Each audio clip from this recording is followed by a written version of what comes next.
wants it right here. Yeah. The water.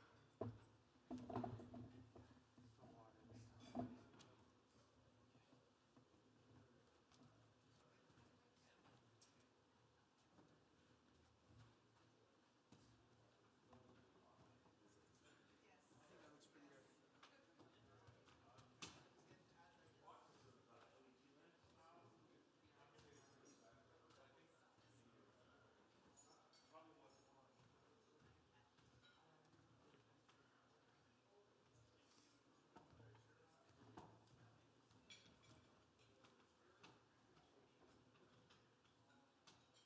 You're just like my favorite song going round, round my head.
Trying to keep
it's my old friend.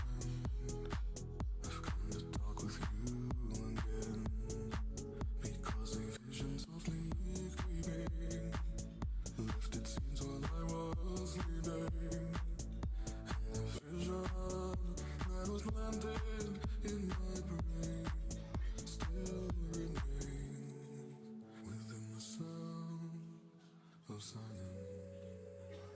In restless dreams I walked alone, narrow streets of cobblestone, neath the halo of a street lamp. I turned my collar to the cold and damp, when my eyes were stabbed by the flash of a neon light that split the night and touched the sound of silence. And in the naked light I saw 10,000 people maybe, people talking without speaking, people hearing without listening, people writing songs that voices never share, and no one dared disturb the sound of silence. Fools said, you do not know. Silence like a cancer grows. Hear my words that I might teach you. Play my arms that I might reach you. Testing 1 2. Testing. Good morning, everyone. I hope you don't mind the mic check in the morning. Here, Gabe, how's it sounding? Testing the microphone. Testing 1 2. Run of show, panel 1. Lighting growth. Doing a great job. Testing 1 2. Testing, testing. So, just gonna move the mic further away from my mouth now and see how that is. I'll look up and test, test. Of silence. And in the naked light I saw 10,000 people maybe, people talking without speaking, people hearing without listening, people writing songs that voices never share, and no one dared disturb the sound of silence.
morning, world. This is merely a mic check. I'm only testing the mic because it needs to be tested. 1, 2, 3, 4. Check, check. Hello, hello. 1, 2. Check, check, check. Check 1, 2. Blah, blah, blah. Are we getting the signal where we need it? This is me checking the mic. Why have you stopped?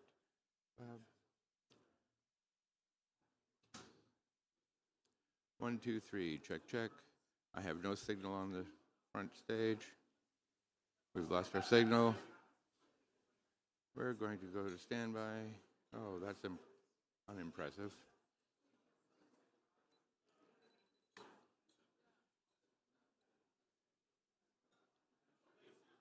Oh.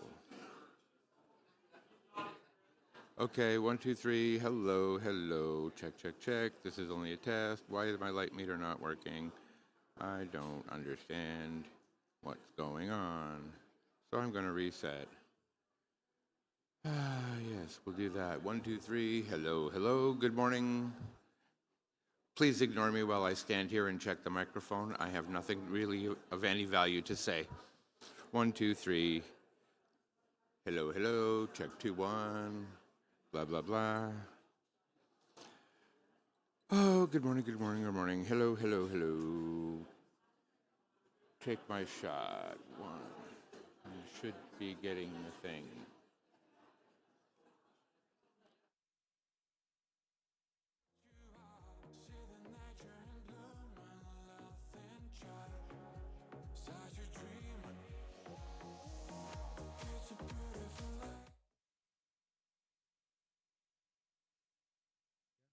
This one. Okay, and we are getting. What is that? What is that? Yeah, I know, but we're getting some sort of interference. Yeah, yeah. There's interference. Let's. Where are the receivers? Over there. Testing, testing. We are getting interference on. That's pretty low, eh? Yeah.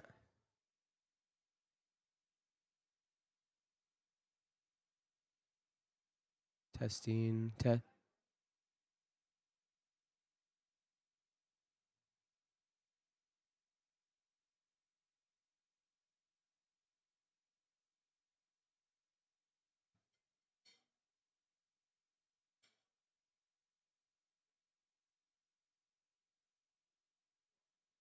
Yeah. Testing, testing. Uh. Uh. Uh. Uh. Channel. Testing, testing. Testing. Oh. Oh. Oh. So. Testing, testing, testing, testing.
is going down, time is running out, no one else around but me.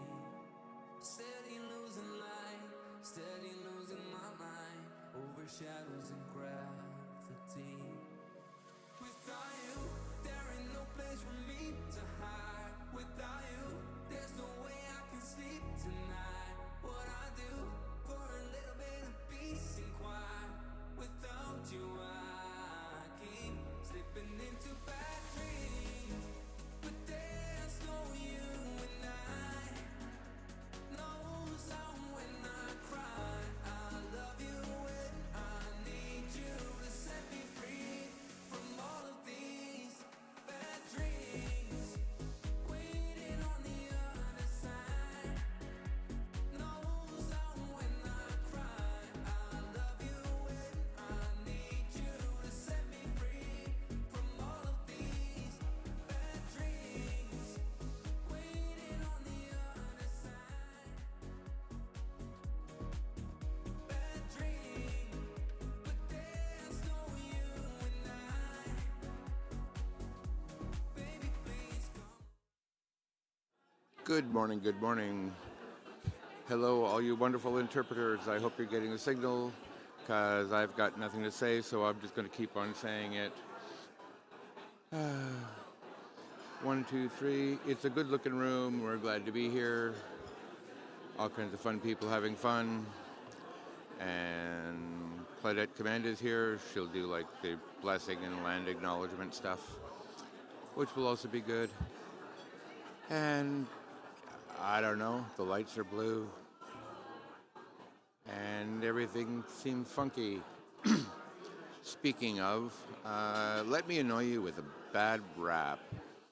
Hip hop, hippie to the hippity hip hip a hop. You don't stop rocking to the bang bang boogie. Say up jump the boogie to the rhythm of the boogity beat.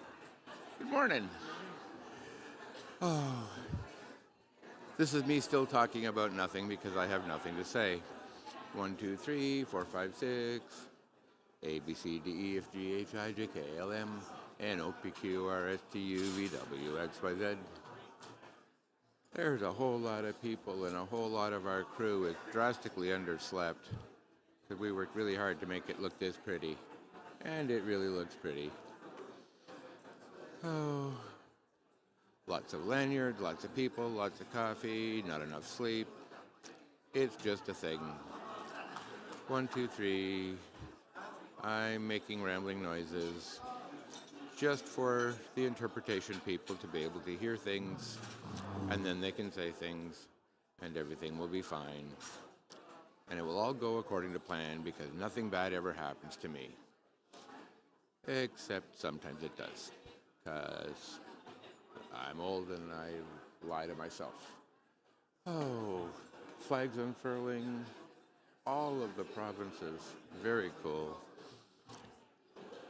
Good morning, we're here because we want to be here, because there's nowhere else to be, and this is the place to be. Blah, blah, blah. 1, 2, 3, and I don't know if I've actually got the right remote, so I'll have to turn that TV on manually in a moment. 1, 2, I can see Roan and Afton and Andrew and Gabe and Ryan and Joel. We're all here because, we're optimal and we're going to give you a show experience of some kind. Oh, and slowly rotating gobos. And lots more people and lots more coffee. And back to the rap thing, have you ever went over to a friend's house to eat and the food just ain't no good? I mean, the macaroni's soggy, the peas are mushed, and the chicken tastes like wood.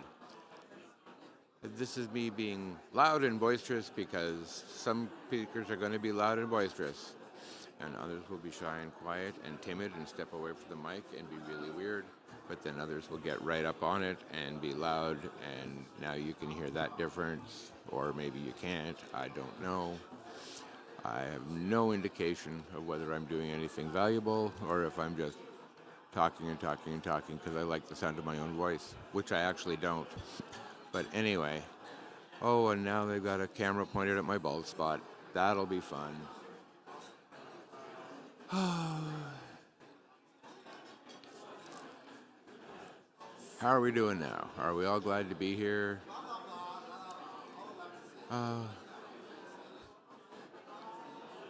Breakfast looks yummy. I wish I had more sleep. I wish I had more breakfast. I wish it was a little bit taller. I wish it was a baller. Oh, we've got the iron out. People are making things very pretty. That's nice. Hard-working people. The staff's working hard. The crew's working hard. The cameras are pointed in my face. The lights are nowhere near as bright as they're going to be later. And all of the comfy chairs look comfy.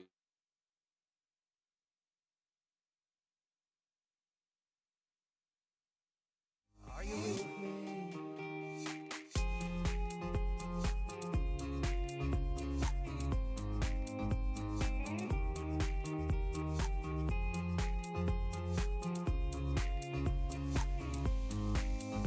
Are you with me?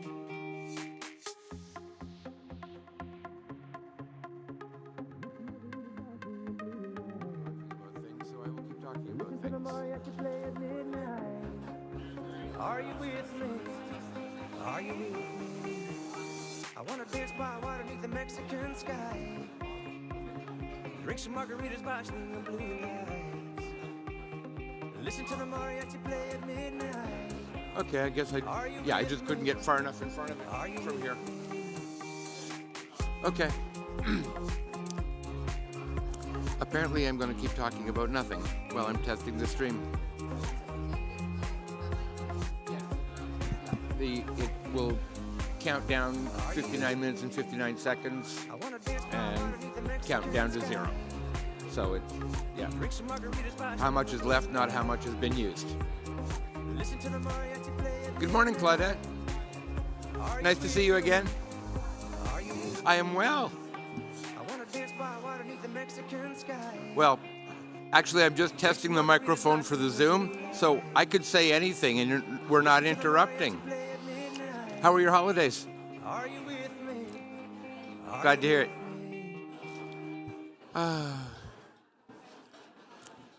So, we're testing Zoom or translation? And is it translation or simultaneous interpretation? And does that make a difference? Like, you're translating the words that are spoken, or you're interpreting the meaning and using the words that are proper for the language, or what have you? These are all questions that I would like the answer to. I sure hope you have enough water wherever you are translating and or interpreting. If you were here, I probably would have built the booth that you were stuck in. So I'm glad you're not here for that reason. You're not stuck in a small room, I hope. I still have no idea. But that's okay. You're there, I'm here. We're all glad to be here. We're here. Here's the place to be. And I'm babbling babblishly because I can babble. You know? When my papi told me to shut up, I would shut up. I wouldn't even tell him I was hungry. I was so good at shutting up. She's got blisters on the soles of her feet. She can't walk, but she's trying. It's weird to have nothing to say and have to keep on saying it over and over and over. But that's the thing that we do. 1, 2, 3, A, B, C, D, E, F, G, H, I, J, K, L, M, N, O, P, Q, R, S, T, U, V, W, X, Y, Z. Mary had a little lamb. She also had, no, I'm not going to tell that. Okay, she had a cat. She put them on the windowsills and see if they would fall off. You only thought it was going to be. It was actually dumb. She calls out to the man on The guy the walked street. into a bar, and it really hurt Sir, can you because he help hit the bar me? with his forehead. It's cold and I'm nowhere to sleep. Is there somewhere you can tell me? A priest Oh, think and twice, 'cause it's another day for you and me in a rabbit. paradise. One that looked like a Think twice.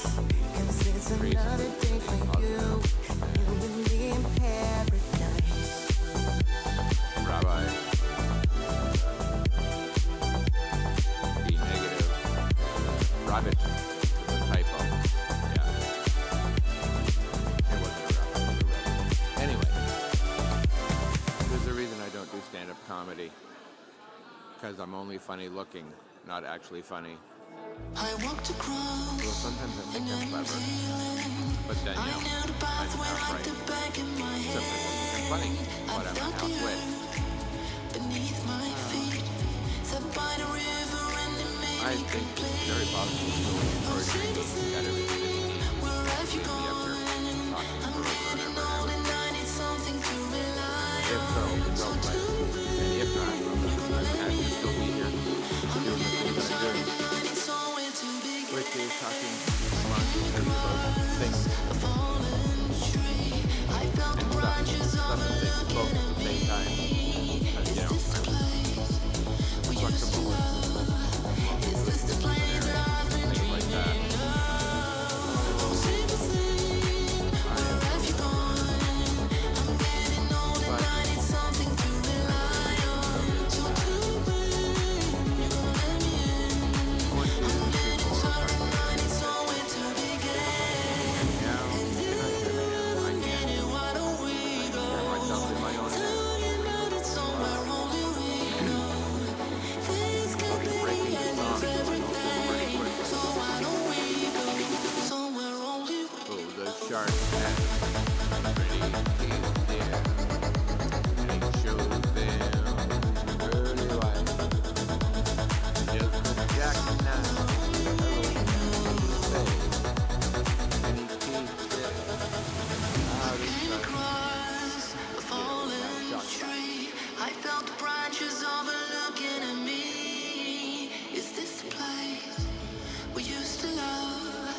Is this the place that I've been dreaming of? Oh, simple thing, where have you gone?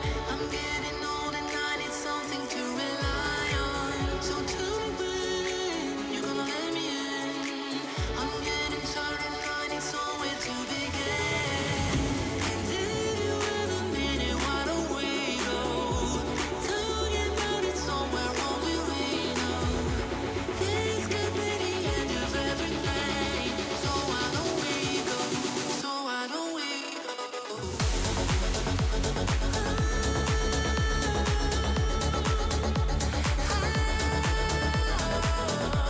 This could be the end of everything. So why don't we go somewhere only we know?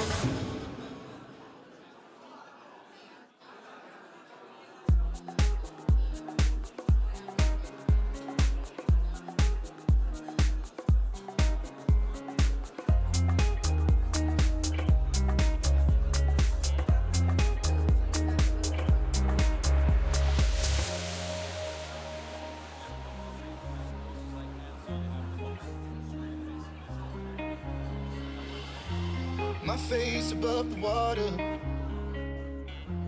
My feet can't touch the ground, and it feels like I can see the sands on the horizon every time you are not around. I'm slowly drifting away, wave after wave, wave after wave. I'm slowly drifting, and it feels like I'm drowning, pulling against the stream, pulling against the wave. Wave after wave, wave after wave. I'm slowly drifting.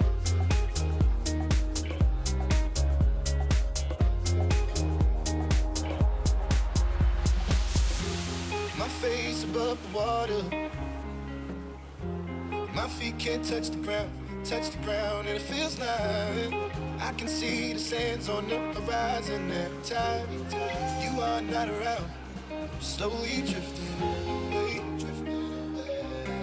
wave after wave, wave after wave.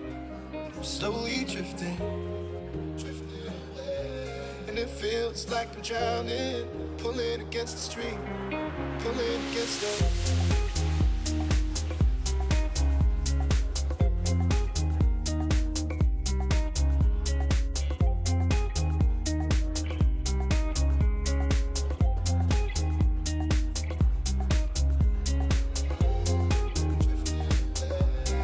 Wave after wave, wave after wave. I'm slowly drifting.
Okay, hello everyone. Hello everyone.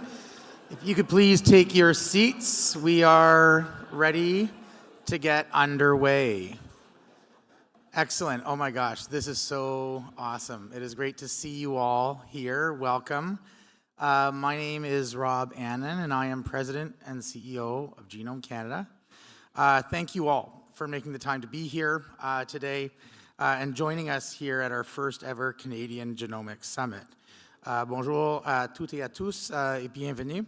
Moi, je suis Rob Annan et je suis très heureux de vous recevoir ici aujourd'hui. I'm going to begin just briefly with a bit of housekeeping. First, I just want to note that we do have headsets for simultaneous interpretation available at the check-in counter. So if you wish to use them, please go and make yourself grab one of them from the staff there. And if you're looking for Wi-Fi, I guess on your badge here, there's the name of the network and the password and all of that kind of thing. There's also a QR code on your badge where you can see the event app for the summit. You'll find descriptions of all of the sessions, speaker bios, and all of that sort of thing. So that's great. Before we dive in, I want to first acknowledge and thank the Anishinaabe Algonquin Nation, whose unceded and unsurrendered territory we are gathered on today. Their presence and guardianship of this land reach back to time immemorial. With that, it is my privilege and honor to welcome Elder Claudette Commanda to formally open today's summit. Welcome, Claudette.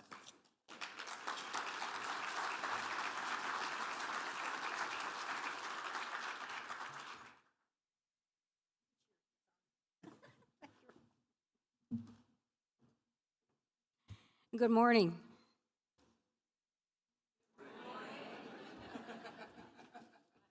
Come on, we got to be enthused. You're together here. Isn't it a beautiful day? And you're coming here to celebrate 25 years of well, you're celebrating, okay? So let's be enthused and say good morning. I just told Rob, I said, oh my God, each and every year it gets harder to walk up those stairs. Because I don't look like that anymore, I'll tell you that. But here I am. But good morning. Kwe Sheba. Kwe Sheba Nichkiwe Dug. Minongi Shagun.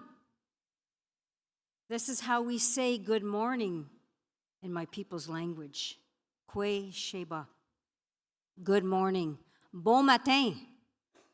Let's say Kwe Sheba to one another because it is a beautiful day today. Kwe Sheba. And that is a blessing that you are given one another and yourself too as well. Thank you, Rob, to you and your organization for the respect of the Algonquin people in inviting me to say opening words and the passing of that sacred medicine of tobacco. Thank you, my friend.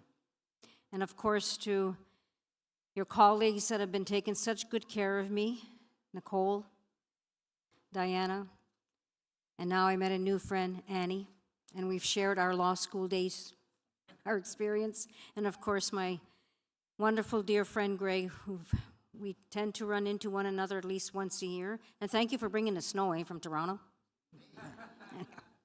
But it's all good, it's all good.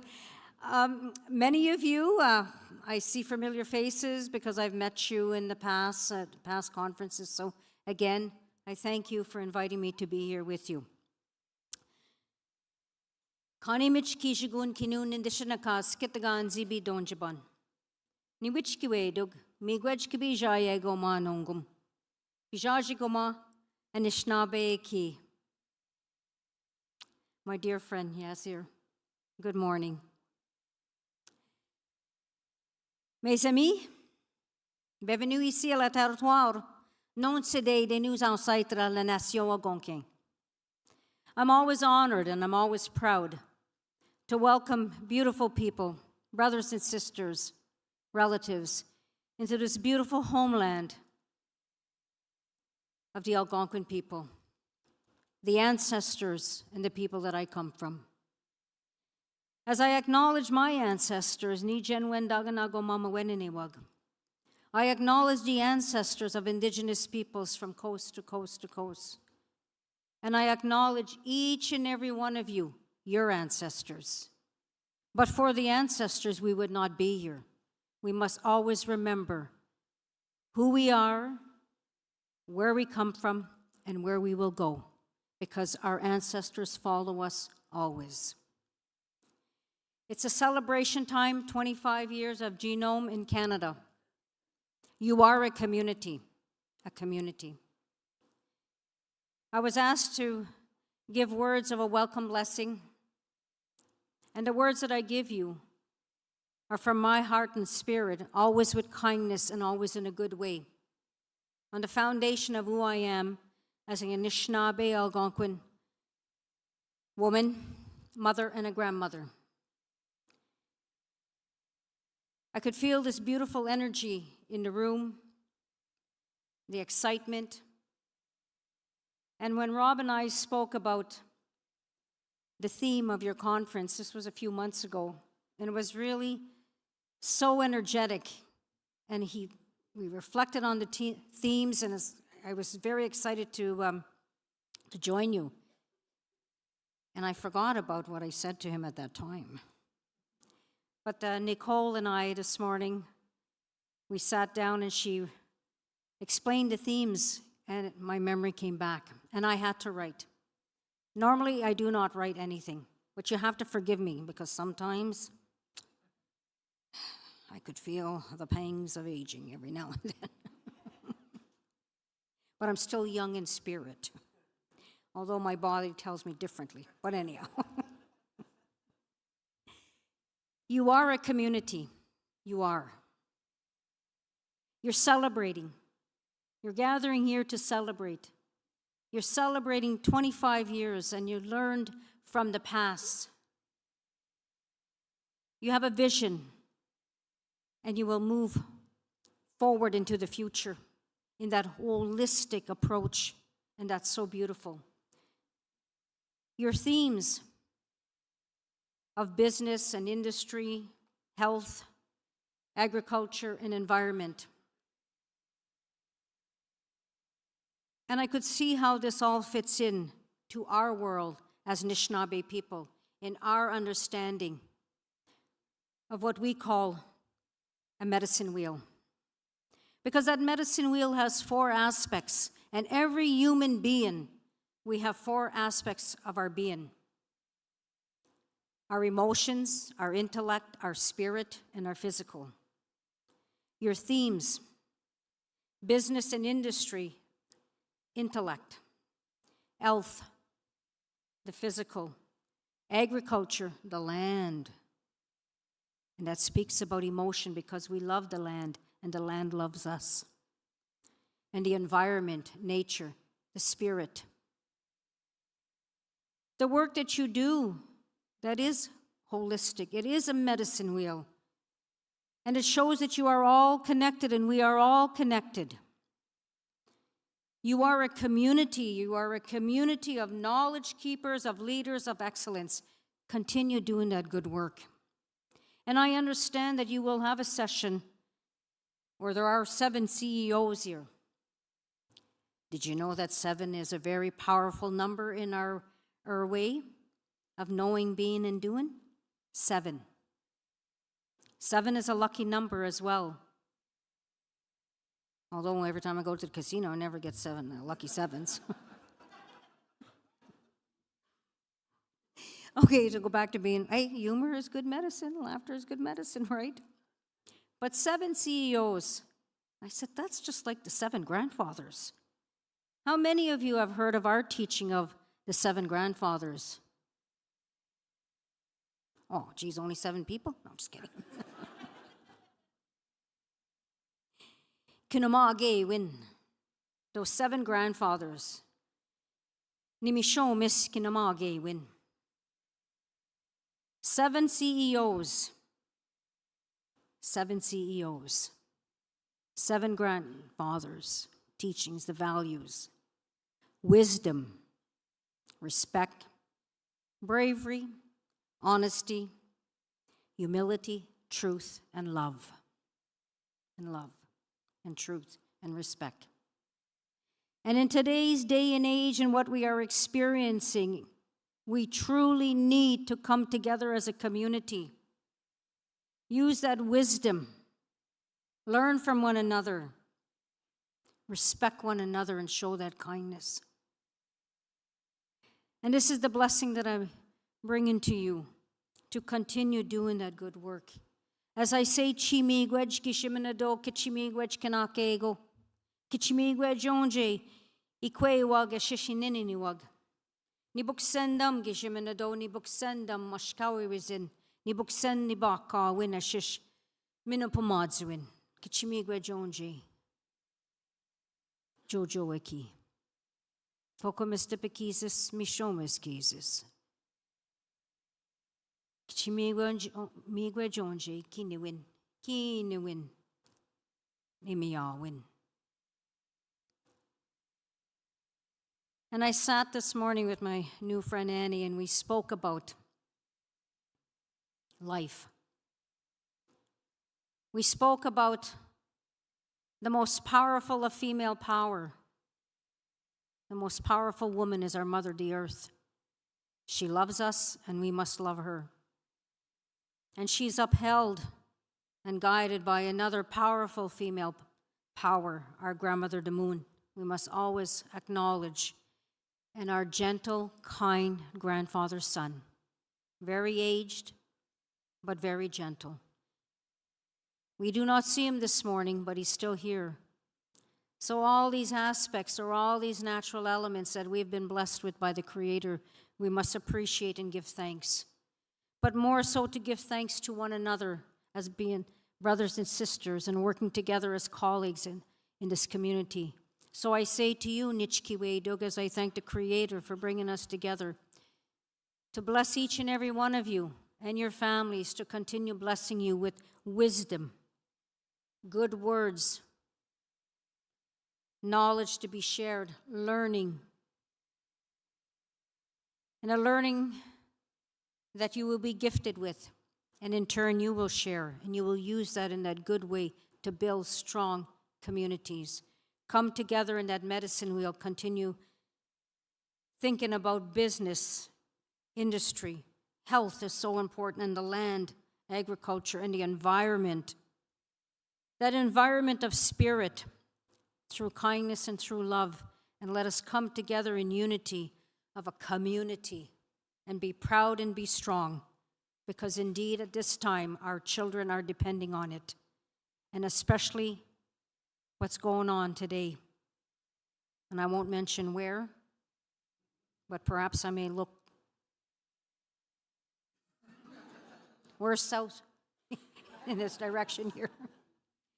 To show that how when people come together with kindness, with love, with strength, with respect for all people, and we are all connected in that great medicine wheel called life, and we are a community, and we in this country we will be that excellence to show that indeed we care for one another, we help one another through our expertise, through our knowledge, through our strength. And trust me, my friends, others will come because our children are depending on it. So let us show the world who we are in Canada. Thank you, my friends. Creator will continue to bless you and your families with that good health in mind, in heart, in spirit, and in physical. Creator will bless you with strength. Creator will bless you with love, and Creator will bless you with that good life as our ancestors continue to guide us. Thank you for hearing my words. Thank you for allowing me here to be here with you and sharing who I am.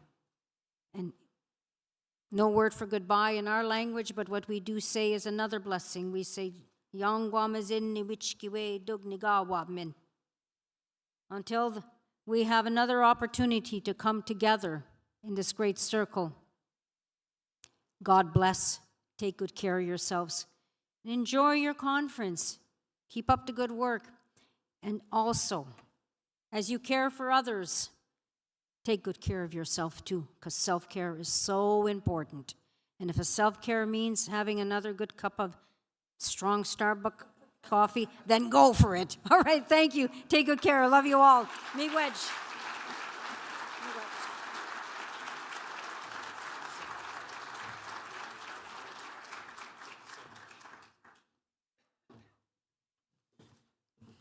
Wow. Awesome. Thank you so much, Elder Commanda, for your great insights and thoughtful perspectives. The message around community and celebration and vision really resonates. And both last night at the reception and already here today, I think that sense of community is what really, I think, distinguishes everyone in this room and those we work with and so on, and makes sort of the work that we do together very special. So thank you, Elder Commanda, for getting started in a very good way, and we're very appreciative of your time. So I'm very, very excited about what is in store for us here today. This summit kicks off the 25th anniversary of Genome Canada and the Canadian Genomics enterprise. As I mentioned last night, you know, this whole initiative started 25 years ago, and you know, casting our minds back, you know, we were in the shadow of the Human Genome Project, early days of the science, and a group of kind of grassroots visionaries really felt that, you know, Canada was well positioned to take advantage of this scientific opportunity, and they convinced policymakers at the time to make the investment to create an organization that would be dedicated to supporting science and research, but also the translation of that work into impacts that would really benefit the people of Canada and contribute to global well-being, whether that's in health, whether that's in food and agriculture, whether that's in the environment, natural resources. And Genome Canada, the Genome Canada enterprise, really was a visionary enterprise. It was unique.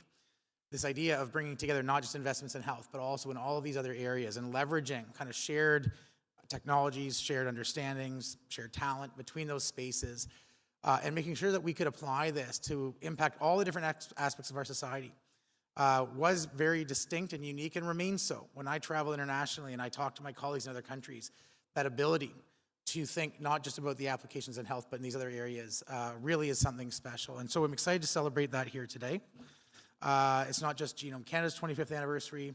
As all of you here know, we work very closely with 6 regional genome centers who themselves are celebrating 25th anniversaries today.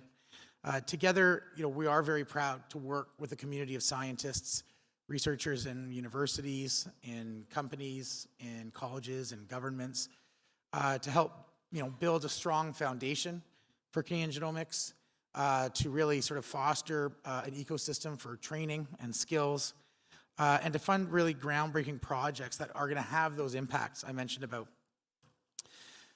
25 years, you know, is in some ways a long time, but it feels like a bit of a blip of the eye. But in those 25 years, we've been able to see how genomics can deliver on that promise, transforming not just our understanding of life, but also revolutionizing biotechnology in ways that are now impacting all of us. The highlights, of course, are far too many to sort of list. But, you know, right from the early days, like in 2003, when Canadian scientists were the first in the world to sequence the SARS genome, through to applications that we've now had in agriculture, wheat and cattle, and fisheries, benefiting food producers and communities across the country, working to protect our forests, our waterways, species at risk, and improving productivity and the environmental impact in our oil, gas, and coal extraction. And then more recently, as we saw with the COVID pandemic just a few years ago, the ability of the community to come together and build the Canadian COVID-19 Genomics Network, collaborating in a rapid response to help track the virus and better understand the ways in which it was affecting Canadians and their well-being. That rapid response was the result of nearly 25 years of sustained investment that allowed us to pivot quickly and responsively in order to contribute to the effort. So this community is a super impressive community built to take on big challenges, and it's delivered for people here in Canada, but also internationally. So I just want to pause for a second here and share a snapshot of this impact. It's a very short video produced in collaboration between Genome Canada and the 6 genome centers that really does sort of flag the impacts that genomics can have for Canadians. So I'll ask for the video to play. Have you ever wondered how life works? Turns out it has a secret code called DNA. Genomics is the science that helps us understand this code, letting us grow better crops, create life-saving medical treatments, and find ways to protect our planet. So what would life in Canada look like without genomics? Well, without maps of the cow and Atlantic salmon genomes, farmers couldn't breed herds that cause less environmental impact and fish that adapt to warmer waters, ensuring a stable food supply and jobs right here in Canada. We wouldn't have developed vaccines, personalized medicine, and better cancer care that lighten the burden on the healthcare system. We wouldn't have discovered microbes that can clean up oil spills and mining sites faster, helping restore Canada's fragile ecosystems. Thankfully, we don't have to imagine that world. Because of Genome Canada and genomics centers in your region, these breakthroughs and many more are a reality across Canada. By working with local researchers, business, and governments, we're finding real solutions to improve food, health, and the environment, making life better for all Canadians and the rest of the world. And it's more than science, it's economic growth, billions of dollars in investment, hundreds of patents, and tens of thousands of jobs have been created right here at home. But at its heart, this is about people. The farmer feeding families, the patient getting a second chance, the communities protected for generations to come. Because of genomics, we have smarter solutions, better data, faster progress, more hope. Our future isn't just brighter, it's exciting, inspiring, and already a part of your daily life. Visit genomecanada.ca/enterprise to learn more about the genomics breakthroughs happening in your region and across the country. Awesome.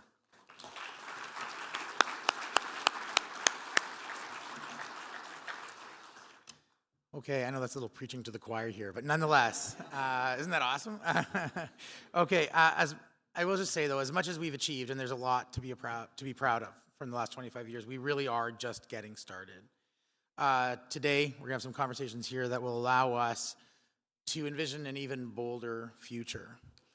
These are complicated times that we're in, and we face numerous challenges here in Canada and globally. And it is really an exciting time for genomics. Convergence of a variety of factors mean that genomics has the potential to not just address these problems, but to really turn them into huge opportunities for Canada and for our colleagues around the world. You know, the technology, the ways the technology has changed, and the fact that it's still moving at a breakneck speed is really phenomenal. The advances we have now in data management, bioinformatics, massive potential and investments here in Canada around AI, quantum computing, are really going to allow us to harness the power of all of this genomic data that we're going to be generating. And then we, of course, have breakthroughs in CRISPR and other tools of engineering biology that allow us to now use that information in ways that we never thought possible. So all of these changes really are coming online now together in a way that really does have the potential to fuel a bio-revolution that will reshape our economy and society. And we are committed to doing that in positive ways. So we are excited here to talk today about how Canada can be a leader in this bio-revolution, how we can leverage our abundant natural resources, our immense talent, and the solid foundation we have in research and enterprise in this country. The sky really, really is the limit. So I am very excited for a special announcement here. I will be joined momentarily by Yasser Naqvi, Parliamentary Secretary to the Minister of Health, who will join us for the announcement in a short conversation about science, technology, and the role it plays in Canada. We'll then dive into a day of conversation and celebration, illuminating the impact and opportunities that we see in genomics today and over the next 25 years. It really is going to be a phenomenal day. I look forward to connecting with all of you at some point through the day. And I really am committed to the fact that while we do face very big challenges, the opportunities, I believe, are truly immense. I also know from experience that this community is ready to address those challenges, and I can pledge to you that Genome Canada is ready to support you. So with that, I am very honored to be joined and to invite now not only the Parliamentary Secretary to the Minister of Health, but also my MP for Ottawa Centre, Yasser Naqvi, to please join me up on stage.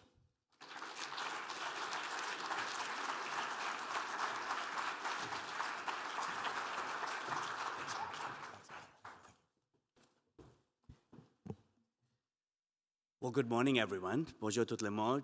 Thank you very much, Rob, for that kind introduction and your hard work. Anybody ask you what your MP was doing this morning, you know where I was and what I was doing. Let me first start by thanking Elder Kamanda for joining us today. It's always such a great joy to see you in the community, and you are a very busy person, always in the community. Those of you who don't know, Claudette Kamanda is also the Chancellor of University of Ottawa, my alma mater, so we're very proud of her for that and inspiring so many. But thank you for your wisdom, thank you for your kindness, and thank you for your humor that you always bring in welcoming us on the traditional land of Algonquin and Anishinaabe people and reminding us our responsibility as Canadians to be better stewards of this land, to learn from Indigenous knowledge, culture, history, and use that in our way of living as well, so that we can nurture this land as Indigenous people did for thousands and thousands of years. So thank you very much. I'm also very excited to be joined by a very good friend and colleague of mine, Pam Damoff, who's the Member of Parliament for Oakville North Burlington, and the Parliamentary Secretary to the Minister of Foreign Affairs. Pam is a very experienced parliamentarian who's devoted a lot of her time and energy in her role as the Member of Parliament in promoting research for cancer, funding for cancer research. She travels the country and has been a remarkable champion in Parliament of Canada for finding cure for cancer. So Pam, thank you for being here. It's an honor for all of us that you're part of this conversation. C'est un grand privilège de me joindre à vous. Nous soulignons une étape importante pour l'innovation et les sciences au Canada. We are here to celebrate the 25th anniversary of genomics in Canada, a field that is reshaping industries, addressing global challenges, and improving quality of life. In short, genomic science is transforming our understanding of life itself. Le leadership du Canada dans la recherche en génomique rayonne à l'échelle mondiale et donne lieu à des découvertes importantes. Our scientists helped discover the genes behind cystic fibrosis and early onset Alzheimer's. The International Bar Court of Life project, headquartered at the University of Guelph, is the largest biodiversity genomics project ever undertaken. Indeed, Canadians have consistently been at the forefront of genomic innovation. La science est en constante évolution, tout comme le Canada. To that end, along with my colleague Pam Damoff, I'm pleased to launch the Canadian Genomics Strategy. With a federal investment of more than $175 million over 7 years,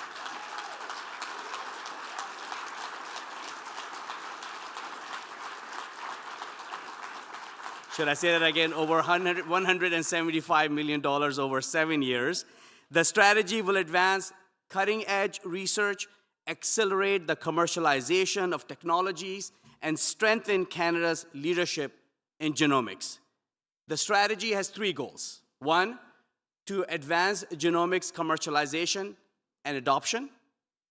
2, to improve access to data through national coordination. And lastly, to develop top-tier bioeconomy talent.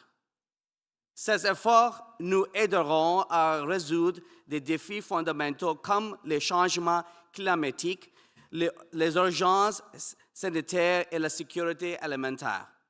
La stratégie pan-canadienne en matière de génomique réunira notre leadership dans ce domaine transformateur. Since 2000, The government, through Genome Canada, has invested some $1.6 billion in genomics research. In turn, these investments have leveraged $2.4 billion in co-funding from provincial governments and other sources. This has created a strong $4 billion foundation for the new strategy to build upon. So let me sum up. Together with our partners, with all of you in industry and research, we are building something extraordinary. A future where Canadian innovation leads the world and where science meets real-world challenges. Merci à toutes les personnes qui ont contribué à rendre possible l'annonce aujourd'hui. Thank you for everything you do. I wish you grand success in your summit as you not only take stock of the last 25 years of remarkable work that's been done, but chart the path for the next perhaps 50 years of the work that will happen due to the leadership right here in Canada. And I'm very much looking forward to that groundbreaking innovations and discoveries that's in store for us all. Thank you very much. Merci beaucoup.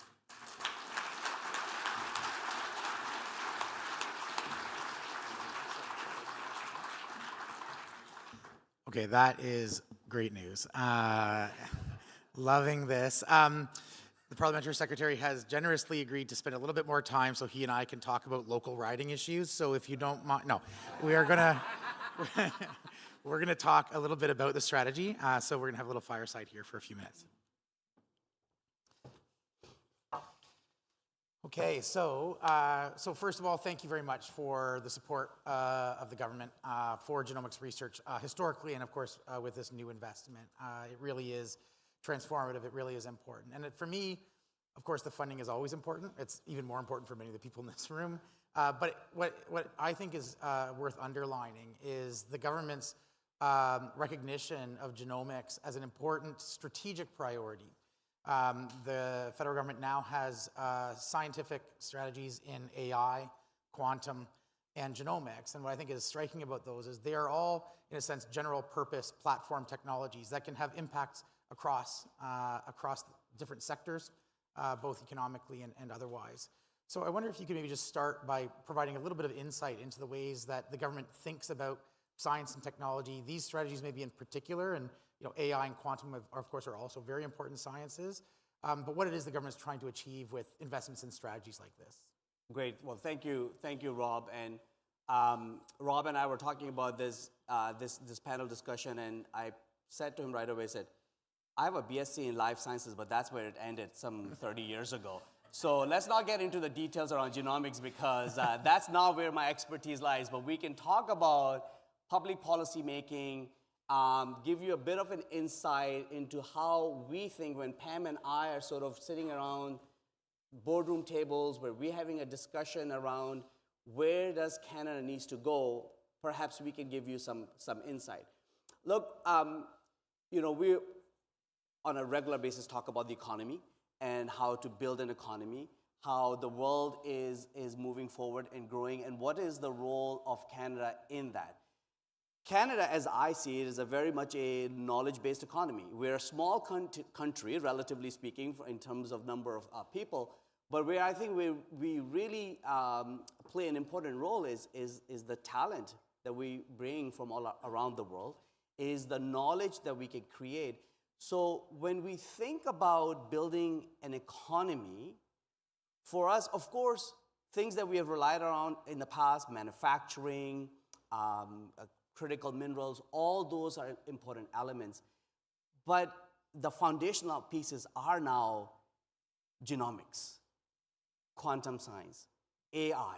And it is incumbent on the government to develop, along with partners and stakeholders, strategies on those and put dollars behind so that becomes the foundational pieces of the economy. So the work that you're doing and we have been doing with you, the investment that we announced today around commercialization, around research, around talent generation in genomics, is very much, from our perspective, is the basis, the foundation of the economy that we want to build. And if we don't invest in it now, it's not just going to happen on its own. And so government is playing an active role in making sure that all Canadians in their regular life, as much as they may not think about any of this stuff, right? This is far removed from their daily reality as people are getting ready this morning and getting kids to school. But it's up to us to think on their behalf along with them and create those opportunities by putting the money where it really should be. Yeah, awesome, thanks. So Genome Canada was created 25 years ago and actually launched under a previous Liberal government, Jean Chrétien, Paul Martin government, who really saw science as a way to sort of fuel the economy of the future. My sense is that over the last 25 years, the political landscape has changed. The way politics happens and policy making happens has changed in Canada. And you may have heard that we're expecting a federal election in the next, number of months. There's obviously a leadership process underway with the Liberal Party. I wonder if you could comment a little bit. We're a room full mostly of scientists here who aren't necessarily sort of marinating in that political world the way you are. What sort of advice would you give to a room of scientists who are thinking about how to sort of talk to policymakers, how to engage with the kind of the political landscape, which can feel a little bit foreign sometimes when you're, sort of at the bench all day? Yeah, that's a really important question, and I think it's a very big question. And I will start the answer by saying that I think we're living in interesting times in a sense that we're seeing a very a big shift in the narrative, the conversations that are taking place, and I think we just cannot ignore that. We remind ourselves as politicians. Pam and I knock on doors every single day, and we have all kinds of very different conversations with regular people, and you get a really good sense of what their mindset is. I often say this, and I really do believe this, that a lot of our thinking and psyche changed during the pandemic and beyond. It was an extraordinary moment in time we all lived through. It has had an impact on every single one of us. We need to accept that. We need to understand that. And because I think accepting that will allow us to think beyond that. And so a lot of the challenges that we're seeing in our society, not only right here in Canada, many people call it polarization, many people call it divisions. It's not only just happening in Canada, we're seeing it in the United States at even a bigger scale, but around the world, I think has some genesis in that. So whether that's an affordability crisis, the impact, people are asking the question, how does this improve my life? How does this make things better for me? And it's really incumbent on us, not just the political class in this country, but the policymakers, those of you who advocate to policymakers to understand that aspect and be able to articulate what you're asking for, what you are aiming towards, as to how that is going to improve the lives of everyday Canadians. That's where I think the challenge lies as well. I think that's where a lot of time you're seeing a disconnect between the conversations that certain groups of people are having and the other. That's where I think you're seeing a lot of the silos on social media, where you feel like you're having multiple parallel conversations without any connection points, right? There used to be an understanding that there was always an agreed upon statement of facts that we worked on. We may have different interpretation to it, we may have different ways to address the challenges. Now, we live in a world, in my view, where you've got multiple statement of facts, and everybody thinks that their statement of facts is the actual factual statement of facts. There only can be one set of facts. And so I think for policymakers, and when you're engaging with them, regardless of their political stripe, regardless of what kind of things they have ran on, when you're talking about the importance of science, I think relating that to the needs of everyday Canadians is even more relevant, which I think is a challenge for us, and it pushes us to think in a way to articulate as to why all the work that you're doing is actually going to make our communities and societies a better place to live for everyone, and that there's a future for our children. Yeah, thank you. I think that's very insightful. And in fact, we've done work, sort of kind of opinion polling and so on. And we've found that when you ask people how they feel about genomics in the abstract, there's a little reluctance, right? There's a little uncertainty. Like, it's high tech. I don't really understand it. But when you ask about the application for specific therapeutics, specific treatments, specific applications in other areas, the support goes way up, way up. So it's less about sort of we get excited about the science, of course, the technology for its own sake. But what people want to see is really, how is that actually going to impact me, and how do I see the benefit for that? So I think that's... Yeah, so I would say it should become less about the dollar amount and more about the impact, right? Cancer doesn't distinguish whether you've got money in your pocket or not. And if you ask Canadians, if you go around at a community party or a block party, and or your church or whatever your community may be, and you ask how many people have faced cancer or have someone who have faced cancer, most of the hands probably will go up. I think that's where you need to focus on, that this is the work we're doing so that your life gets better. And if we don't make that link, I think we do so at our own peril. If this is just about research, groundbreaking research, that may not mean much for someone, because, well, how does that impact me? But if that groundbreaking research could create the cure for a particular kind of cancer, or so much of the conversation around precision medicine and what that means, that's where I think people may engage and relate, because they just want a better quality of life. Yeah. And they want all of us who purport to be trying to do that actually deliver on it. Mm-hmm. Yeah, absolutely. One last question, and it's more of a comment. No, it is a question. I think obviously the news right now is being dominated by our neighbors to the south, where things have kind of gone bonkers, and the ways in which that's impacting, of course, the science community as part of the larger narrative around how it's impacting Canada. And I think genomics has always been and continues to be an international science. We have collaborations, of course, in the United States and globally. And sharing of data, for instance, is an important element of trying to solve big, thorny challenges. One of the concerns that we start to have is that in cases where that data is perhaps either housed in the United States or supporting the United States, it may now be at risk. And the ways in which we thought about international collaboration are in some senses being rethought. How do we continue to sort of make sure that we leverage the benefits of our international partnerships without necessarily putting things at risk? And so we are thinking more and more about issues around, for instance, data sovereignty, about kind of reshoring of supply chains and building capacity in our system to be able to strengthen Canadian processes and productivity and so on.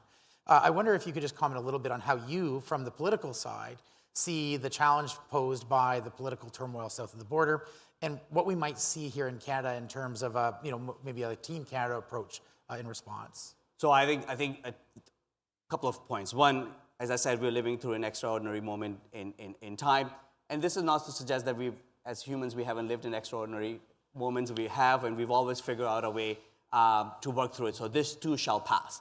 But we've got to be thoughtful about it. We've got to be vigilant about it.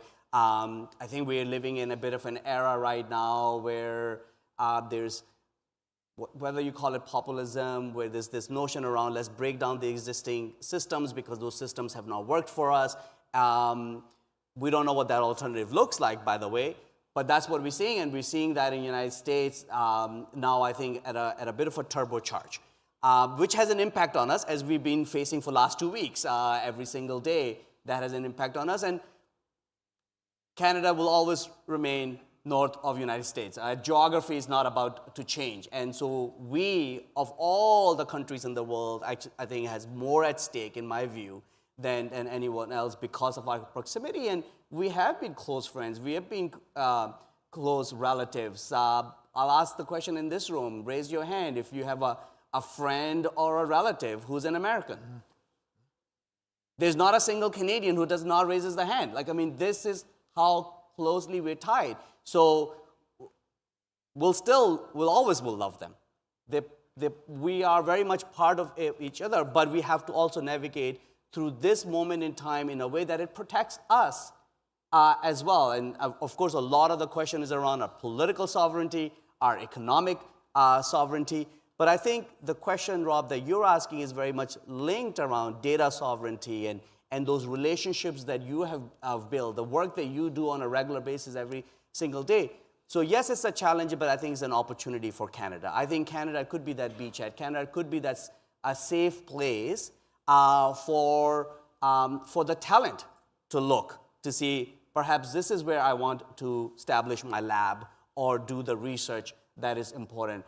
Perhaps companies looking at that, Canada is a more stable country politically and economically, and this is where we want to make our investment and do our commercialization. Young students looking at place from different parts of the world. We were earlier talking about people having individuals, young scientists in their labs that come from all parts of the world, Afghanistan, Iran, and Brazil. Attracting those people instead of looking at a US lab in Boston or somewhere else to perhaps look at Montreal or Vancouver or Ottawa or Toronto to come. So I think we need to really set ourselves up and be, I will use the word aggressive in exploring and hunting those opportunities. I think what we just announced today in terms of having that strategy sets us up for that, because it's not like we are thinking this after the fact. We've been thinking about this. Now we've got a strategy, we've got partnerships, we've got money to do that happen so that we can create turn this challenge into an opportunity for us and make sure that Canada is there to provide a place for genomics to grow and do the important work and strengthen those relationships that you have with the rest of the world. Awesome. Well, on behalf of the entire Canadian genomics community, I want to thank you and the government for your support, for the investment you've made. It's a very good start on the work that we need to get doing. He's setting up for the next meeting already. But it really does, it will go a long way to helping us address some of these challenges and really continue to build that strong Canadian sovereign approach to genomic science. So thank you very much to you and to Pam for being here with us today. Thank you very much. Please join me in thanking you. Thank you.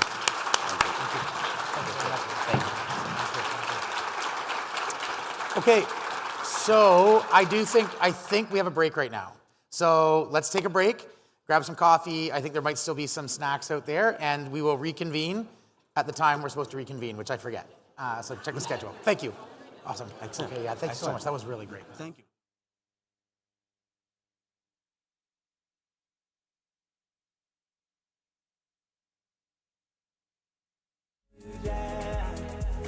And all these mistakes of mine, I can't replace it. I gotta move on somehow. Healing energy on me, baby. All I really need's one day.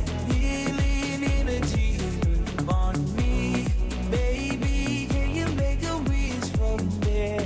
Healing energy on me, baby. It's a heaven I need it. Healing energy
better skin. I wanna be perfect like all your other friends. You look so pretty, pretty like the wind. Every time you touch me, I feel adrenaline. I wanna go hard, I wanna have fun. I wanna be happy, could you show me how it's done? You look so pretty, pretty like the sun. I could watch forever while you shine on every wanna be happy, could I wanna be pretty. Wanna be happy, could I wanna be like the sun. Wanna be happy, could I wanna be pretty. Wanna be happy, could I wanna be like the sun. Wanna be something to love. Wanna be something to love. Wanna be something to love. Wanna be something to love.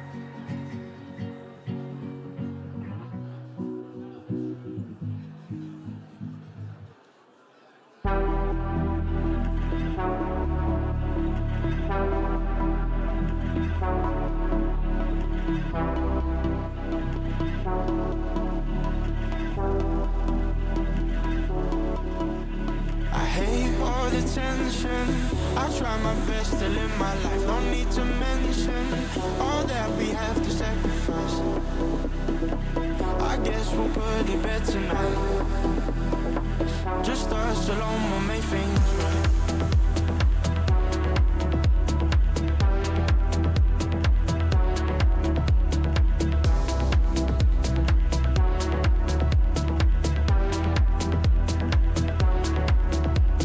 Drown my pain in your love. I just can't get enough. You make me crave for more. It never feels enough. Waiting for days on end, just for a minute. I would risk anything just to be near. Drown my pain in your love. I just can't get enough. You make me crave for more. It never feels enough.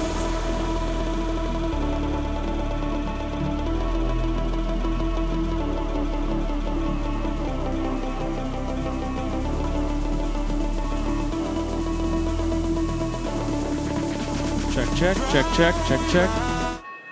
Hello, everyone. We're unaware that the alarm was going off, so we're not sure if we need to exit the building or not.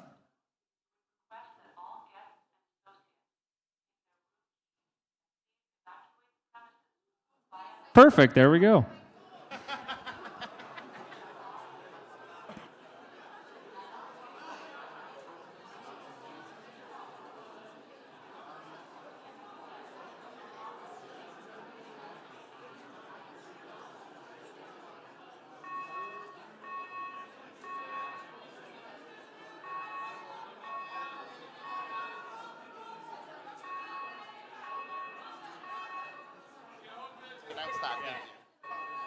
False alarm, no need to evacuate. Thank you, everyone.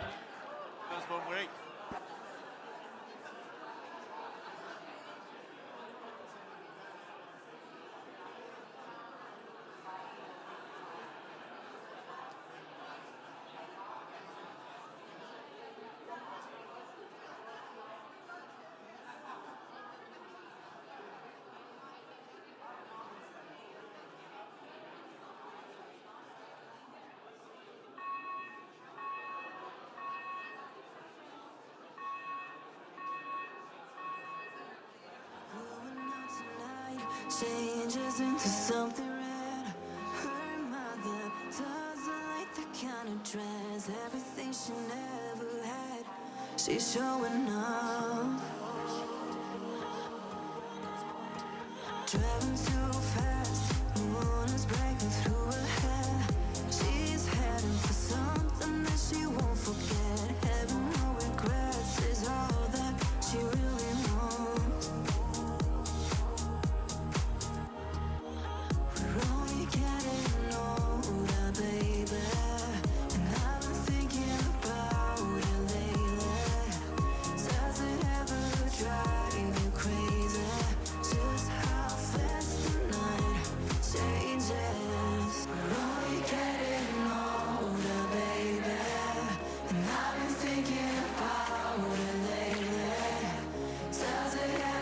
drive you crazy. Just how fast the night changes. You will never change me and you. Chasing it tonight, times are running, run ahead. He's winning, hides behind a cigarette. Heart is beating loud, and she doesn't want it to stop. Moving too fast, moon is lighting up her skin. She's falling, doesn't even know it yet. Having no regrets is all that she really wants. We're only getting older, baby, and I've been thinking about it lately. Does it ever drive you crazy? Just how fast the night changes. We're only getting older, baby, and I've been thinking about it lately. Does it ever drive you crazy? Just how fast the night changes. We're only getting older, baby, and I've been thinking about it lately. Does it ever drive you crazy? Just how fast the night changes. You will never change me and you.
Ladies and gentlemen, wear sunscreen.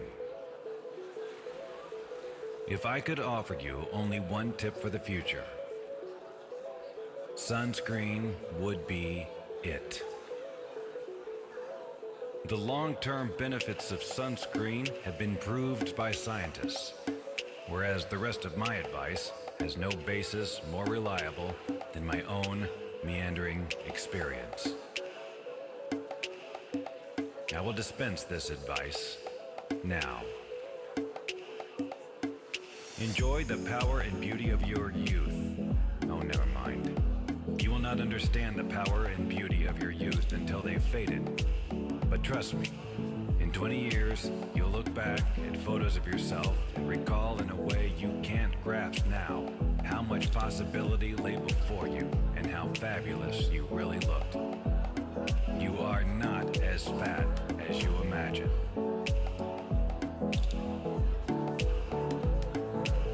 Don't worry about the future, or worry, but know that worrying is as effective as trying to solve an algebra equation by chewing bubble gum. The real troubles in your life are apt to be things that never crossed your worried mind. The kind that blindside you at 4 p.m. on some idle Tuesday.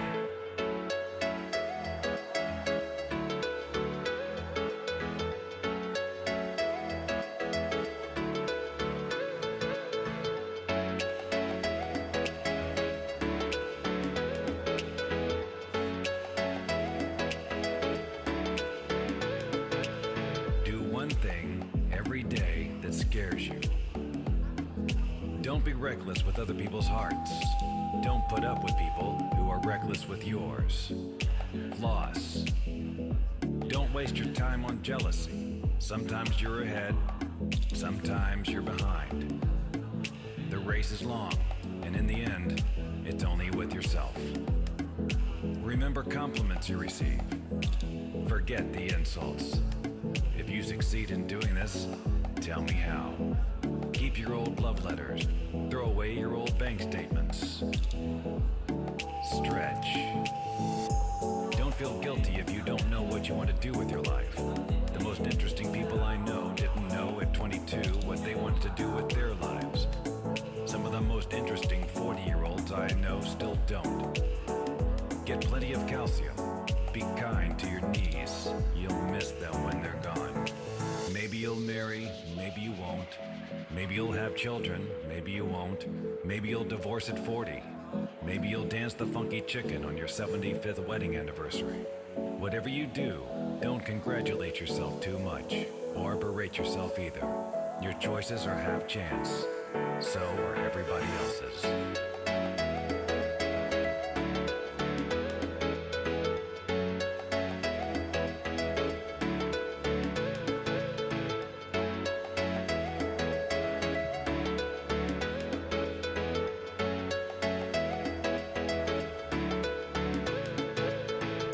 Enjoy your body. Use it every way you can. Don't be afraid of it or what other people think of it.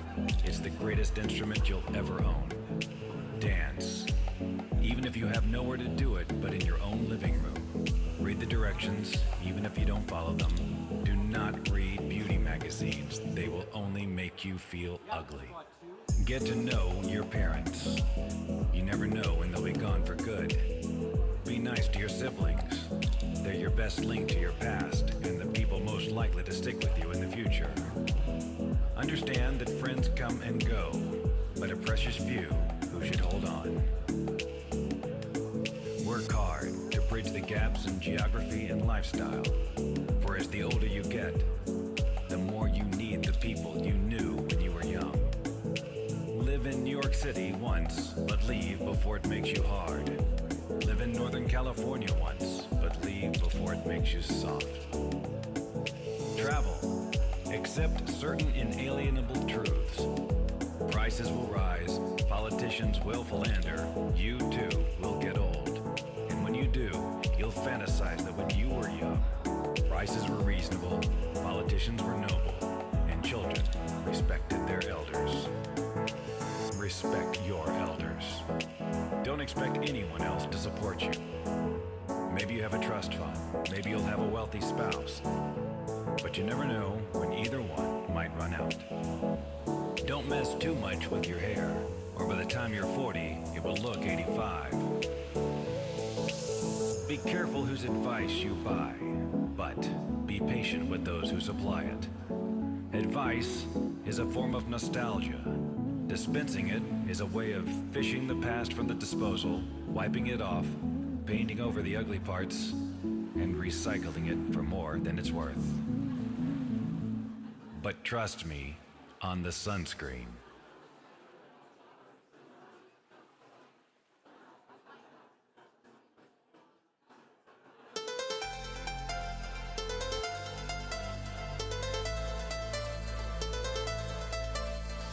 Lost in a sea of emotion, floating on a dream. It's got me feeling like I could burst at the seams. Heartbeats pounding like a catchy melody. I'm diving deep, this love's my remedy. I'm diving deep, this love's my remedy.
Dreams create potion, racing the night.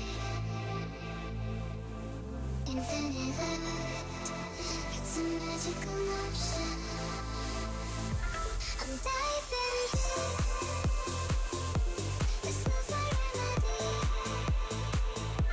I'm diving deep, this love's my remedy. I'm diving deep.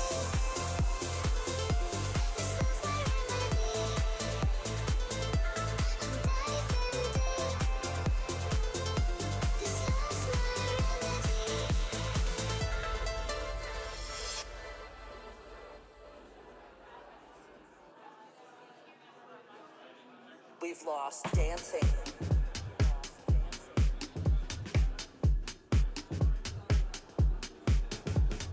This year we've had to lose our space. We've lost dancing.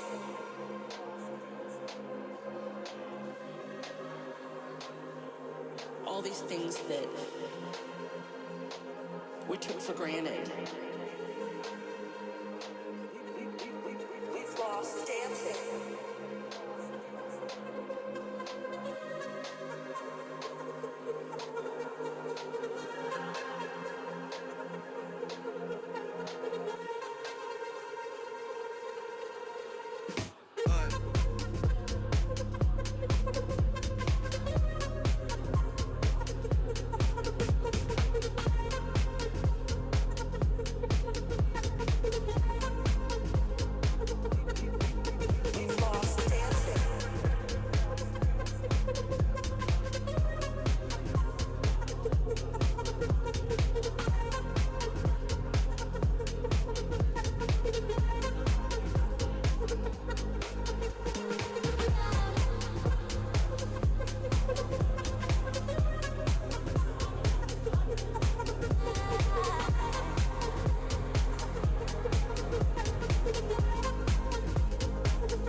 year we've had to lose our space, we've lost dancing.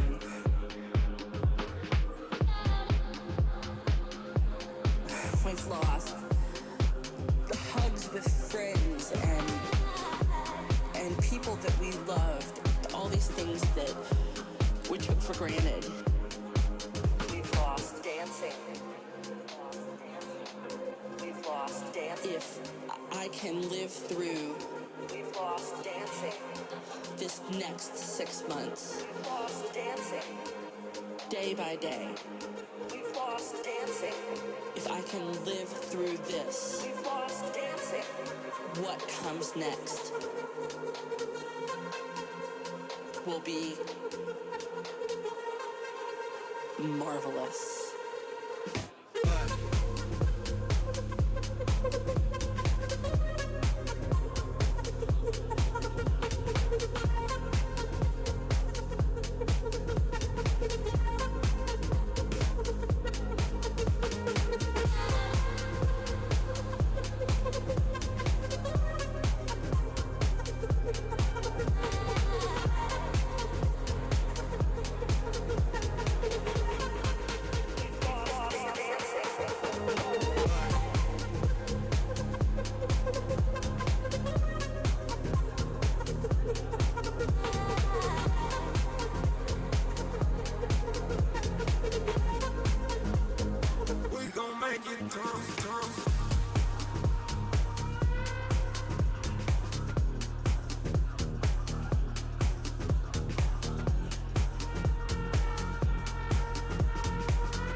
Check.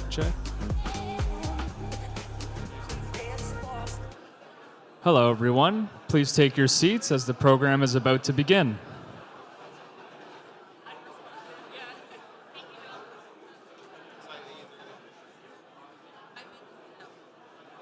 I will. Turn me up. Hello, everyone. If you may please sit down, your program is about to begin. That's just went like, so don't touch any handheld until you ask me. That one is good because other.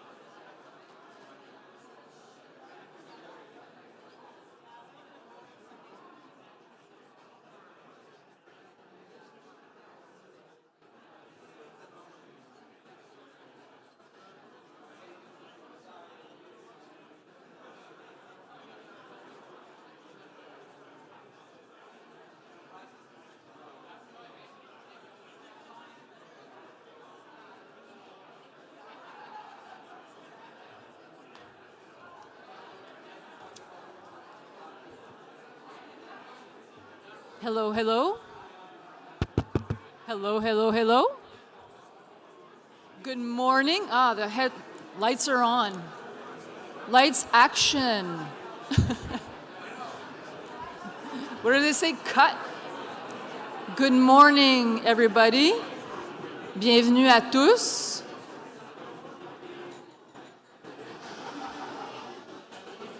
We are herding cats. Always very difficult when you have a family reunion. Community is unity, as we heard this morning, and it's very nice to be here. Bonjour à tous, bienvenue. Thank you, merci, for being part of, actually, I should start, I'm gonna rewind. I have the pleasure of inaugurating the first panel of the first ever Canadian Genomics Summit with the first ever fire drill. Hey. Just a reminder, there are simultaneous translating devices, doohickeys as they call them. They're at the back at the AV, and so if people want to use them, they should use them because there might be some switching between French and English as we go forward. Mon nom est Elisabeth Douville, je suis présidente du Conseil de Génome Canada. Je suis aussi présidente directrice générale d'IRICOR. IRICOR is a not-for-profit organization that's dedicated to accelerating the discovery, development, and commercialization of novel, highly innovative therapies for oncology and rare diseases. Iroquois is about supporting innovative ideas to fuel growth, which is really what this panel, the next panel, the first panel, is about. Likewise, Genome Canada's sector wouldn't be where it is today if it weren't for innovative ideas and if we didn't find ways to capitalize on those ideas. The commercialization of cutting-edge genomics technologies is already transforming healthcare, food systems, and environmental sustainability efforts across Canada. As Rob said in his opening remarks this morning, we're just getting started and there's so much more that can be done. When we think about it, Génomique Canada a que 25 ans. Nous sommes des jeunes adultes. On a plein d'énergie, on a fait toutes nos erreurs d'adolescence, ne pas dire les conneries d'adolescence, but the best is yet to come. We haven't even hit our prime yet. So imagine what we'll look like by the time that we're 40 or that we're 60 as an organization. So that's pretty amazing to think about. This morning's announcement, awesome, as I like to say, Rob. I mean, I don't know if you guys noticed, Rob finishes all his emails by awesome, and everything is awesome, but it is awesome, actually. Genome Canada, the enterprise, is awesome. So the announcement this morning was awesome. The Fireside Chat was actually also awesome as well, and thank you to Nasser and Pam for being here to make this announcement. $175 million. I think we should applaud.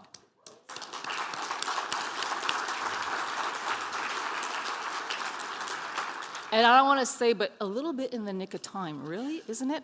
So, so the announcement about the Canadian genomics strategy is obviously amazing news for our community. And it's really going to help us, start accelerating and driving genomics growth within the Canadian ecosystem. So we know, actually, that innovation holds the key to ensuring Canada's prosperity. It drives productivity, it creates jobs, it makes our nation more competitive. But coming up with the innovative ideas and the processes or products, unfortunately, is not enough.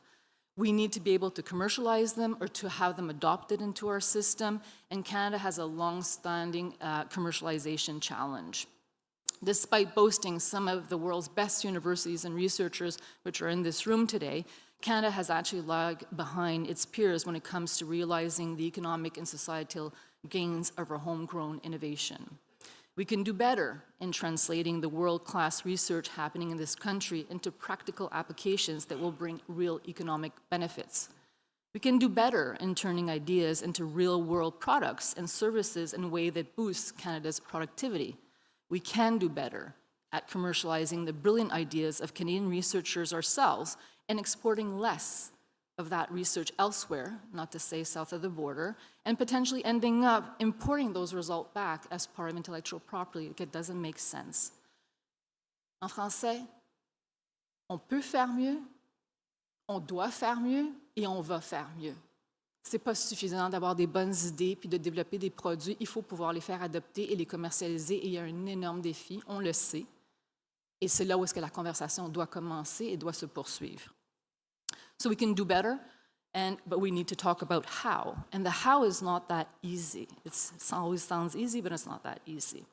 The strength and depth of the Canadian genomics sector have never been more apparent. Success stories like that of our panelist Neil Aubuchon, Accelera, from the West Coast that now has a foot in Montreal, I hear. Awesome. Now we're really national, aren't we? You're going to meet him just shortly. And I was discussing this morning with Dan Legault, I think was his name, Juniper Genomics, with an IVF diagnostic, really cool, actually, technology to improve IVF. Really amazing stuff going on in genomics in Canada, not just at the research, but at the industry level. And so we're beginning to we're actually beginning now to provide some industry champions, such as Accelera, that we can be really proud of as a country. But we need more to connect the dots between the genomics innovations that we were talking about, those great ideas, that we're developing and the real-world problems that need solutions. And the question really is, how do we do that? So the question that we're all here to explore today, how do we ignite growth in Canada's genomics sector? I will now invite Kate McCready onto the stage and the esteemed panelists to engage you in this amazing conversation. Have a great day. Thank you.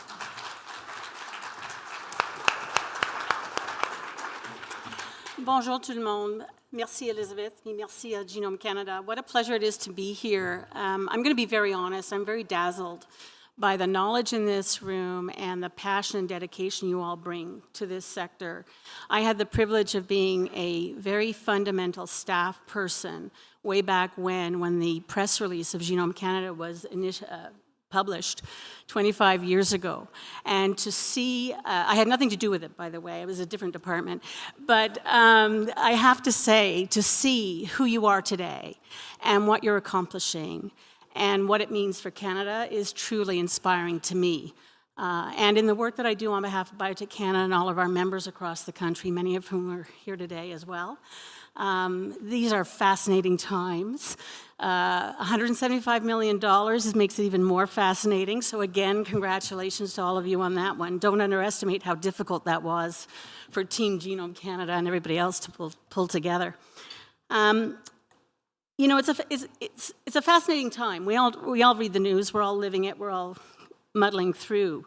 But the fundamentals of the challenge that we're going to talk about today sadly have been around for quite a while. You're not going to hear new things, but you are going to hear an honest conversation from leaders in the sector who are working within Canada, but with an eye to their global aspirations around how the best of Canadian genomics has got the potential to drive economic value and ultimately solutions for our people and our planet. So I want to thank and welcome folks to take a seat. Neil Aubuchon from AbCellera, Trevor Charles from the University of Waterloo, Tiago Hori of Atlantic Aqua Farms Limited, and Nancy Tout from the Global Institute for Food Security. Quite a spectrum of technology amongst these leaders. I'm really thrilled about this conversation today. I'm going to join you in a second, but as Elizabeth said, you know, these are interesting times. We do have our challenges. We understand what they are.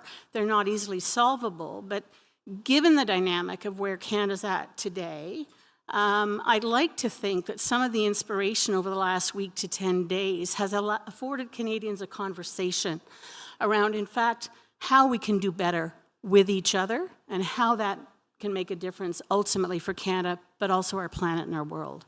So I think there's a lot of opportunity, if you can ever say there's an upside around a crisis. I think we're living it, and I think we can show it with the people in this room, to be perfectly honest. Funding, regulatory performance, imagination, knowledge transfer, talent development, all of those things are at hand in terms of when Canadian science, Canadian leadership moves into a business development commercialized cycle. These are not easy challenges. We know the government has come to terms to a certain degree with those challenges. We can't stop educating governments, regardless of color, stripe, timelines, around what those challenges are and what they mean to our sector and what they mean to the ecosystem at large. We have some bragging to do, everybody. It's a collective responsibility to get loud and proud about the opportunities that you're all striving for. And I think we're going to spend some time on that in this conversation. So, have they turned me on here? Hopefully. Can you all hear me? Yes? Okay, grand. So we had a bit of a pre-call a couple of weeks ago, and kind of looked at what the landscape looked like and what the commonalities are between the group here. So I'm going to first start by asking each of the panelists here today to introduce themselves and showcase the leadership that you're bringing and have been bringing to the sector and the ecosystem writ large here in Canada. I'm going to start at the end here, and we're going to work our way down. All right, thanks. It's a pleasure to be here. It's a great announcement we had today. Really exciting for the whole community. I'm Neil Aubuchon. It's sort of an interesting symmetry for me to be here because I am a graduate of University of Toronto when I was completing my MBA. One of the reasons that caused me to go into the biopharmaceutical industry was because at the time there was a lot of excitement around the full genome being sequenced. And so because of that excitement, I thought, hey, this is probably an important industry to be part of. And here I am, 25 years later, here in this panel. So it's great to be here and to understand the success that's occurred over the last 25 years. I started with Eli Lilly in the US after my MBA, and I've worked in Japan and Australia, so sort of 17 years at Lilly. And then I worked at Amgen in their corporate headquarters in California. before moving back to Vancouver to work for AbCellera. Probably like a lot of Canadians, I wanted to always move back to Canada, but there wasn't a role really that I could take that was going to be appropriate for the experience that I had. So it's fantastic that I've been able to finally come back to Canada and land in that job at AbCellera. Just maybe one very briefly about AbCellera, because I think it's important for context. So we're based in Vancouver. We're a biotech company. We are going to be opening the first biologics manufacturing facility in Canada this year in Vancouver. But we are like fully Canadian based. So we are going to be filing our first 2 CTAs, clinical trial applications this year in Canada. We're going to do our phase 1 studies in Canada. We do have an office, as was mentioned, in Montreal. And those studies are going to be conducted mostly in Eastern Canada. So it's really important for us from a competitive perspective that we have a very globally competitive Canadian ecosystem, and I think that's the foundation for, I think, some of the discussion today. So, well, wonderful. Yeah. Great. Good morning. My name is Trevor Charles from University of Waterloo. And Waterloo, as many of you know, is well known for its entrepreneurship and cultivating entrepreneurship, especially through our inventor-owned IP policy. So I can tell you a little bit of story, won't take too long. But about 10 years ago, through a drought in funding that many of us academic scientists have, I got drawn into starting a company. And that company is Metagenome Biolife Science. It's still pretty small, but we use it sort of as an extension of our lab through offering DNA sequencing services, really to develop some additional spin-offs. So we have Healthy Hydroponics Inotech that does pathogen surveillance in hydroponic systems. The significance of that is half of the vegetables grown in Canada are grown in greenhouses, which are all hydroponic. We also have Earth Microbial, which develops and markets microbial products for turf, so golf courses is a big market there, and also for greenhouses. And I also want to provide a little bit of context, overall context. So not only is this 25 years for Genome Canada, but it's also 50 years for Microsoft, 49 for Apple, and I think that it's important to keep that in our heads. But also, it's 50 years since Asilomar, and Asilomar was really an important discussion that led to really the recombinant DNA revolution, which then led to synthetic biology and all of that sort of thing.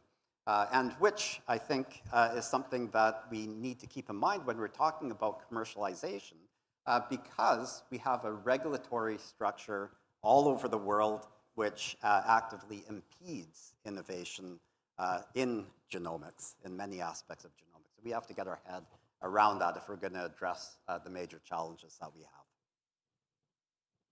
So Thiago Hori, in a sense, it's interesting to be here.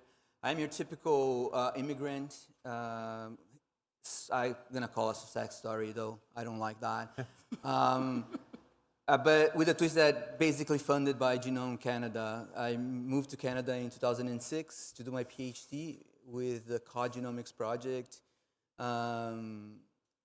in Halifax, Dalhousie NRC, and for the last 16 years I've been involved in Genome Canada projects without interruption, I think, and recently leading my 2 first projects. My area is the implementation of genomics into breeding technologies mostly, but now even broadly thinking about how do you apply genomics to aquaculture of shellfish. And shellfish is an interesting thing for this discussion because I think there's some lack, there's a poor understanding of that industry and what we can and can't do that makes the translation of innovation into the industry a little bit more difficult. Mm-hmm. Mm-hmm.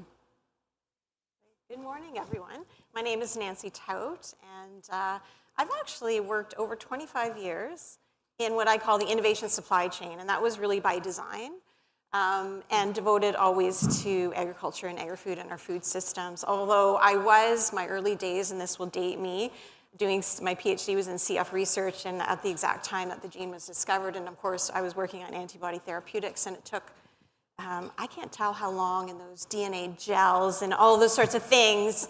And now the team that I led at the Global Institute for Food Security, the DNA is prepped by robots and loaded onto machines, and you sequence an entire meat genome within hours. So that's the perspective that I have. So over 20 years I spent in private industry, and big private industry. I was part of a multinational organization, which meant that I represented Canada as head of research and development around the global table. So I wore the Canadian flag. I wrapped myself around that Canadian flag every time to make sure that we could get those investments here in Canada. But I was always curious, as a budding scientist, they sort of say, here's your career pathway, and you pick this lane.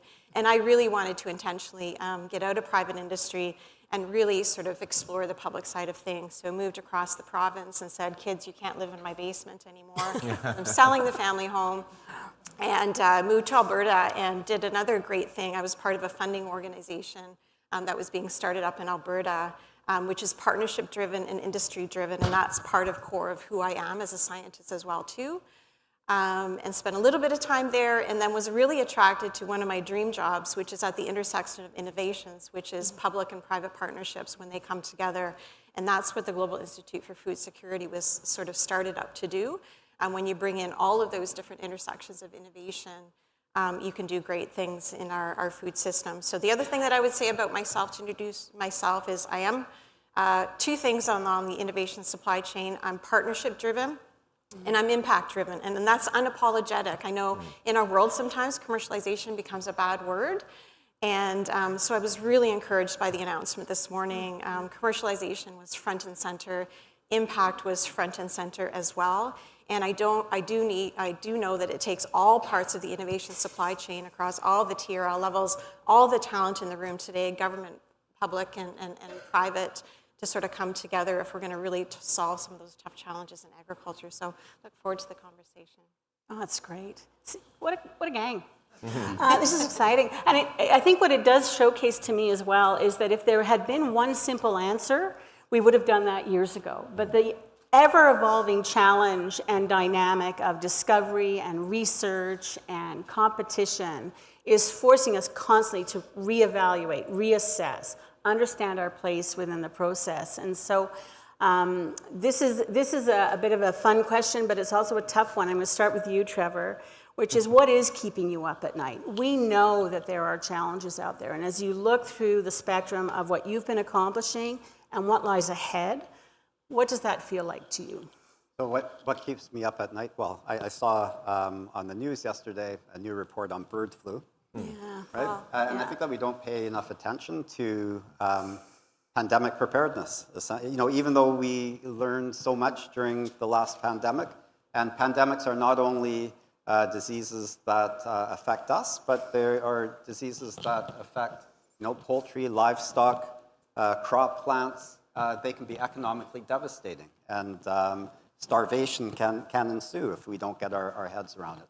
So I think that we need to seriously think about how we can address those imminent threats to our civilization. Yeah. Tiago. I mean, I'm not gonna lie, what keeps me awake these days is the Orange Man. Because I'd be lying if I said otherwise. But climate change, and I don't think our industry specifically understands all the ramifications from climate change. So it's not just water warming, which is terrible for us. So aquaculture is should be much more familiar for the crop people, in the sense that we don't have mobility, or indoors we deal with the environment. Mm-hmm. And so climate change obviously is a nightmare. But there are these indirect effects that we're seeing now. I don't know, you're probably seeing this in the news, but we had 2 hurricanes in PEI in the last 5 years. After having one was in like 2004, right?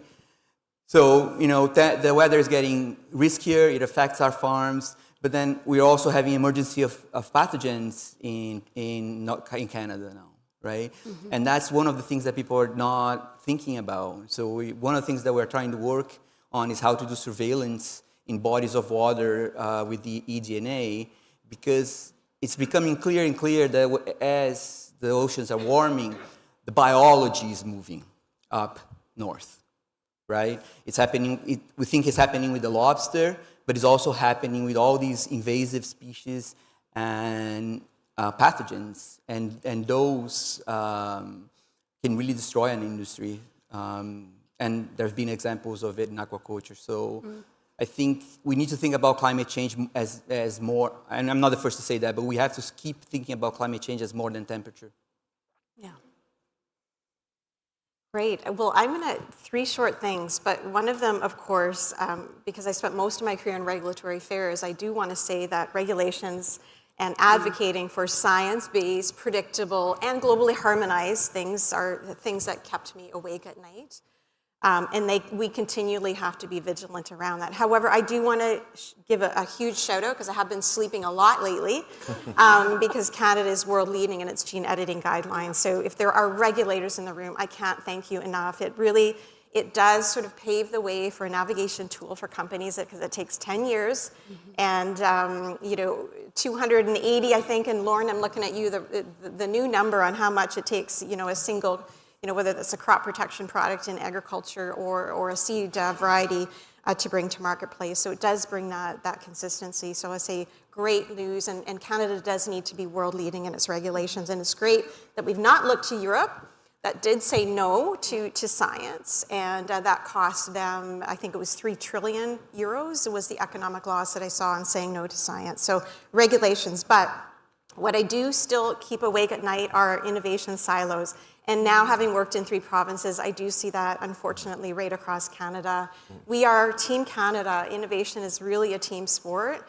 And when we are competing amongst ourselves in this room here and across the country as innovators, it means we need to be thinking about competing with the rest of the world, because that is our competitive advantage. So the third thing I would say is, and some people would challenge me on this, and they would say, it's great that we have so many funding programs, but I'm going to put that as a challenge. They are complex. After I left private industry and tried to navigate around that, they are complex. We have a mosaic. They're not inclusive. So when I think of DEI, I think of, are all of the innovators brought into this circle of, sort of funding programs, and are all the strengths all kind of brought together, from that regard. So, and I would say sometimes they're not. Sometimes they're not business friendly if we're looking to try to, sort of promote that commercialization aspect as well too. So, yes, I would say the funding programs is the other. If we were to take a more, I'm always a solution-oriented person, so we have to think about innovation along, again, the entire supply chain, which I often call it. And if we had a balanced portfolio, so I'm very interested in where the $175 million is going to go. We think about our own retirement. I'm thinking about that more and more lately.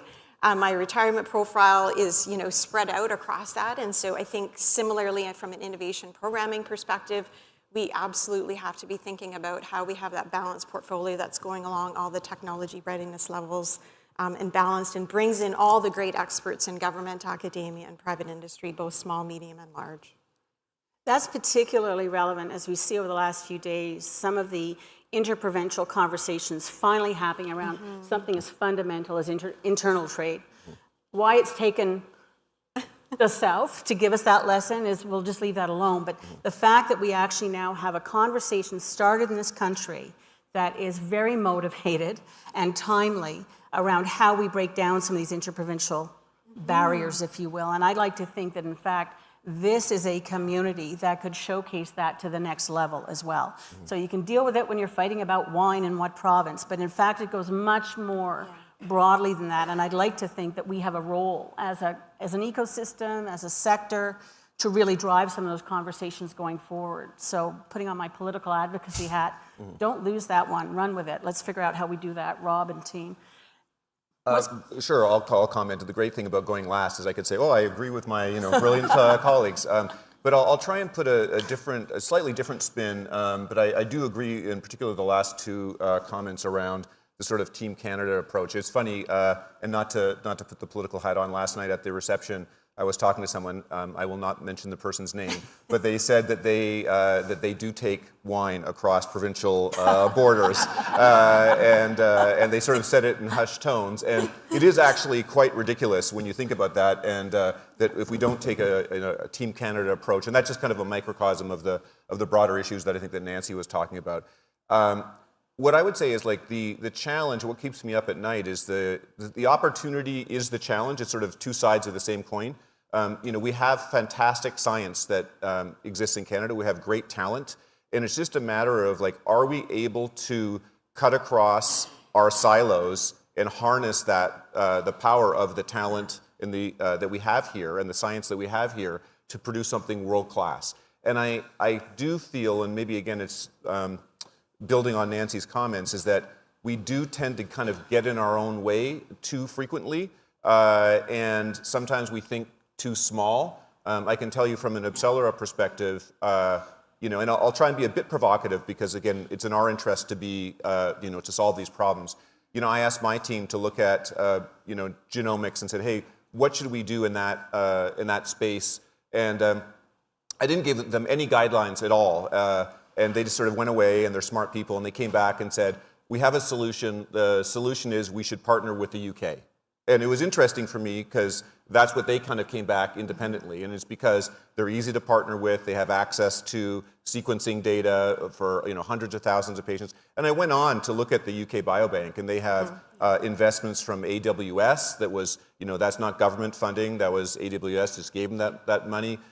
They have a collaboration with Geisinger Health, which is a US healthcare firm that has medical records that are fully sequenced of all these patients that have given informed consent. So I do think it's important that we need to focus on a Team Canada approach, but we also can't just be too insular either. That's right. Like we have to look at sort of the broader world, and there are other groups like, and I don't know the specifics, but Geisinger Health or AWS or these type of groups that have shown an interest in this, and how do we collaborate with them? And I can tell you that if we take a siloed approach, we will never be successful because those groups, it's a global meritocracy, and having worked at global headquarters of companies, you say, where should we put our capital? We want to invest with partners who we think are going to be winners.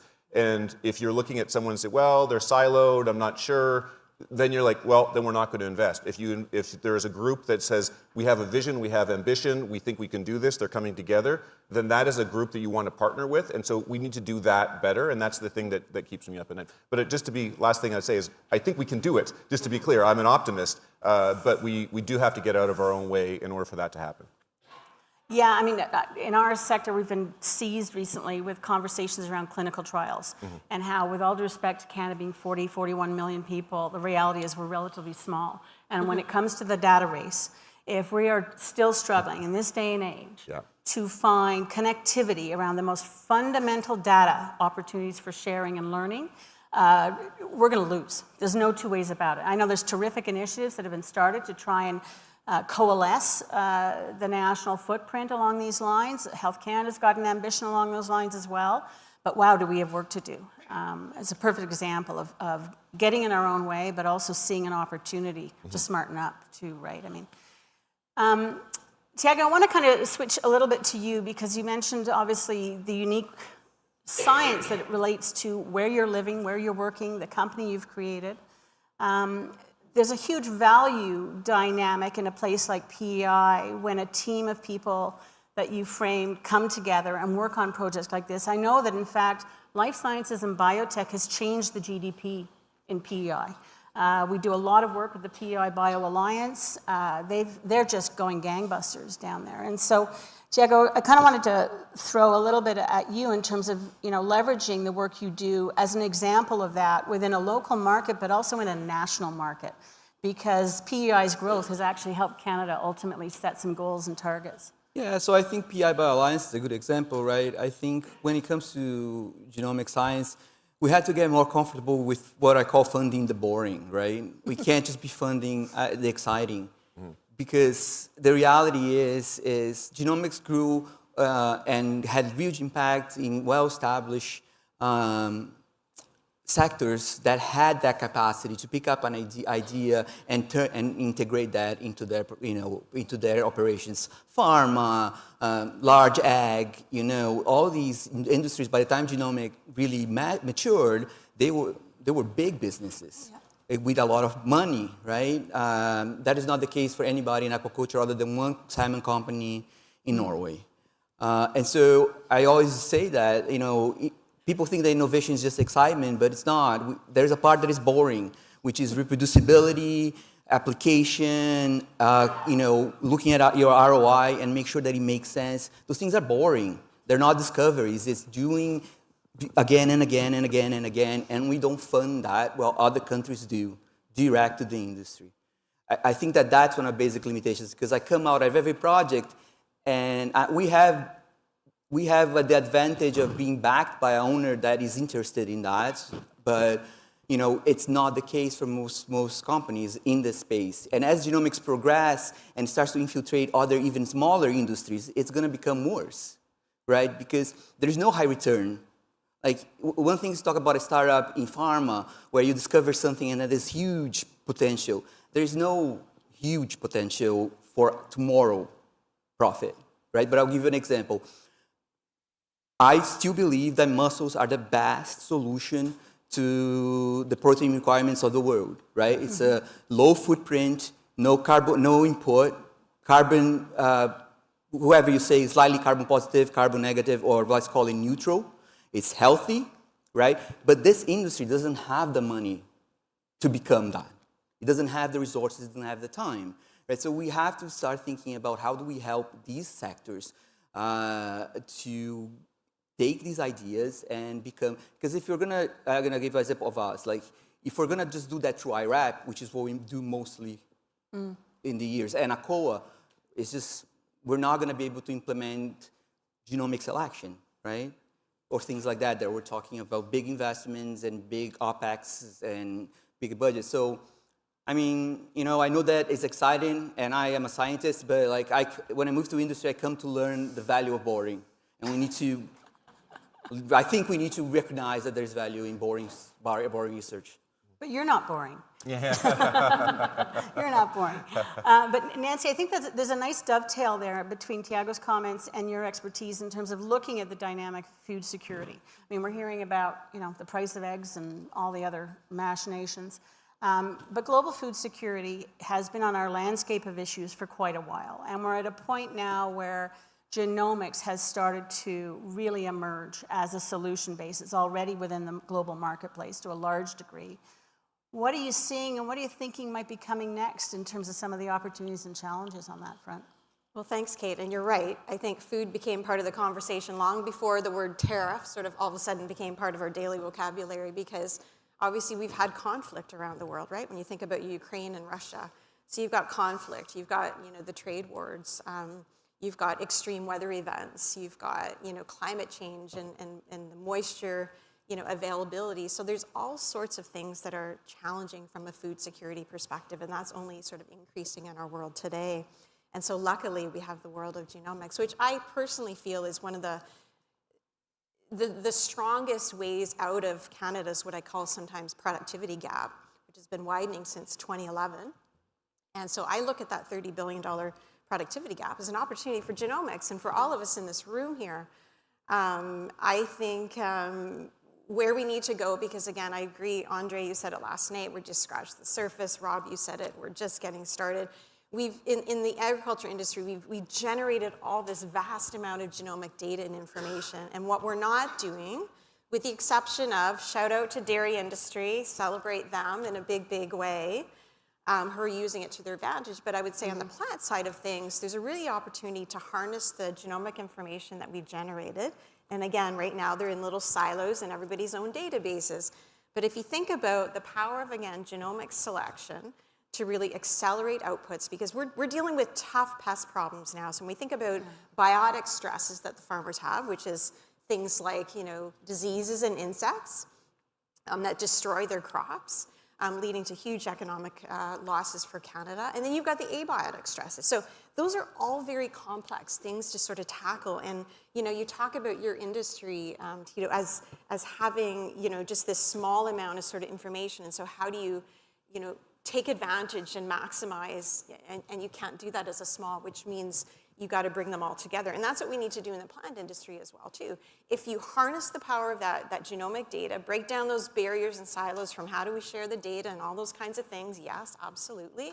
But when you can use the power of genomic data, you layer on artificial intelligence, you layer on quantitative geneticists, you layer on automation, all the bioinformatics, the computational power, wow, like great things that can happen. You know, we can find the solution to fusarium head blight and sclerotinia and canola and all those kinds of great things. And so we're right on the cusp of, you know, and I agree with you, Neil, we've got sort of all these components and all the right ingredients.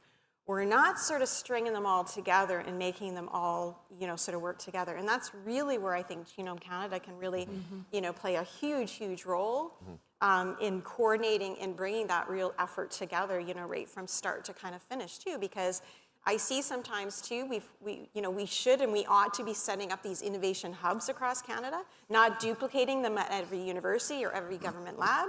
Let's figure out, you know, where those regional centers of excellence are going to be, and, you know, invest in that so we can sort of do that great work and bring them all together in that integrated framework and mindset of and expertise that we sort of, you know, need to be able to do that. So, yeah. Make money smarter. Absolutely. And like I said, we've got some great ingredients. Right? We've got all the right ingredients. I'm not sure that the recipe for the greatest cake is coming out. I think there's bits and pieces, and we need to celebrate that. But this is about launching into the next, 25, 50 years that the introduction sort of talked about this morning, because if we don't do it, someone else is going to do that. And Canada's really got all the talent here, and we can do it. Well, and I think that feeds a little bit, Neil, into what I was thinking about in terms of your contribution to the conversation, which is you've had all of these global roles. You've come back to Canada, so welcome home. And taking a look at really what you're seeing in the landscape in terms of what are the real opportunities for Canada to get this right, in terms of, okay, if we can weave a fabric together a little bit more effectively than we have before. You know, you're sitting on the cusp of an unbelievable success with Abcelera. It's inspiring to a lot of folks. What is the next wave of this looking like from your perspective as you kind of sit in Vancouver, snowy Vancouver, he said, and in terms of the work you're doing both in Montreal but across the country? Yeah, so a couple comments just to build off of Nancy's comments, and having spent time in the U.S., you know, sometimes I find coming back to Canada, we sort of say, oh, the U.S., this, that, and the other, but of course, there are regions in the U.S. too, right? You know, a lot of the biotech sector is based in Boston and San Francisco. So I worked at Eli Lilly for many years. It's in Indianapolis. And what was the number one concern they had there? That there was no biotech ecosystem in Indiana and the Midwest, et cetera. So coming back to Canada, you know, these are things that you do hear in other parts of the world and other regions in the U.S., so it's not a uncommon issue that people are thinking about. In terms of, you know, where the next opportunities are, I think the issue of target identification, target validation, because of course for us, you know, you've got to start a program to try and develop a new medicine, but of course it sounds, you say that quite easily, but it's like, well, what do you work on? And the probabilities of success are very, very low in our industry, even if you do everything right. So if you can increase that probability, that is a huge advantage. So that's one area. The other area, of course, is going to be the next, the focus of the next panel, and that is precision medicine. So for payers, you know, the government of Canada, but private health insurers, whoever it is around the world, the most expensive medicine you can have is the medicine that doesn't work. And so, you know, there's a lot of medicines that are very good, but they don't work for all people. So if you can increase the probability of it working in a patient, then the healthcare system can be more efficient. You know, one of the things that, you know, the biotech and biopharmaceutical industry talks about is, you know, getting appropriately rewarded for innovation. And I think that's a fair debate to have. but it's incumbent on us to make sure that it's working in a higher proportion of patients so that we're not kind of wasting, money of the healthcare system. So that's the other area I think that genomics can play a big role in the industry. Trevor, you're not bored either, right? I mean, there you sit at one of Canada's preeminent universities. You see how the world has come to Canada to learn, to share, to collaborate. The work that you're doing both from a corporate perspective, but also in terms of your role as an academic leader, looking at how we can capitalize on the strength of that talent, that energy, that curiosity, and what do we need to do better over the next number of years to really be able to bring that wealth of talent into the system and drive our commercial success? So I think that we all recognize that we're not very inclusive. And so I'd like to just spend a little bit of time talking about how we can harness all the talent that is not being involved in genomics or really any other type of science. So I'm a real big fan of entrepreneurship in engaging underrepresented communities. We recently had a hiring exercise at University of Waterloo for Black and Indigenous scholars. And I was on many of the hiring panels for that, for the Black competitions. And one of the things that we saw is that most of the applicants did not go through their high school in Canada, right? So we really exclude within our school system members of the Black communities in particular. And we need to figure out how to fix that. And any type of DEI or EDI exercise that we do at the level of a research grant application is largely going to be ineffective because it happens way, way before that. And so I just wanted to point to some things that are being done. So Larry Goodridge, who's in the room here, president of the Canadian Black Scientists Network, has been heavily involved in really mentoring and guiding Black students in science fair activities. And they've gone on to do amazingly well, winning Canada-wide science fairs. So the talent is there, and we just have to figure out how to harness it. Also, my experience in entrepreneurship a few years ago with federal funding, we started the Liftoff Black Entrepreneurship Program in Kitchener-Waterloo area, and we've had about 140 entrepreneurs who've come in. We haven't given them funding, but we've given them coaching and training and sector agnostic, so it's not really directly related to genomics or any type of science, but you can see how these founders have thrived, where they really were not included, they were not part of the ecosystem beforehand, and it doesn't really take that much to have a real impact. And so there are things that we can do. I just think that we're going about it maybe not the most efficient or effective way. How would you fix it? How would I fix it? I think really we need to focus on what goes on in the schools, right? There's outreach that we can all do in the schools. My son is a new high school teacher in Winnipeg, and I'm hoping that he's going to have an impact.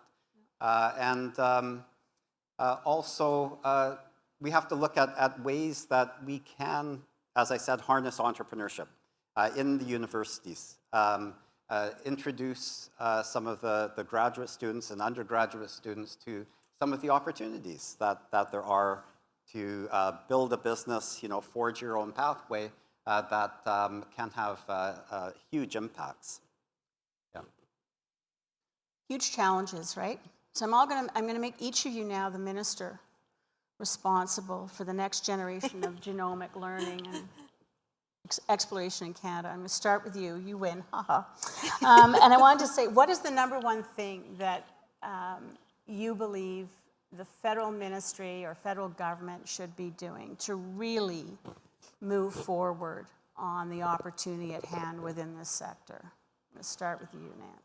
Amazing. I love that you don't stick to your script. It's not a question that you sent I sort of am. I love it. Nicholas can have words with me afterwards. But it's a fun one. It's a fun one if I was sort of the minister in charge. Again, I think I would, look across. For those that know me, I'm partnership-driven collaboration. I believe all the best ideas will come from everybody working together. And so, finding ways to sort of, stitch up the whole community, to think bold and aspirational. Again, I agree with the comments that sometimes we're just satisfied, we've got, that little project resulted in a genetic gain of 0.8% for wheat. Well, we could actually 3 times this if we actually use the power of all the information. So to be able to stitch together, and I think we do need to invest in world-leading, what I will call these innovation, and call them genomic centers of excellence or hubs. And because the technology is out of date almost as soon as you purchase the equipment. So as an example, a piece of equipment at the Global Institute for Food Security, right? So if you scatter those across the country and don't fill all of those machines, all the consumables cost, way more than they need to be, and they're not cost competitive. People now actually in Canada are sending their samples to China or to the US. And so we have to have cost competitive centers of excellence invested in here in Canada, and we need to constantly be investing in both the, what I will call the human capital and the equipment capital. Because I agree in the people side of things too. It took me a year to recruit a quantitative geneticist. Very difficult recruitment, and able to recruit from someone from around the world. But those are the sorts of things that we need to sort of understand where we're going to go to, as Wayne Gretzky always says, where we're going to need to be in 10 years. And let's start to get those trainees and mentorships in place to be able to fill those labs with really trained experts. So. Minister Tiago. Yeah, 2 quick comments, I think. Just to go on sort of a crusade, but I think one thing that we need to do is that we need to have 2 very uncomfortable conversations. And one is how about we train and treat graduate students. So we don't train graduate students to function well in the industry, right? I think that nobody's going to disagree. And we need to start doing that. Again, it's boring. We need people that know how to do boring research, right? It's not enough. Everybody talks about entrepreneurship, and I love it. But somebody has to do the boring work, right? That doesn't generate $10 million next week. Yeah. And a second uncomfortable conversation I think we need to have in Canada is are we happy with our funding ecosystem and the way it works and the criteria it uses and the impact it has in research? And I'll give you one example. Now, most of the funding areas we are a partnership between industry. They have to have an industry partner, which is great, but it also created this movement within universities of people trying to mask their research as applied to get funding from these, because NSERC, for example, has very little money, right? And I'm not against basic research, but if you're doing the basic research is one thing, let's fund basic research is important, let's give NSERC more money.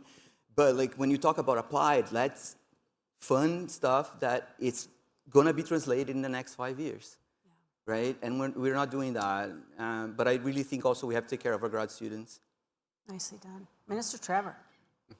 So I think we can't be afraid to fund startups directly. That seems to be a no-go in Canada for some reason. It's not in the US. A big advantage in the US there with SBIR grants and that sort of thing.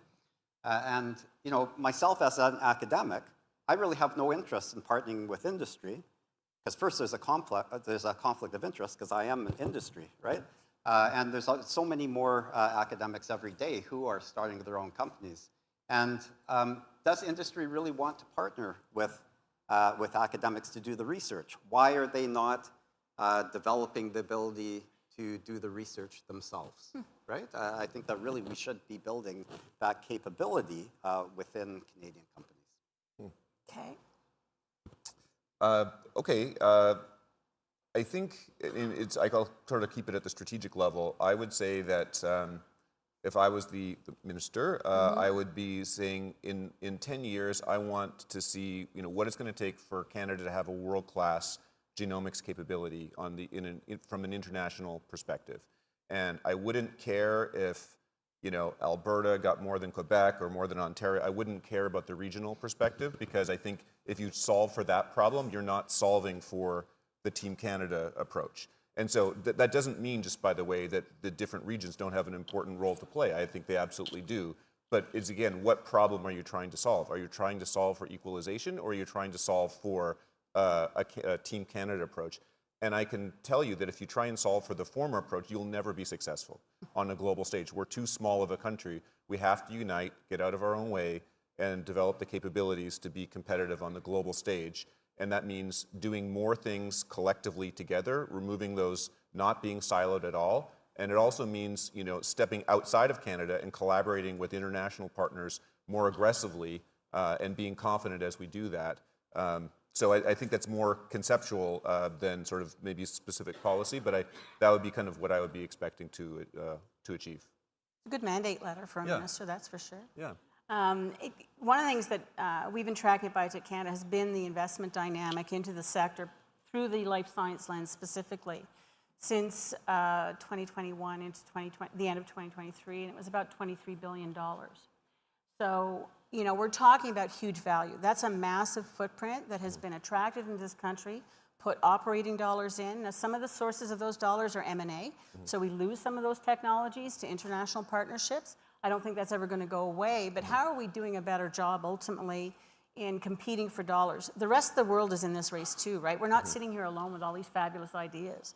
And the challenge is a great one. And given the global dynamic that we've been living with since November 20th, we need to really sharpen up as a country. Our maple leaf matters, so do our provincial flags, but internationally, we've got to come together in a pan-Canadian way, to your point earlier. We've got about 4 minutes left, so I'm going to give each of you a minute to say, if you wanted people here in the room to understand one thing about the ambition that you drive within your work, what is it? Okay, so I think ambition is really important. So we are trying to become the next kind of Regeneron. Regeneron's about a $100 billion company. We would like to be that and be headquartered in Canada. And that's very different than having an ambition of getting to $2 billion and then selling the company. So we're not trying to do that. We're trying to do the former. But it's the same, I would say the same thing to the folks in the room of what is our ambition? If we don't have the ambition, it's never going to happen. Just my last comment is, people probably have read the Malcolm Gladwell book, The Tipping Point, and they talk about if you're a hockey player, in whatever, the Northwest Territories, and you're good enough, you're going to get found in Canada, because Canada in hockey is a meritocracy, right, if you're a good enough player. The same thing is true with science. And having worked at the headquarters of these multinational firms, we would look at things in Africa and Europe, all over the world. So if it pops up as being good, someone is going to be interested. We have to have the ambition to go for the gold, I guess. Yeah. So I'll just be brief. So I always think of things as, how can we solve global challenges from a circular bioeconomy perspective? And genomics is a really important part of that. And I always think that biology is better than chemistry. Yeah, then I'll go back to the solution on the basis, right? And I think when you train people to work in the industry at the formation level, but I think I would encourage every research that is working on applied science to always ask themselves the question, is this feasible in the industry, or is going to be applied, right? I don't think we ask that question enough when we're in the lab or thinking solutions of writing grants. That should be, it's not only it has potential, it is actually feasible, right? And I don't think we ask that question hard enough. When there's always a bid on the grant proposal, but we're not asking that question hard enough to guarantee a maximization of the dollars that go into research in terms of post-impact into the industry. Wonderful. So I think that's something. Nice. I would simply, it's an invitation almost to, to come to the table, to think really, really bold, to think about this next horizon for genomics, to be quite ambitious. and for Canada to be world leaders. And I think to be able to do that, we do have to do it differently. We've been very successful up to today, and I don't think we can be successful with that same strategy. So I agree. What is that strategy 10, 25 years out?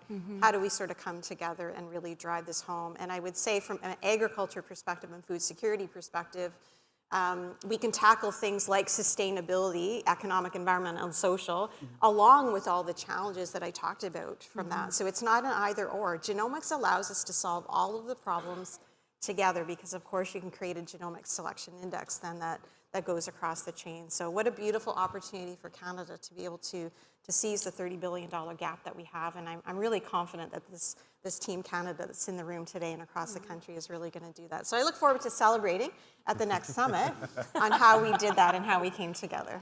25 years goes like that, right? It does, at the end of the day. Look, I want to thank all of you, one, for the personal learning and sharing today for me. It was a real privilege to join you here today. I want to thank Genome Canada again for this opportunity and bringing everybody together. And I think, again, for everybody who doesn't live and breathe the Ottawa dynamic, please understand that getting $175 million from a federal government that is seized with all kinds of stresses is no mean feat. So again, kudos to Team Genome Canada, and thank you all.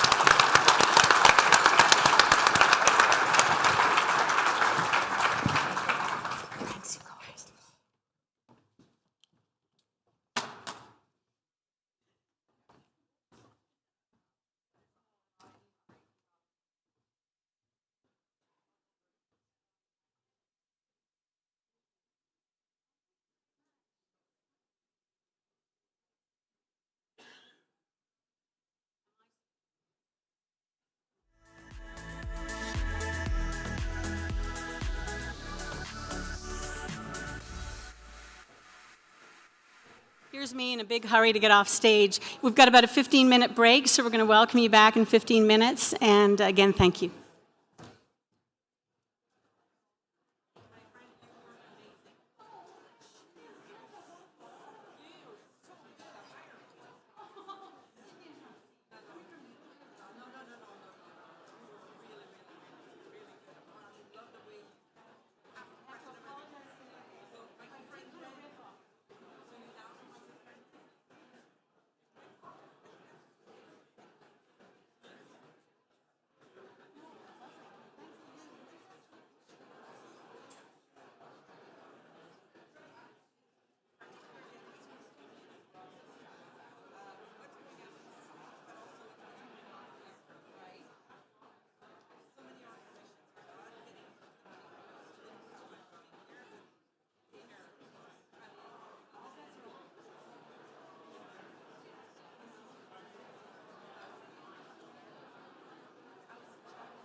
Sometimes it feels like the world is ending.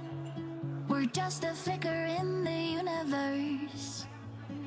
I think that we gotta stop pretending like everything is fine, although it hurts.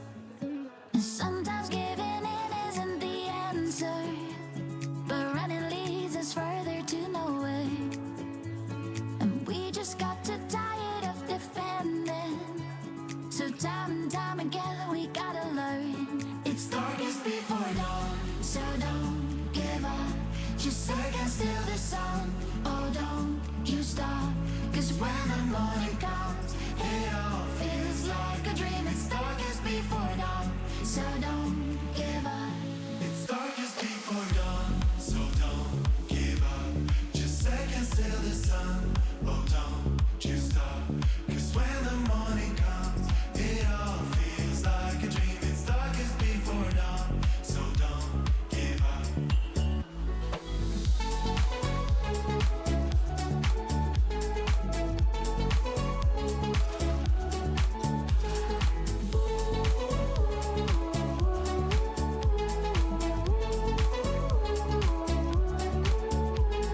Sometimes something else is taking over, like we are just some puppets in a show. Somehow living life in slow motion, and where we go, we don't really know. It's darkest before dawn, so don't give up. Just seconds till the sun. Oh, don't you stop, 'cause when the morning comes, it all feels like a dream. It's darkest before dawn, so don't give up. It's darkest before dawn, so don't give up. Just seconds till the sun. Oh, don't you stop, 'cause when the morning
Darling, darling, I'll turn the lights back on now.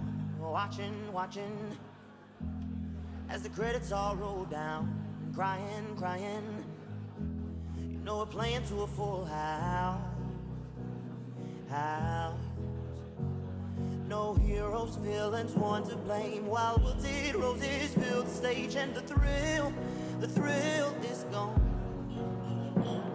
Our debut was a masterpiece, but in the end, for you and me, hold this show, it can't go on. We used to have it all, but now's our curtain call. So hold for the applause. Oh, oh, oh, oh. And wave out to the crowd and take our final bow. Oh, it's our time to go, but at least we stole the show. At least we stole the show. At least we stole the show. At least we stole the show. At least we stole the show.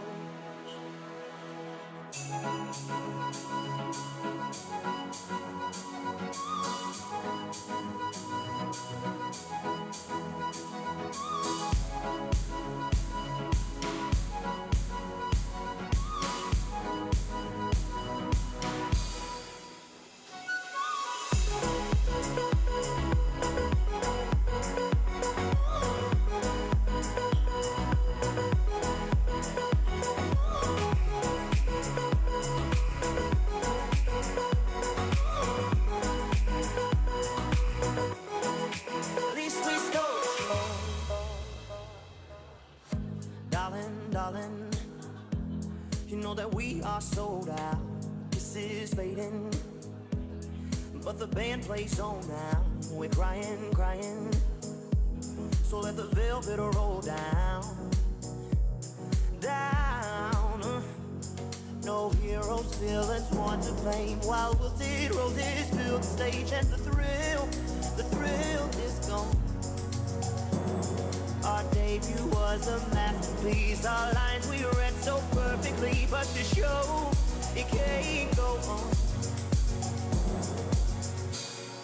We used to have it all, but now's our curtain call. So hold for the applause. Oh, oh, oh, oh. And wave out to the crowd and take our final bow. Oh, it's our time to go, but at least we stole the show. At least we stole the show. At least we stole the show. At least we stole the show.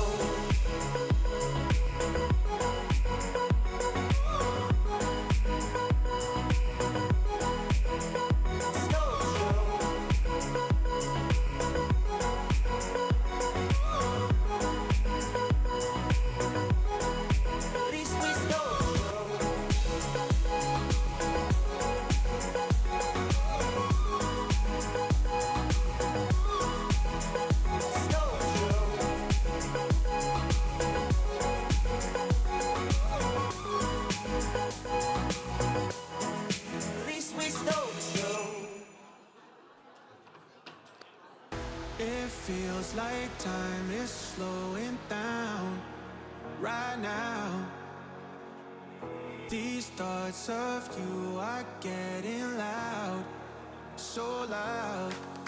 I thought that it was perfect, but it wasn't fine. Oh, how did I deserve this? I did everything right. I'm still so lonely in a crowd without. Well, tell me where you've gone, gone, gone, gone, gone. Now that I need you, now that I need you. Well, tell me where you've gone, gone, gone, where you've gone, gone. Now that I need you, now that I need you. Well, tell me where you've gone, gone, gone, gone, gone. Now that I need you, now that I need you. Well, tell me where you've gone, gone, gone, where you've gone, gone. Now that I need you, now that I need you. Well, tell me where you've gone, gone, gone, gone, gone, gone, gone,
Okay.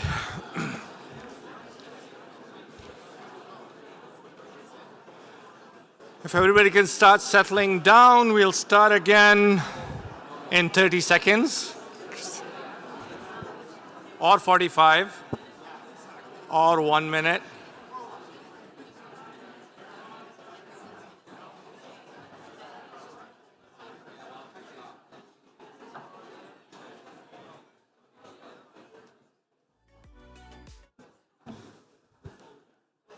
Please grab your coffees, take your seats. Not too much coffee. Lunch is soon after.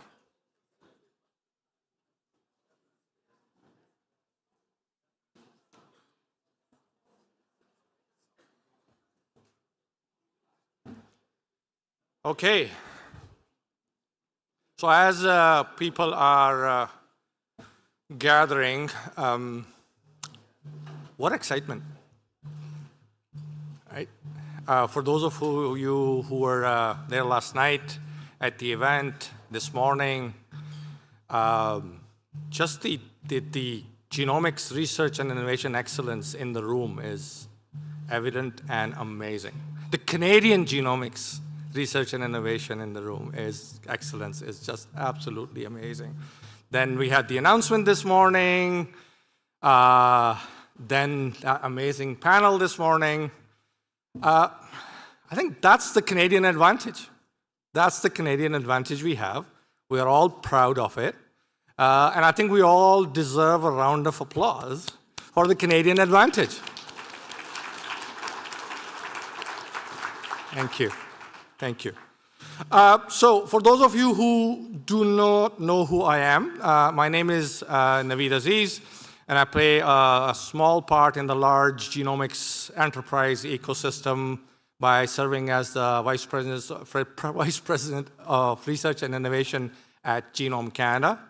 I must say, when we played that video this morning and it says the key to life was DNA, I thought it was talking about Dr. Naveed Aziz, but that was not true. But I think you will all agree that genomics is opening doors to scientific discoveries we never thought possible. In the decades since the human genome was first sequenced, we've seen a revolution in the field. But the single biggest promise in the potential of genomics is to improve the health of Canadians and all people in the world.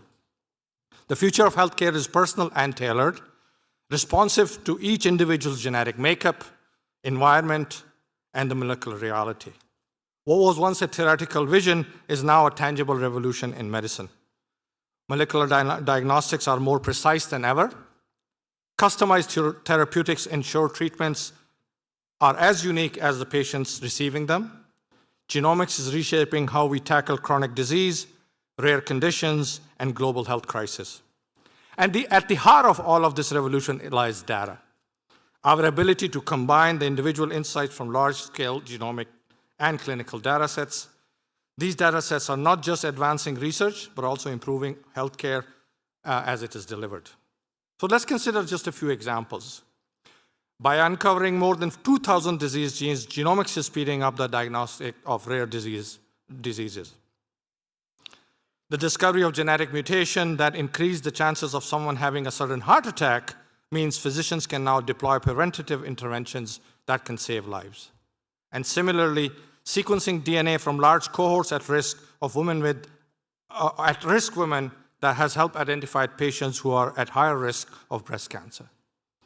Discoveries like these are beginning to promise of the precision of medicine closer to reality. But breakthroughs like these are happening at a time when the Canadian healthcare system is under enormous pressure. It's even hard for some Canadians to find a family doctor, and our nation's aging population is putting even more stress on the system. Precision health can offer a solution. And it can provide a new standard of healthcare. It can help address health disparities across different populations, including marginalized groups, by recognizing how unique genetic and environmental factors impact them. But to realize the full potential of precision medicine, we need innovation in healthcare, and we heard some of that this morning. And we need national collaboration on data generation and sharing. As we look ahead, The true impact of genomic-driven precision health will depend on strong national policies that balance privacy, security, and accessibility, a robust infrastructure to support the generation and use of genomic data, a workforce equipped with the skills to translate data into patient care,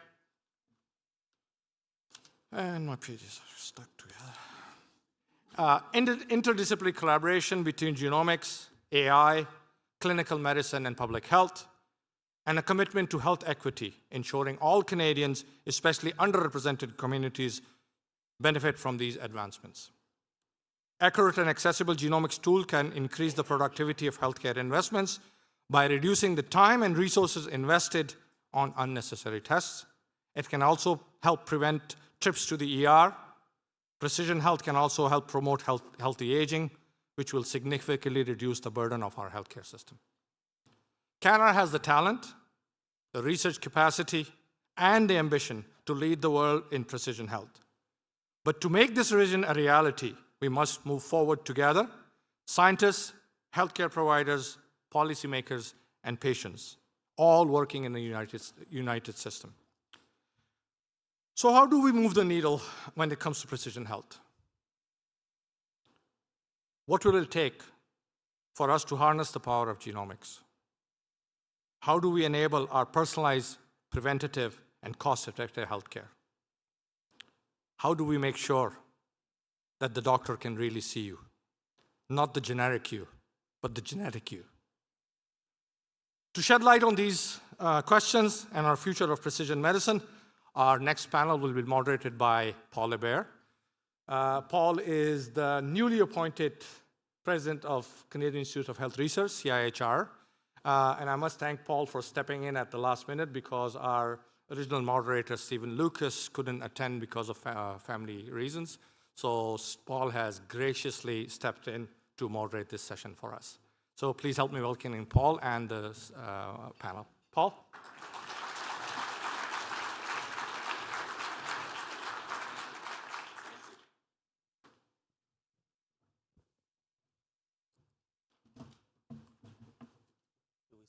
Anywhere in particular? Yeah, sit where you would like.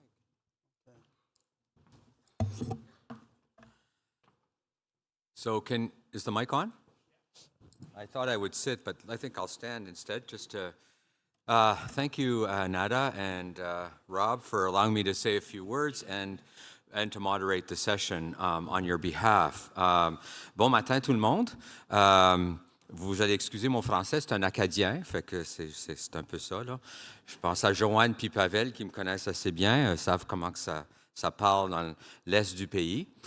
So it's a wonderful pleasure to be here with all of you this morning.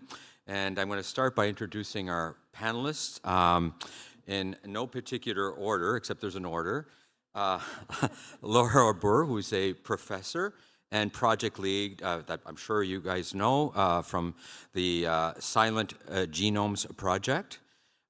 They will do more introductions on their own. Dr. Upton Allen, who was my boss for a year, who's the head of infectious diseases at Sick Kids, so we know each other. And next to him is Nada Jabado, who I've just met, a professor and pediatrician and hematologist oncologist at McGill and I assume the Children's Hospital. And Catalina Lopez Correa, did I get the name right? Did I get the name right? Oh, I got the order wrong, sorry. The Chief Scientist Officer for Genome Canada. So it's really wonderful to be here, and I should acknowledge that it's both CIHR's and Genome Canada's birthday, our 25th anniversary together. And just like Genome Canada, we have together created significant impact. And Nada and Andre Picard last night gave you a number of examples where our work in genomics, proteomics, metabolomics, all of the precision medicine stuff have really created new understandings of mechanisms of disease that we didn't know before, so we understand ourselves, our environment, and everything around it that's living better than we used to. But just as importantly, we've created new products and technologies in Canada, and to some extent, we've taken advantages of that, assuming it didn't go down south first. But that's another story. So we have a rich history together, and one of Nada's clear points was we win in Canada because we collaborate. We have to do more of that, and my hope is with CIHR and taking that on, that we, CIHR and Genome Canada, move ahead together as key strategic partners. And I expect that's what you hope for too, and I heard it repeatedly from Rob and from Nada just now in terms of his opening comments. One example I use is that one hospital in Boston, I was telling, I think, Andre yesterday, spends over $1 billion a year in research, which is not too far off my budget every year. So the lesson there is you can't outspend Americans, but we certainly can out-collaborate them. And the way we work together will, I think, forge our future. What I really appreciated last night when I heard Rob speak, and speaking to a lot of you, is how you've developed collaborative relationships between your partner organizations and the rich partnership that we enjoy with CIHR and others in the ecosystem. Your universities, your institutes, the private sector, as illustrated in the meeting before. So this matters to me. It's affected my life personally in all kinds of ways, whether it's the new drugs that my first wife had the privilege of having, or with some of the newer medications that we now see and that I've had the privilege to use as a healthcare practitioner. And that's about all I'm going to say, except that there's more work to do. My hope is that your community drives us forward in many different ways, and I look forward to meeting as many of you as I possibly can and to be to help you achieve what you need to achieve together. And I think we can do that by aligning a number of our programs all the way from the bench, the test tubes, all the way, as Nada just said, the delivery of services and products to Canadians and better health. You guys understand better than most, for many of you, that that journey is not a linear one, and it requires a lot of work. Some of those things that we have to do together require a lot of interprofessional development and support, and certainly incentives to collaborate, which we will be looking at, I expect, together. So with no further ado, I've introduced the panelists. I'm going to sit down and start asking them questions. My hope is that we have at least 10 minutes for you to ask questions, so get them ready. If not, I'll have to keep asking. So there you are, and then should we start? I'm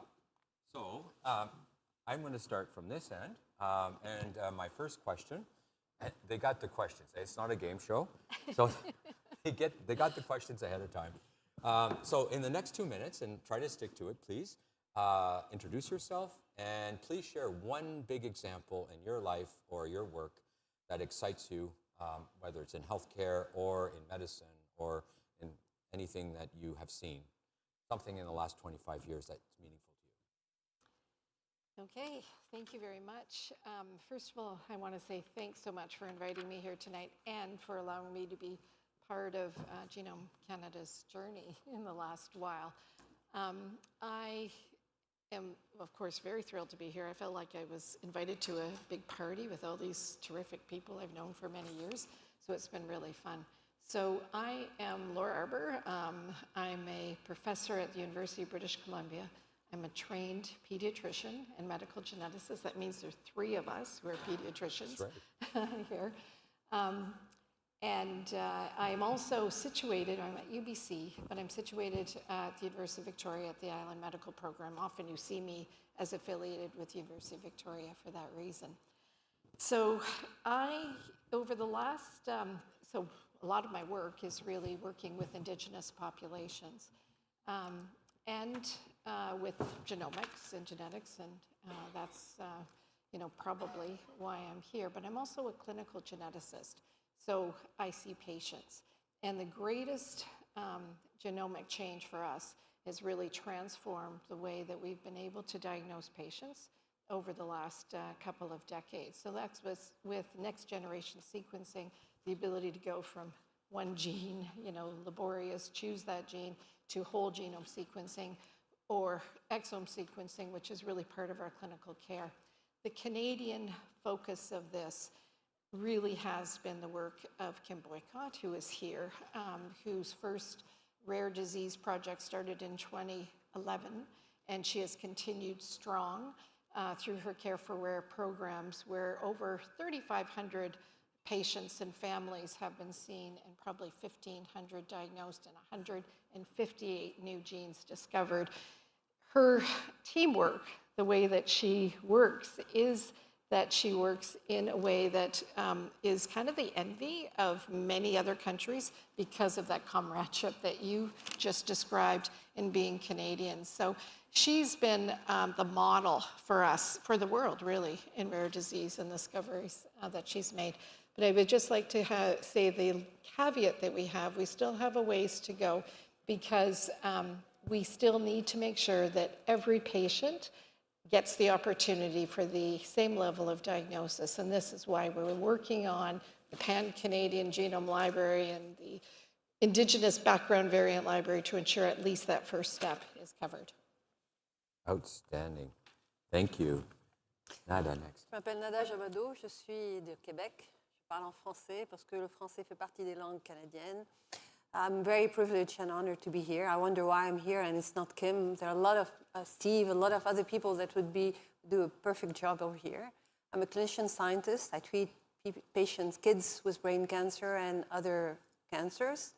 Why? When I came here, I'm an immunologist by formation. My husband is Canadian. I was trained in France. He couldn't work in France. I came here, and I was very lucky to be here because there's vision, there is collaboration, and CIHR and Genome Canada came together and created those large LSAR. And when I first started, we would used to diagnose those kids with brain tumors just looking under the microscope, not knowing, and those tumors would be called the same. Just based on what we were able to do, and I'm one of many, we're able now to not only diagnose precisely, find things that we can work on today. I was asked to give one example. My best example is now, for some patients, it's probably 10 to 15% of those brain tumors. They don't undergo surgery. I do an LP. And with the LP, because I know exactly what to look at, I find the target, yes or no. If yes, they don't get surgery, they get targeted therapy. And it melts. So if you want example, this is one of many examples. We're not successful all the time. The other thing that I'm very proud of is that within the province of Quebec, and it's not Quebec is the best or whatever, but they had the foresight. Now, transcriptome and exome, germline and tumor are paid for, and any time of the journey of the patient, they're there. I want kids to be 80 and above, meaning that this is accessible for everyone, everywhere, because the odyssey starts with the correct diagnosis. What can I treat now? And it's not added cost on the contrary. It is quality of life, less cost, better treatment. With this, probably we'll be able to touch 20 to 30%. And what I want in the next part is to say, how can we reach close to 100% of improved therapy and improved therapy for all? Merci beaucoup, Nada.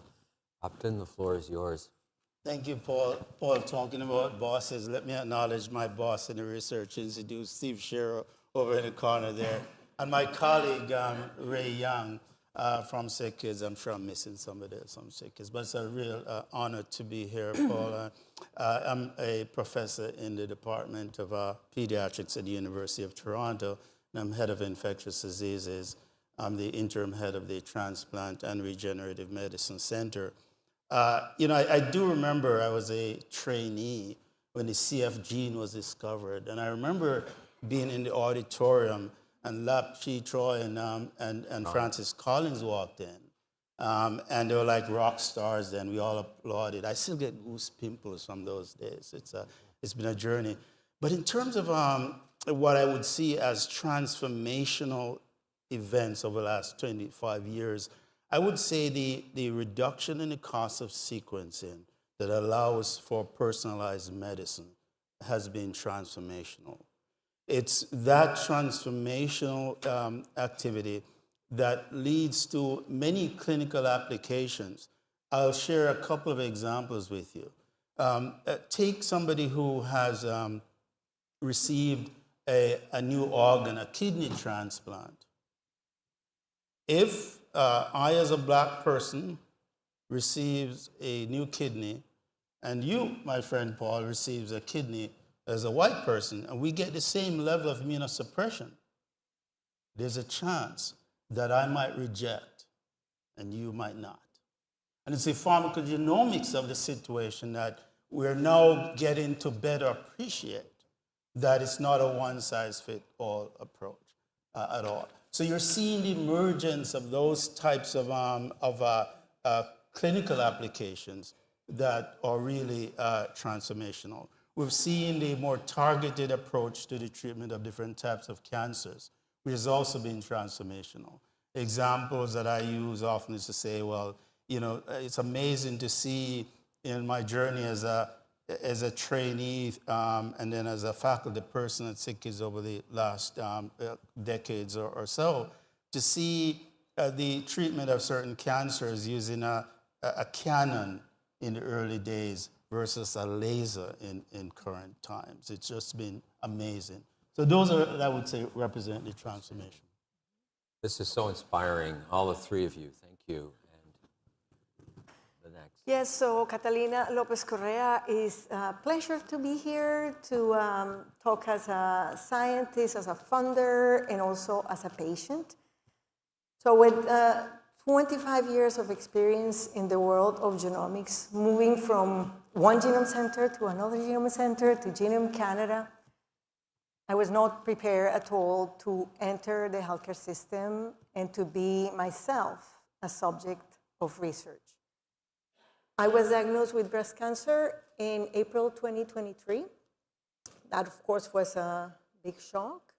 But it was not my first encounter with cancer. My first encounter was in 2016, when my dad was diagnosed with a glioblastoma. We had no sequencing, no access to biomarkers, no nothing. He died in 3 months after diagnosis. And that left me almost, paralyzed, silent, and it was really hard. But then 7 years later, when I was diagnosed in April, I really had the fortune to benefit from all these wonderful advances we're doing in genomics.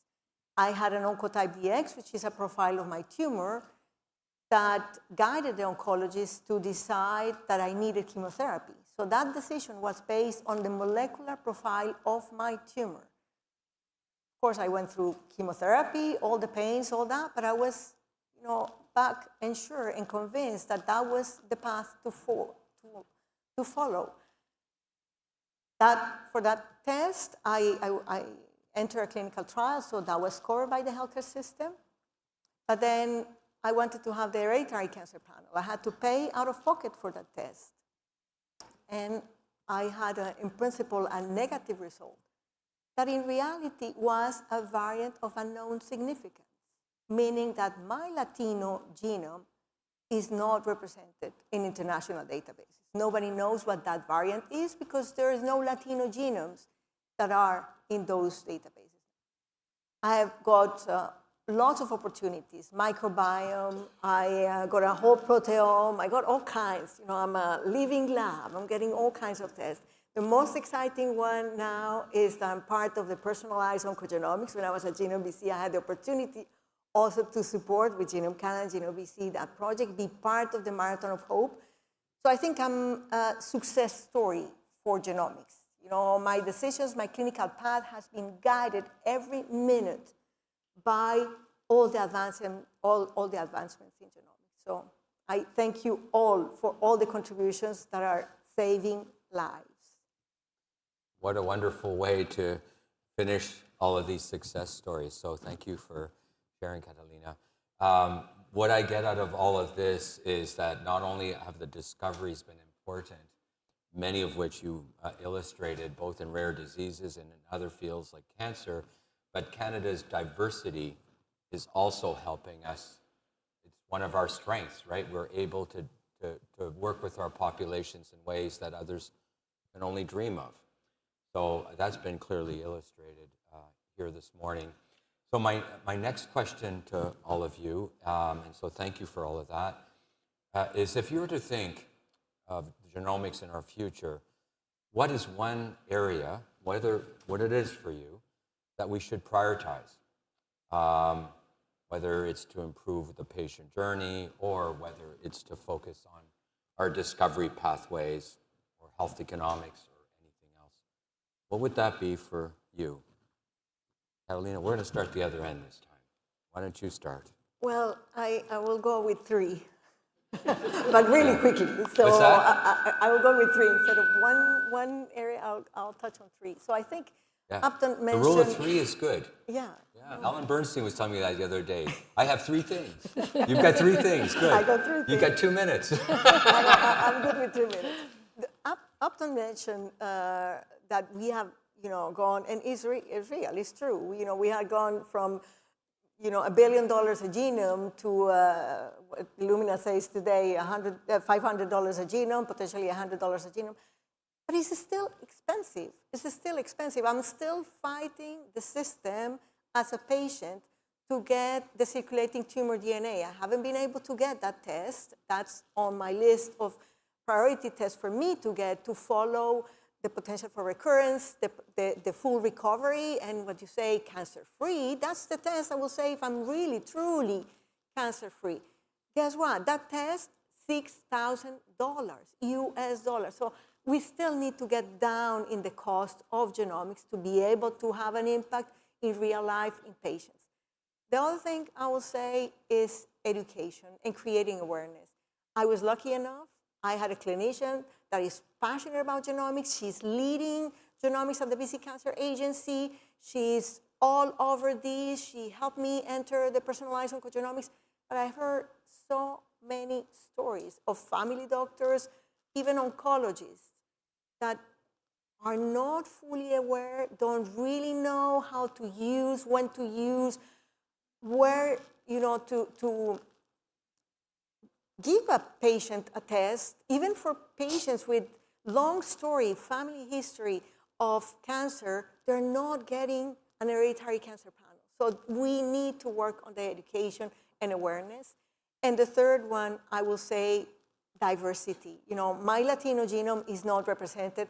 That's big, because that means the care of all of us, like Asian genomes, African genomes, Black genomes, Latino genomes are not represented. And this is not just about, nice EDI, talking about diversity. This is about healthcare. This is about really implementing genomics in the healthcare system. Is really a pressing need. Outstanding. Well, thank you so much. Dr. Allen. Thank you very much.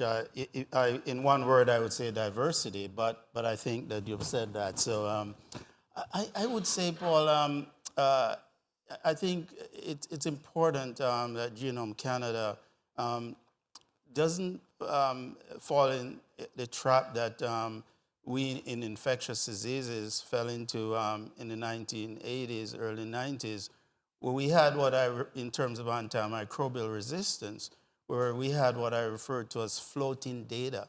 We had all this data, and there was no clinical connection.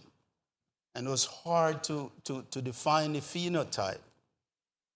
And so I think moving forward, and you've heard others speak to this, it's important to recognize the importance of the quote-unquote genetic code, but at the other end would be the postal code that represents the socio-demographics of the situation.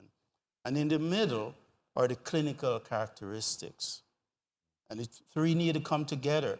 And so one needs to figure out how to make those linkages, or else you'll end up with tons and tons of data, and you really don't know how to make it clinically relevant to change health outcomes. So linking the genome to the phenotype is Absolutely. hypercritical as a first step. Yep. Thank you. Nada, the floor is yours. So I'm not going to use the 7 number that the elders have. It would be interesting, but I'm a clinician. I need, in order to treat, I need to understand, I want to prevent, and I want to treat. To understand, I need to research. So within research, even though we're doing way better, there's still so much that we need to do, so much that we need to understand, to whatever. Having initiatives like what you did with CIHR and Genome Canada, sustain, not like twinkling, that's beautiful and then you stop. Unfortunately, you need money in order to build, and you need money to sustain your building and maintain it and keep it. Canada is on the map thanks to those big grants, because of the discovery, because of FORGE, because what we did in cancer and what we're doing in other health sciences. We need to have sustained funding in order to sustain the discoveries. We need to think not 2D, but 3D and 4D, because our genome evolves with time. It's a lifespan, and as we go, and there are new techniques as we go that we need to invest in.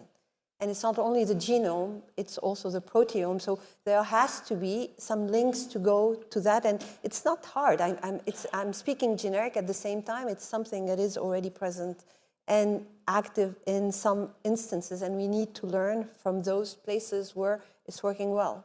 Prevent, it's healthcare. Link with the healthcare system. We are many provinces, silos. They need to speak to each other. Our genomic data needs to be linked to those healthcare data, otherwise it's meaningless. I heard about quantic computing. You need AI. You need those type of data in order for these to be meaningful. So if you don't break those barriers, it will not happen. Goes to care. If I can prevent, I can probably not need to treat, but if I can't prevent and I need to treat, I need to understand more and have not only the drugs, but the means to treat. Canada is orphan. We are a big country, but small, not attractive to pharma, barely attractive to anything. If we show a united front, if we have data that's accessible within limits, we might be way more appetizing. And this would benefit our patients. There are drugs I have soon. I'll not be able to say to my patient what I tell them is that they are being treated the best they can be across the world, because there are drugs, there are therapies that will not be accessible to them where I am if we don't invest now in being more attractive. And I hope I never have to say that. That's powerful. And Very last powerful. but not least. Yeah, hopefully not least.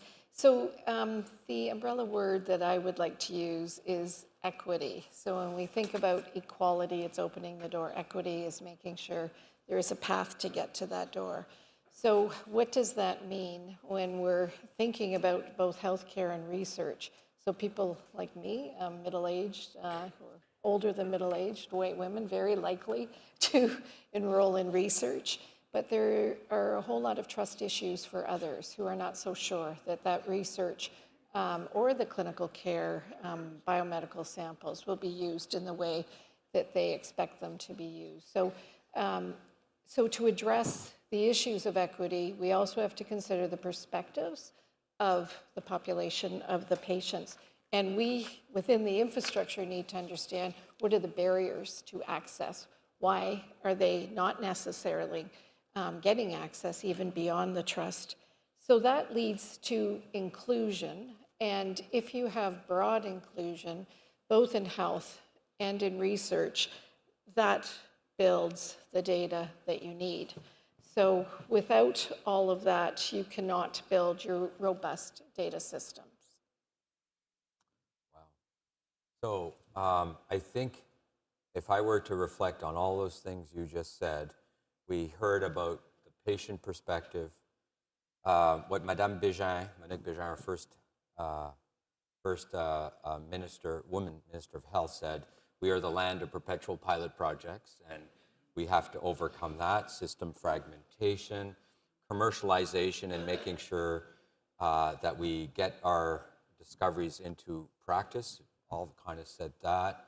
And we have the right market systems in place and incentives to make that happen so that these barriers that we all experience, cost-related, don't happen and you don't have to deny your patients. And we started with a patient perspective. These are wonderful perspectives brought to this discussion. I can only think that if I were a qualitative researcher, how rich the discussion is here that we're having this morning. So on the next one, I'm just going to ask you to dig just a little deeper. And I'm going to ask you questions about you and your research specifically. And I'm going to start with Nada, because that's what it says on my sheet here. And I'm a managed man now, so I follow my sheets, not. So Nada, would you mind telling us a bit more about your work? And I know you've already said some things, but if there are other things you'd like to say, and how genomics is transforming the care, either through your work or directly, the care of your patients for the devastating diseases that you've already articulated. So I was very lucky to be able to identify histone mutation. Those were the very ever first discovered histone mutation in disease.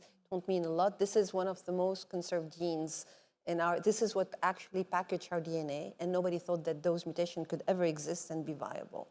So the discovery is one of the 20 milestones over the 20 years across the world, and this is why I got the Order of Canada, whatever it means.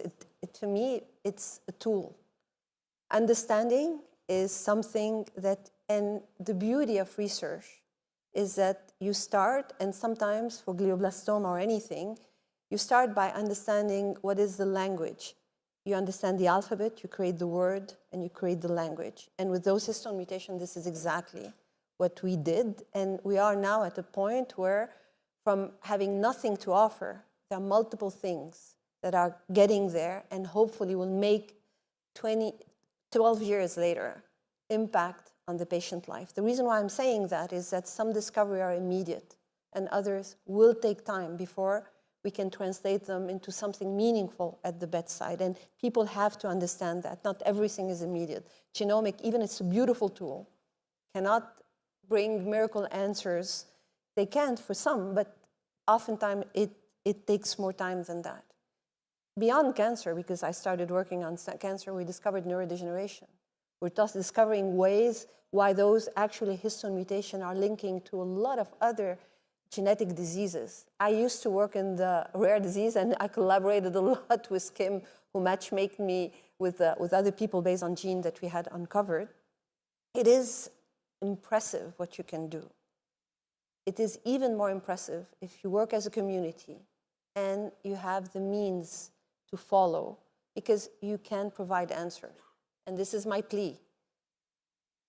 Just make the people understand that some discovery will take a little bit longer before they translate to the bedside. And it's not because we are lazy and we don't. It's just that the need to understand better is crucial. Second, sustain the funding. And third, continue creating a community and equity in this. That's very powerful.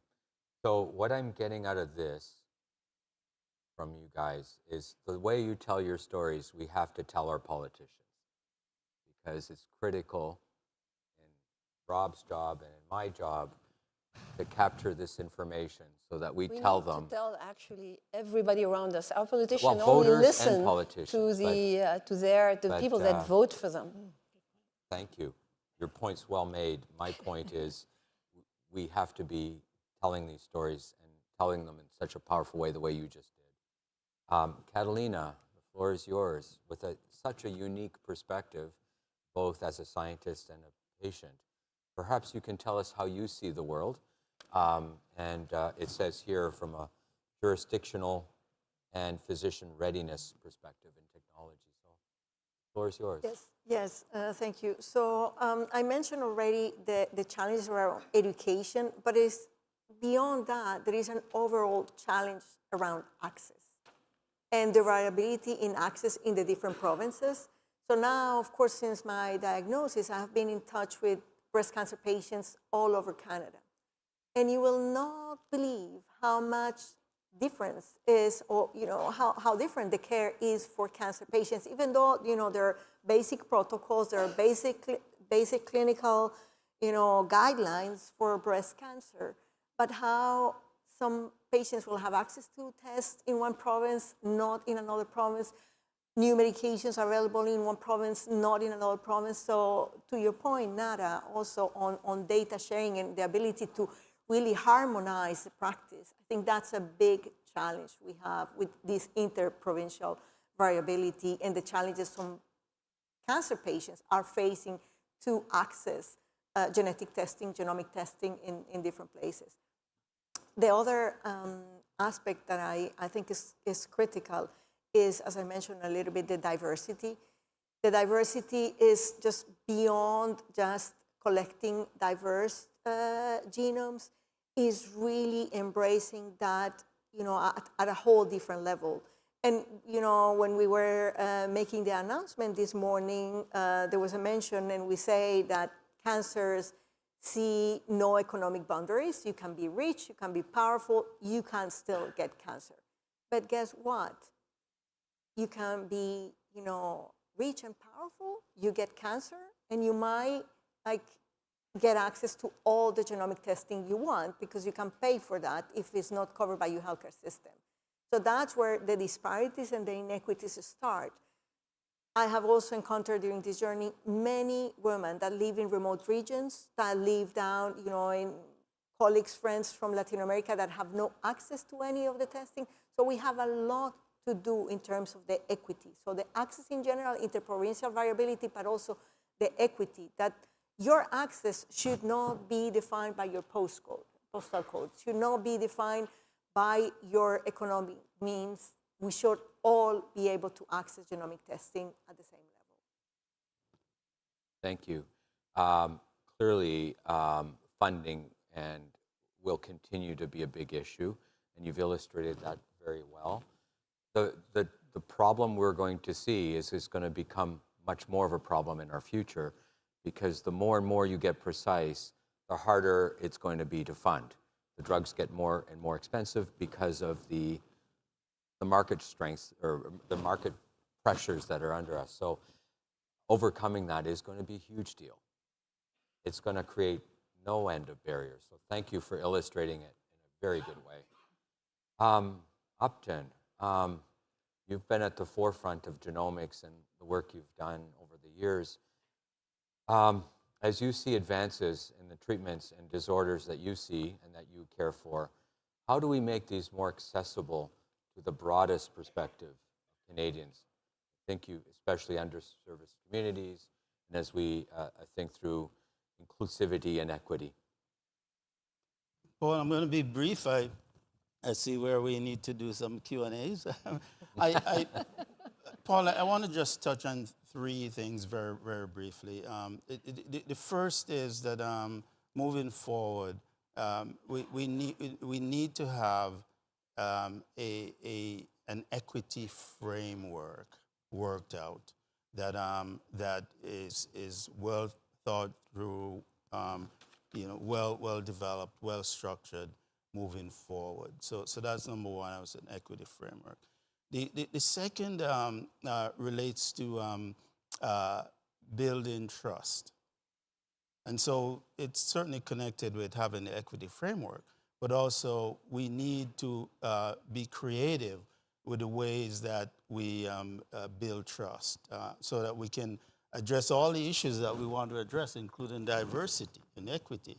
But we need to make sure that the patient and the communities, they trust the system to allow their data to be collected. And so we need to figure out how to do that. And the third, which others have brought up, is a transparent process of data governance. We need to make sure that that's all carefully worked out. I'm not saying anything that others haven't said, but those three things, we just need to carefully march forward in a very deliberate way on those three issues. So you're starting to articulate a series of principles that we ought to abide by, and I heard trust, equity, diversity, transparency. Underpinning all of it, I think, is that data has to be seen as a public good, and those principles clearly would underpin that. it's quite clear that in Canada we don't see it that way, isn't it? When you go to the United Kingdom, it's very different. They see data as a public good, and because of it, they're able to do things we can't, whereas we see it as something to hoard, whoever's doing the hoarding. So thank you for illustrating that, and perhaps underpinning these principles will be something Genome Canada and CIHR can engage in. Imagine that. And Laura, your turn. Okay. So I was asked to think about what steps can be taken. Sorry, I missed my cue there, didn't I? Yeah. What a moderator. Fire me. It's good. I can do both. Yeah, thank you. What steps can be taken to honor data sovereignty? These are probably steps, including Indigenous population, but these are steps that actually can be used as models for other data sovereignty and trust building.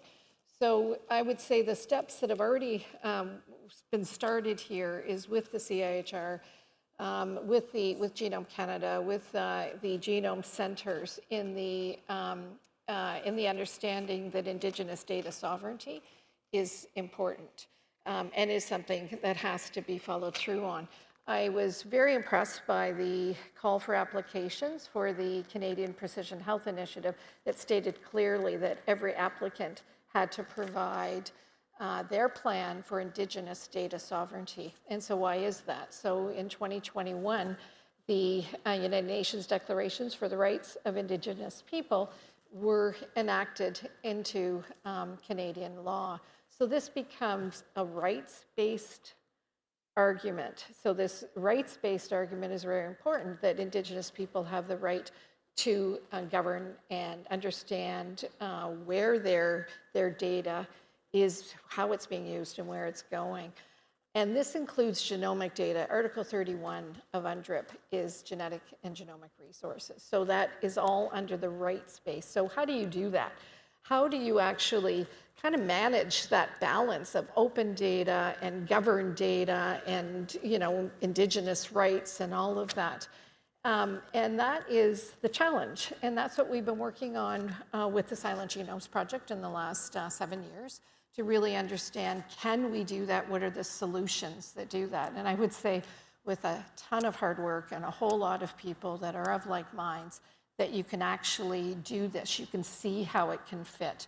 So with our Indigenous Background Variant Library that was just released, which is going to be a component of the Pan-Canadian Genome Library, there is an option for Indigenous people to be able to utilize that as a safe place where there is Indigenous governance for the variants, which are now available to clinicians, so patients can benefit. And also, if research comes from it, there is Indigenous governance to be able to review what research comes of it. And we live by the principle that we are the stewards of the data. So that those are some of the steps that can be used. And in fact, if we can show it can be operationalized, then it can be operationalized in different ways for others. And we need to step out of the box, because sometimes things are not so efficient, but they work better if we're thinking outside the box. Thank you. Sorry I didn't give you your cues properly. That's okay. And what I really enjoy here as part of this discussion is that one of Canada's superpowers is our ability, what's becoming our ability to engage Indigenous populations in the way we do. What I always wonder about is, if that's what true engagement looks like, why isn't it that we're not using it more everywhere else? What do you think? Do you want me to answer? No, it's okay. I was going to like the audience, but the whole social engagement mantra of nothing for us without us nothing about us without us. Yeah, is a good frame to think about as you engage almost everyone in that thinking. Although rights-based engagement is different than equity, as we would all think through. Listen, the floor is yours. We shortened our time a little bit. When I say the floor is yours, the floor is the audience's. We have about 6 minutes and a bit left. So, yeah, absolutely. I'll actually stand up for this. Okay. Speak loudly and I can, oh, there we go. Someone's going to run around with the mic. Thank you, sir. Thanks very much. Excellent panel. I agree with all your comments. But just to challenge just a little bit, I mean, one of the concerns sometimes I have with conferences in Ottawa is that the conclusion always is that government needs to do more, right? That's like 100% of conferences that take place in Ottawa. So I guess my question or challenge to you guys, even though that's true, again, 100% agree with what you said, if you remove government for a moment and you think about, like, 3 of you represent the 3 largest, teaching universities in the country. So are there other ways outside of government intervention, whether it's industry involvement, non-governmental organizations, are there things that we can do that don't involve government that can push this initiative forward? I'd love to hear your thoughts on that. Yeah, if you don't mind, because if I get all 4 to answer, we'll be done. But I'm going to try to do this a bit more rapid fire and actually pick someone. If that's okay, I'm going to pick on Catalina for that one. Oh, yeah, well, I think the question was for the Or who? Huh?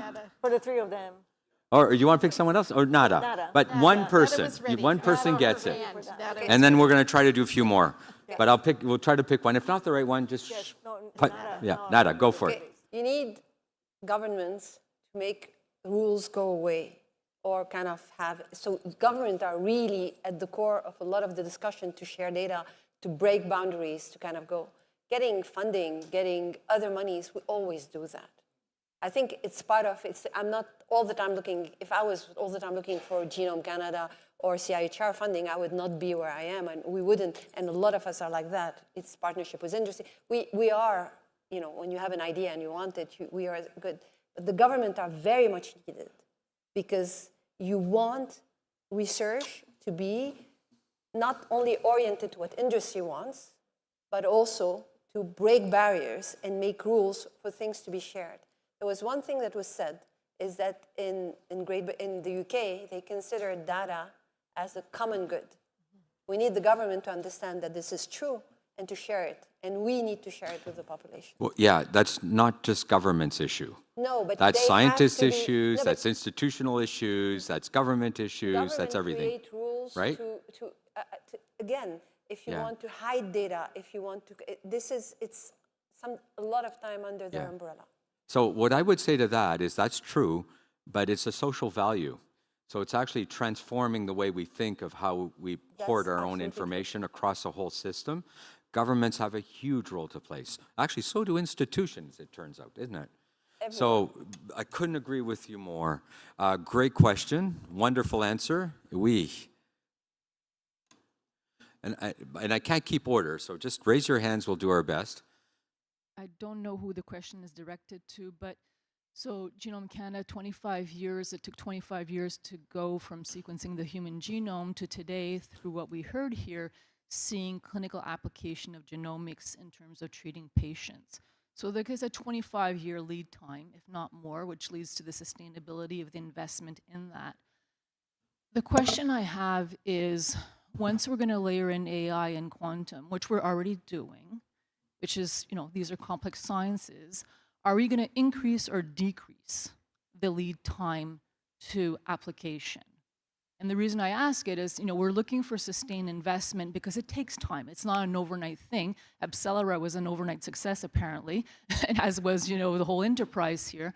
It actually takes, years and years. So it's complex, right? There's a lot of data, and Upton, you talked about floating data. We need to connect the data, right? So I'm curious of the impact of AI and quantum, and if it's going to increase the lead time for us to understand and integrate it. And this is about managing expectation, really. I just want us to all understand, will this make our life more complicated or easier? Again, will it contract time or will it expand time? I know it's a bizarre question, sorry. No. I mean, I think if it's okay, I'm going to ask Dr. Allen to answer your question, but you can take that question any direction you want, in a sense that you can talk about AI, and how it's going to help with commercialization, or pretty much anything. No, I think it's a really important point. There's no question in my mind that AI will facilitate a closer, a shorter time to create overlaps between the 3 circles that I left in your mind. See, the genetic code, the postal code, and the clinical characteristics. I think AI will bring those together more in a more rapid way. But unfortunately, that is not the full journey. The full journey requires that the communities have to accept the results that we generate. And so we can do all we can to shorten the connection between those three rings, but we still need to be able to implement that, to translate that in a way that communities will embrace what we want to do. If not, you will still be challenged with what many of us have alluded to, where we have made tremendous advances, but unfortunately, it only focuses on one one section of our society. And so it's really important for us to go that extra distance. Yes, AI will bring us together, but that's not the full journey. I hope I'm clear on that point. Yeah. Thank you, Upton. This is our last question. Dr. Ahmet, la parole est la tienne. Well, thank you very much. Thank you very much for sharing this. But also congratulate the panel, and all the panels were beautiful. I really enjoyed it. My question is that we got a great news this morning that there is going to be more money for what we are doing, and we get a great news throughout the day that there is a capacity in Canada to do it. I just wonder if there is no need for a more attention at the level of institutions and scientists, how to handle the fact that the scientist is going to go to commercialization of what he discovered, how the rest of the academic community is going to look at that. I think that harmonization, at least in some universities, is not complete in that area. Yeah, in a sense, you're linking panel number 1 with panel number 2, and the issue is scale, spread, commercialization, transformation of practices. Several of the panelists have made comments in that general regard, but again, just in view of equity, I'm going to pick on Laura to give us a chance to answer that. Well, I think that yours was a comment. Is that the importance of coming together with industry and university, and it has to be seamless, and that we couldn't agree more. And because, you know, this is a partnership, it benefits all. And of course, with that, then we have to understand the, you know, some of the trust issues that go with that, the community engagement that says industry is good. It's not necessarily going to be exploitive, which of course has been the narrative as time has gone on. And I think where we don't do a good job is with public engagement. And I know you've mentioned that several times, but when I think about about the UK and the acceptance of this as a resource, how much effort was put into massive programs on engagement before any of the genomes started being sequenced. So this was a massive upfront perspective that people said, yes, this is going to be good. If we're not doing that, how are people going to know? And it's, you know, it's all the agencies, it's government, you know, and that's part of the industry and university together. We need to be able to do a better job with that. That was a wonderful answer. Oh, thank you. So, listen, we're 2 minutes over, and there's lunch over there. So what I would say is I'm truly humbled to be here today amongst this austere panel. We've heard a wide variety of interesting. Just hope someone's keeping notes because there's certainly stuff for me to do or think about for sure. So would you mind thanking them all for this wonderful discussion?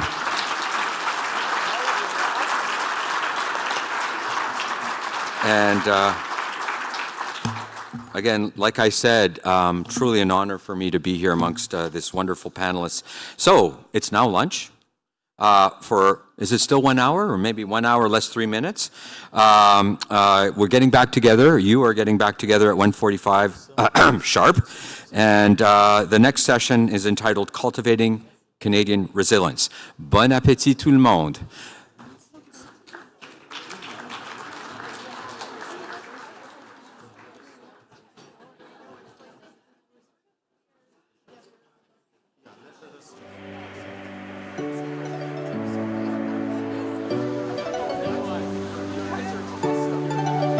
Gone and close the curtains, 'cause all we need is candlelight.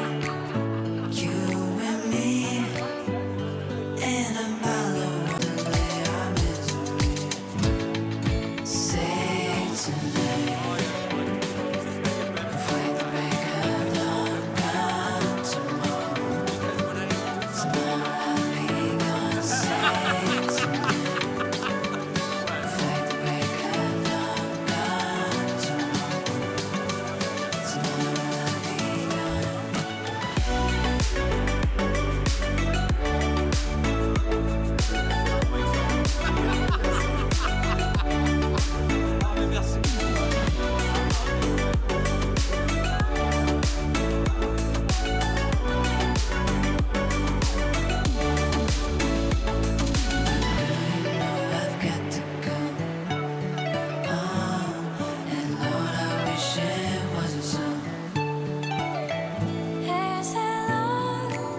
reaching, I've been chasing.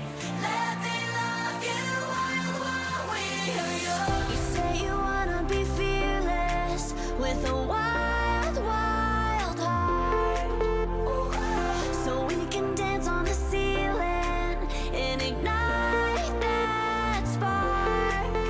When the lights go out and the sky falls down, I'll be there with you, I'll be there with you. Only you and me, chasing destiny. I'll be there with you, are you with me?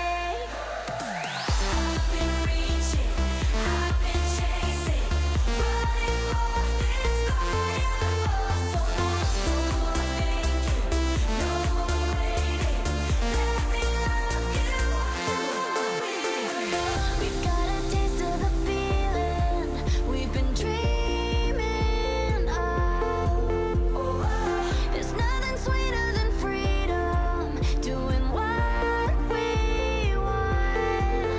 When the lights go out and the sky falls down, I'll be there with you, I'll be there with you. Only you and me, chasing destiny. I'll be there with you, are you with me? I've been reaching, I've been chasing, running for this fire. So no more thinking, no more waiting. Let me love you while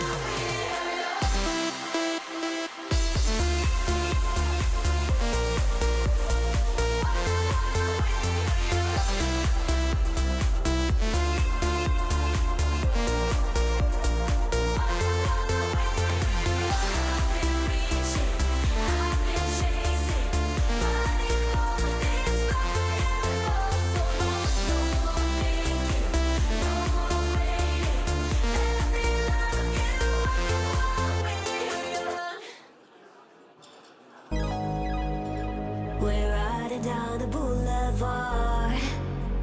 We're riding through the dark night with half a tank and empty heart.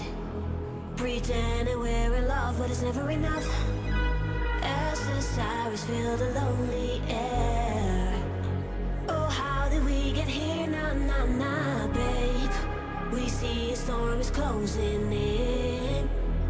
Pretending we ain't scared. Don't say a word while we dance with the devil. You brought a fire to a world so cold. We're out of time on the highway that never. Hold on, hold on.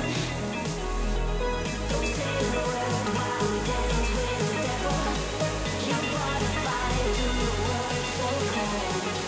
We're out of time on the highway that never. Hold on, hold on.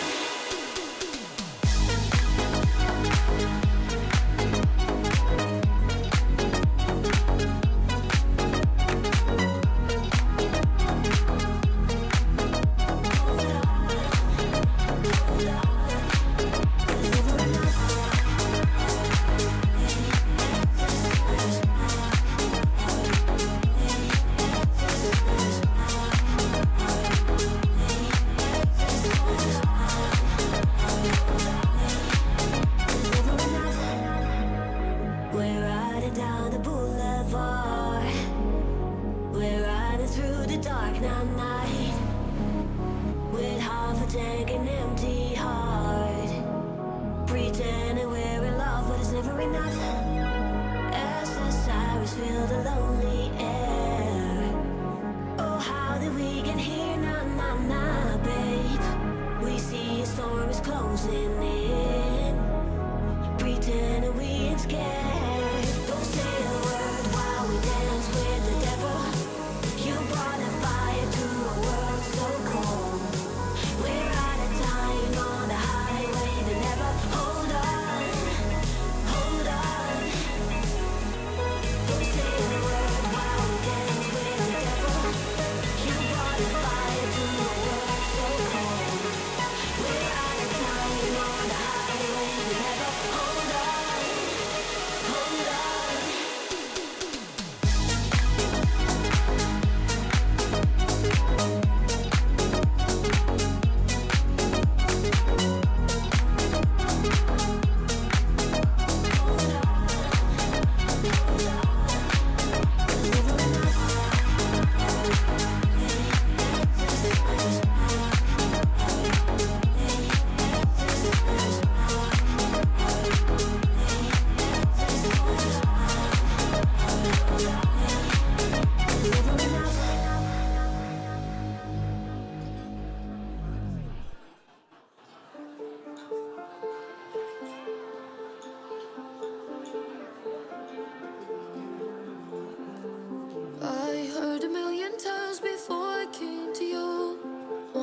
leads me back to you. Leads me back to you.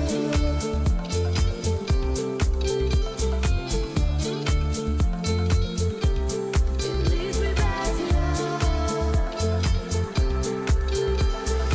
I sold a million lies before I came to you. Guess none of us can read the lie behind the golden truth.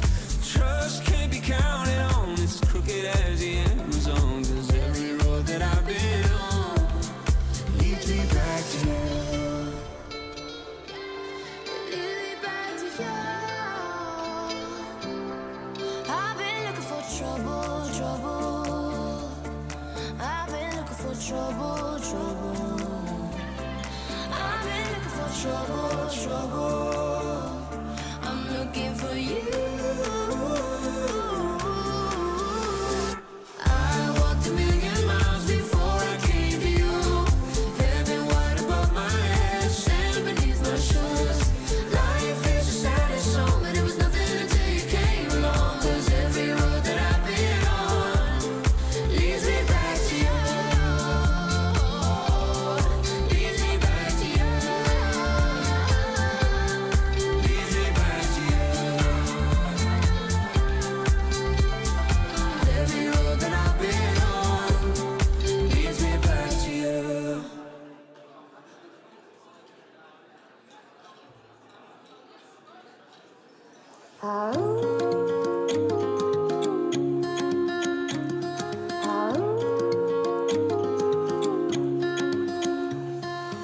I was scared of dentists and a dark.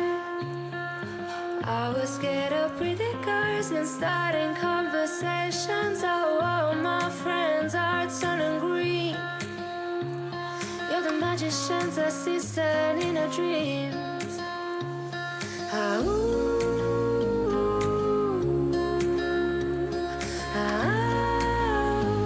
And they come unstuck. Lady, running down to the riptide, taking away to the dark side. I wanna be your left-hand man. I love you when you sing that song. Yeah, I got a lump in my throat, 'cause you're gonna sing the words wrong. Is this movie that I think you like? This guy decides to quit his job and heads to New York City. This cowboy is running from himself, and she's believing on the highest shelf.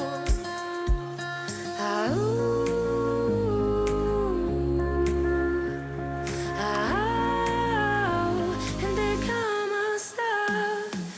Lady, running down to the riptide, taking away to the dark side. I wanna be your left-hand man. I love you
just my emotions in my life, in my time. So many things I question, so many thoughts running through my mind. Is this how it's meant to be? Is it real love or a fantasy? It sure feels real to me. Or is it just make-believe? Tell me why do my eyes cry because of this thing they call love? Or is it just my emotions? Tell me why do my eyes cry because of this thing they call love? Or is it just my emotions? Just my emotions. Just my emotions. Just my emotions.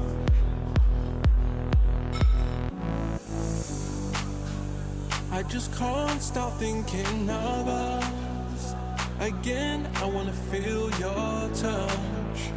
The feeling my heart won't give up, even though that it hurts so much. So please will you tell me, and maybe my heart won't bleed. So will you listen to my plea, as I wear my heart on my sleeve? Tell me why do my eyes cry because of this thing they call love? Or is it just my emotions? Just my emotions.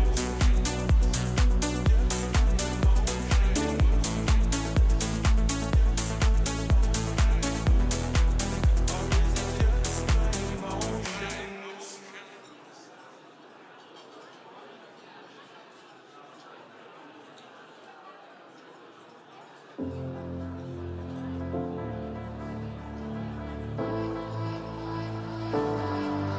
Forever in my mind, only you. The pieces in my life going with you. Forever in my mind, only you. The pieces in my life going with you.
The blue lights shining down so beautiful.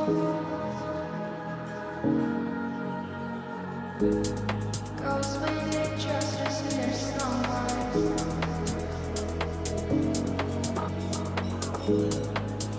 Yeah, yeah, yeah, yeah, yeah.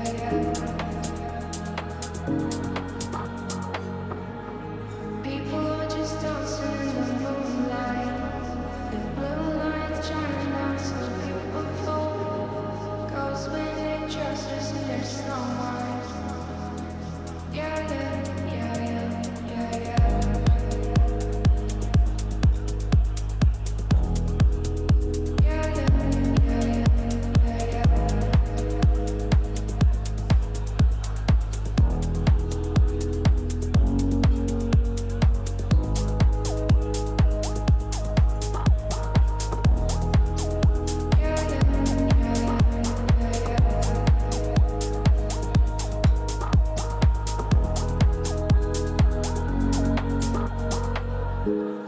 Party's going up there for the whole night.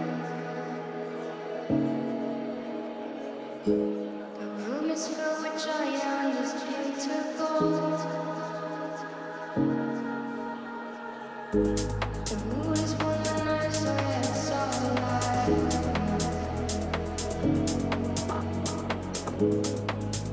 Yeah, yeah, yeah, yeah, yeah.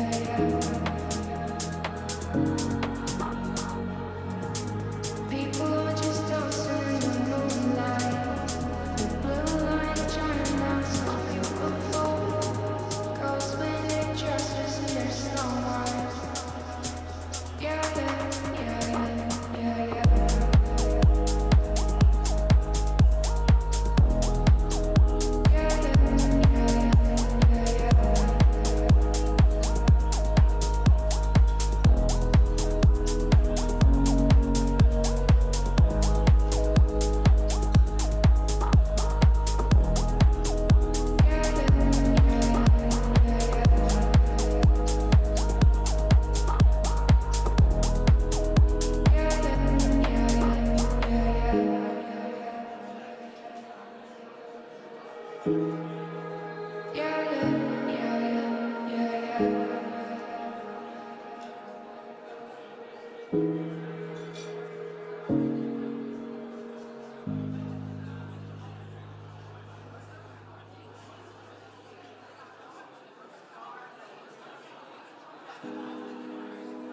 Caught up in your energy, burning when you're next to me. I feel it now. You've always been my centerpiece, the man on top of my beliefs. I feel it, take me high.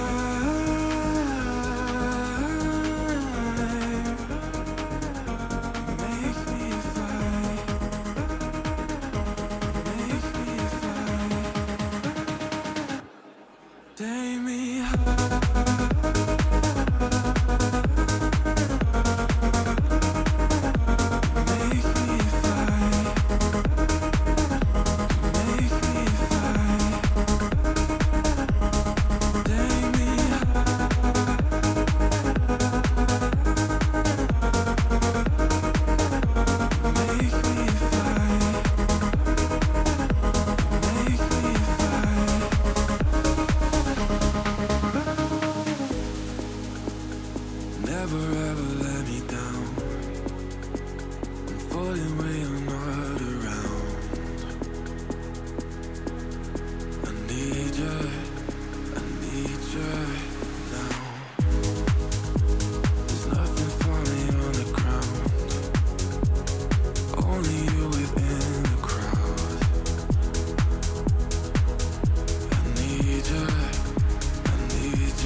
soul.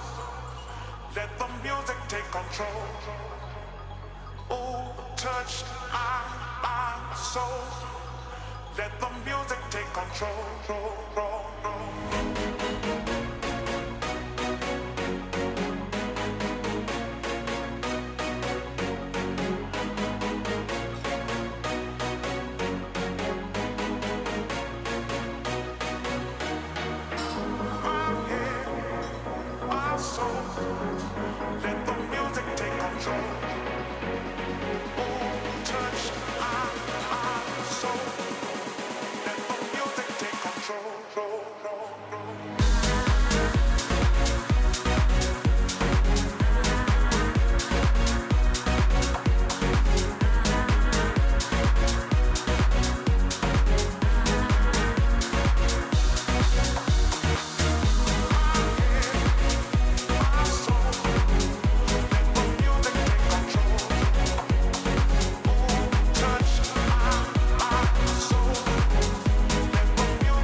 Let the music take control.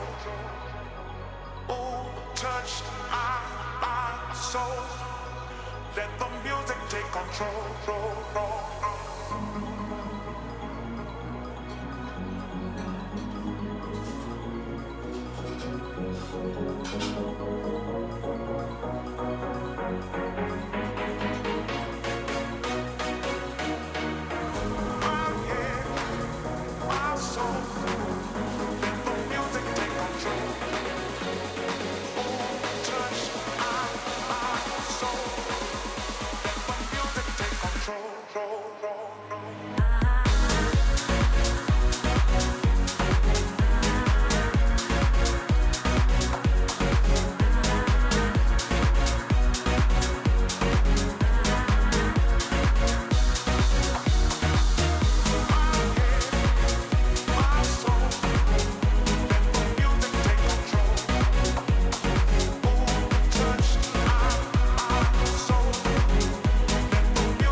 I've always been the one to say the first goodbye. Had to love and lose 100 million times. Had to get it wrong to know just what I like. Now I'm falling. You say my name like I have never heard before. I'm indecisive, but this time I know for sure. I hope I'm not the only one that feels it all. Are you falling? Center of attention, you know you can get whatever you want from me. Whenever you want it, baby. It's you in my reflection. Now I'm afraid of all the things it could do to me. If I would've known it, baby, I would've stayed at home. Cause I was doing better alone. But when you said hello, I knew that was the end of it all. I should've stayed at home. Cause now they're in a letting you go. Am I falling in love with the one that could break my heart? Oh no, I was doing better alone. But when you said hello, I knew that was the end of it all. I should've stayed at home. Cause now they're in a letting you go. Am I falling in love with the one that could break my heart? I wonder when you go if I stay on your mind. Two can play that game, but you and me every time. Everyone before you was a waste of time. Yeah, you got me. Center of attention, you know you can get whatever you want from me. Whenever you want it, baby. It's you in my reflection. Now I'm afraid of all the things it could do to me. If I would've known it, baby, I would've stayed at home. Cause I was doing better alone. But when you said hello, I know that was the end of it all. I should've stayed at home. Cause now they're in a letting you go. Am I falling?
everybody shaking, and we're staying alive, staying alive. Staying alive, staying alive. Staying alive.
Hello, everyone. If I could have everyone's attention, please. In 5 minutes, we will resume our programming for the next panel. In 5 minutes, we will resume the programming for the next panel. Thank you very much.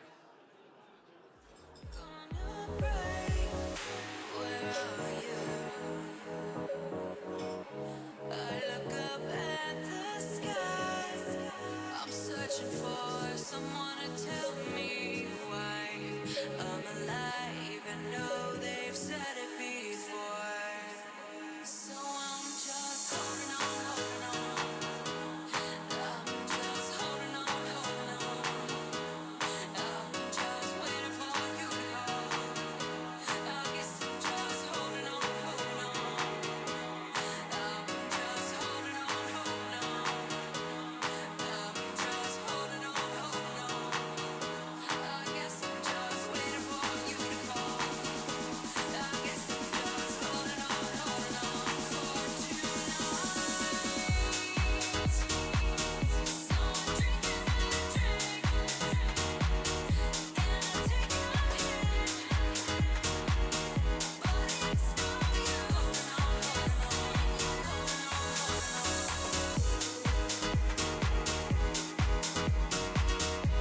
symphony, the sweetest tune. Oh my love, what would I do without you? Oh, I hear you in every sound. Oh, I see you all around. Oh, I hear you. Oh, I see you.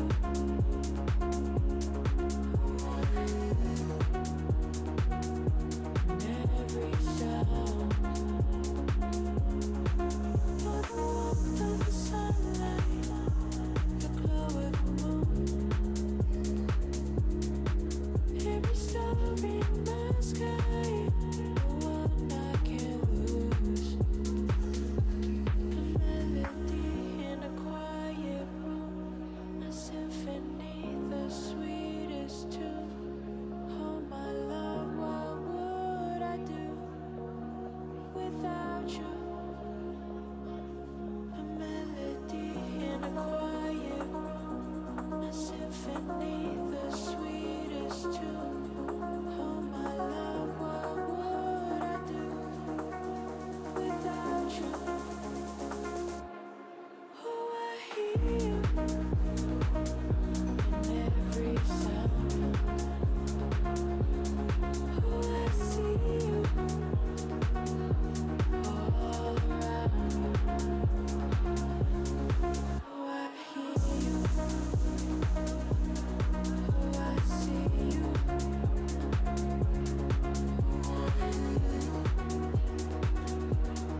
Every sound.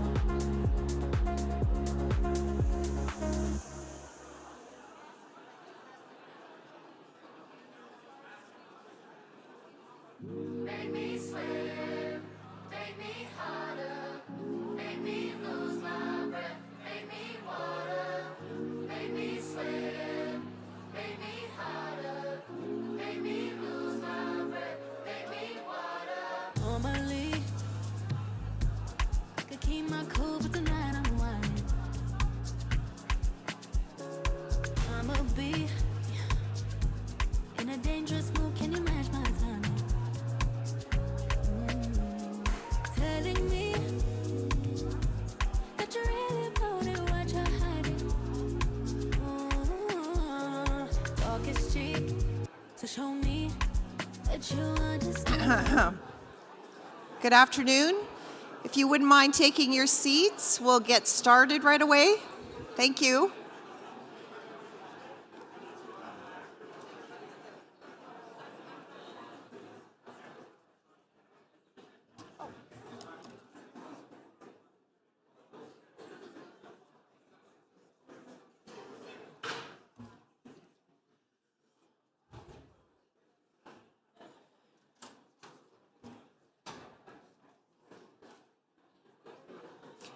Good afternoon, and welcome to the first afternoon session of the Canadian Genomics Summit.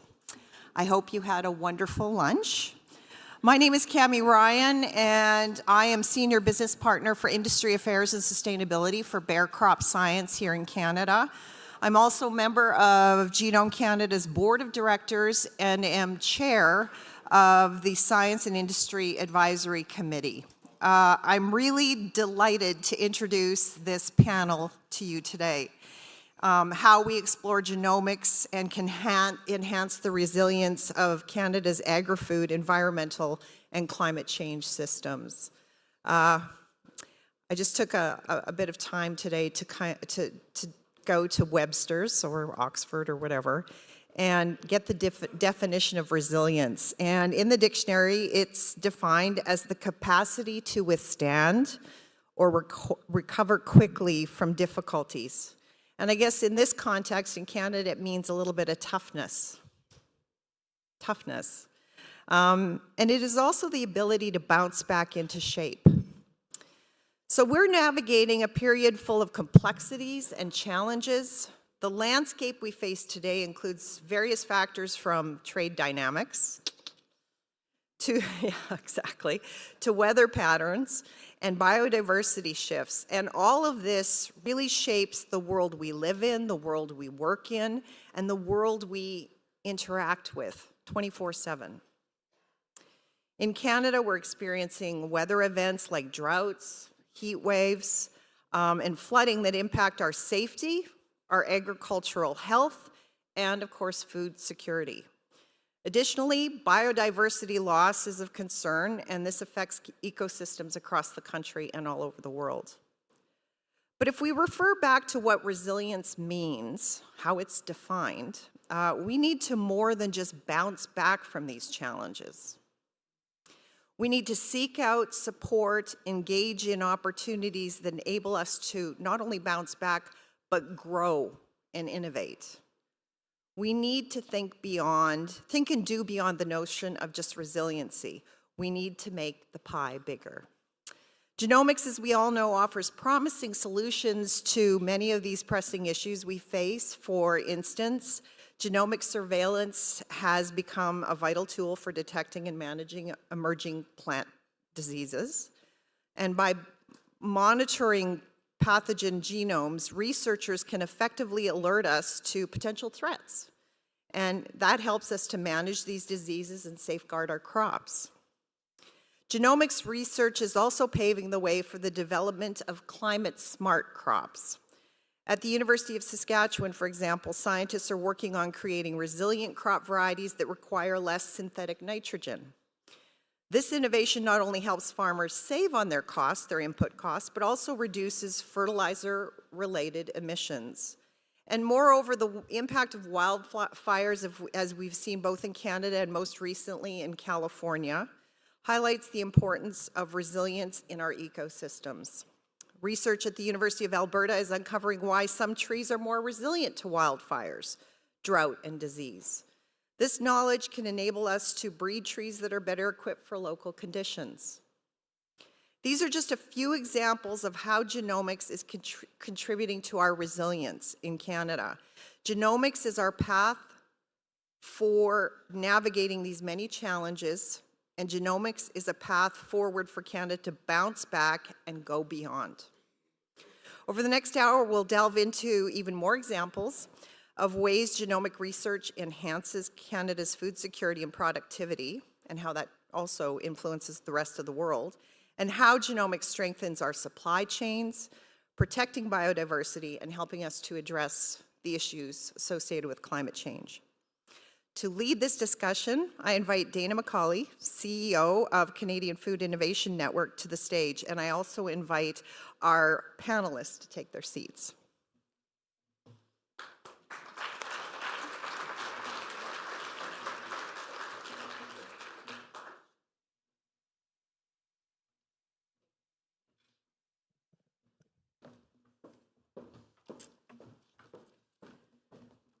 It's interesting, the Cami started to talk about resilience, because just moments before, Christine, who I'll introduce properly in a few moments, and I were talking about our panel and about how, wow, the topics that we heard earlier today, cancer and these, responding to these huge challenges.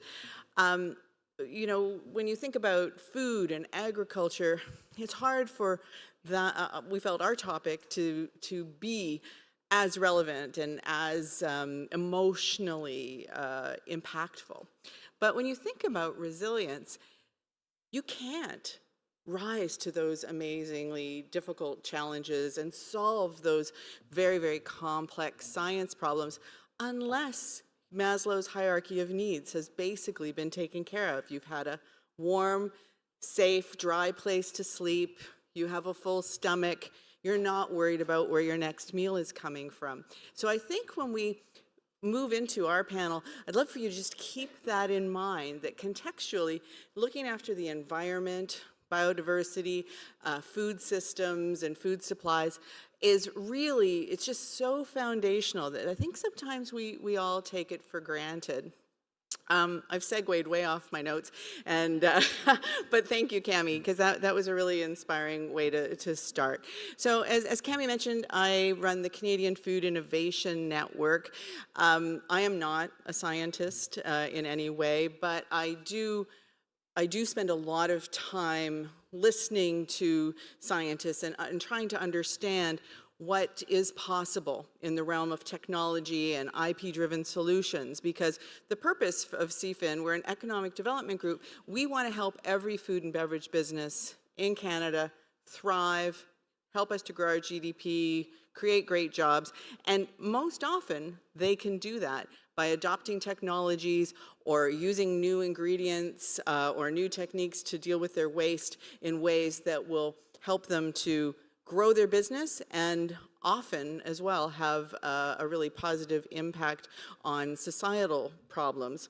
We invested a lot early on. CFIN's going to be 4 years old on April 1st, which is both hard to believe and like, wow, you know, feels like a long time as well. And in our first couple of years, we invested quite heavily in funding projects that de-risk technologies in the bio space. We partnered with Ontario Genomics, who's here today, to do a program where we both put in money so that industry could participate and academia could participate with less commitment. We really wanted to encourage that. And then we also put about $2 million into some other projects. And we did that because I like to, and I always recommend to anybody who's in the funding space, like to approach it as a portfolio type of an opportunity. What will hit commercialization tomorrow and have an immediate impact, but also how do we think about the future and make sure that Canada will be resilient in the future? And I put the genomics work that we've done into that latter category. And I have to say the investment is paying off. We dropped a first of its kind report on Tuesday called the Food Tech Ecosystem Report. And we have discovered through the research that we did that Canada has, you know, 3 domains where we are leaders internationally in the food technology space. And one of them is biofood tech, specifically biofood tech enabled functional foods. So I think that is pretty fantastic and very hopeful for us as well when we think about how the future might favor Canada in new forms of trade.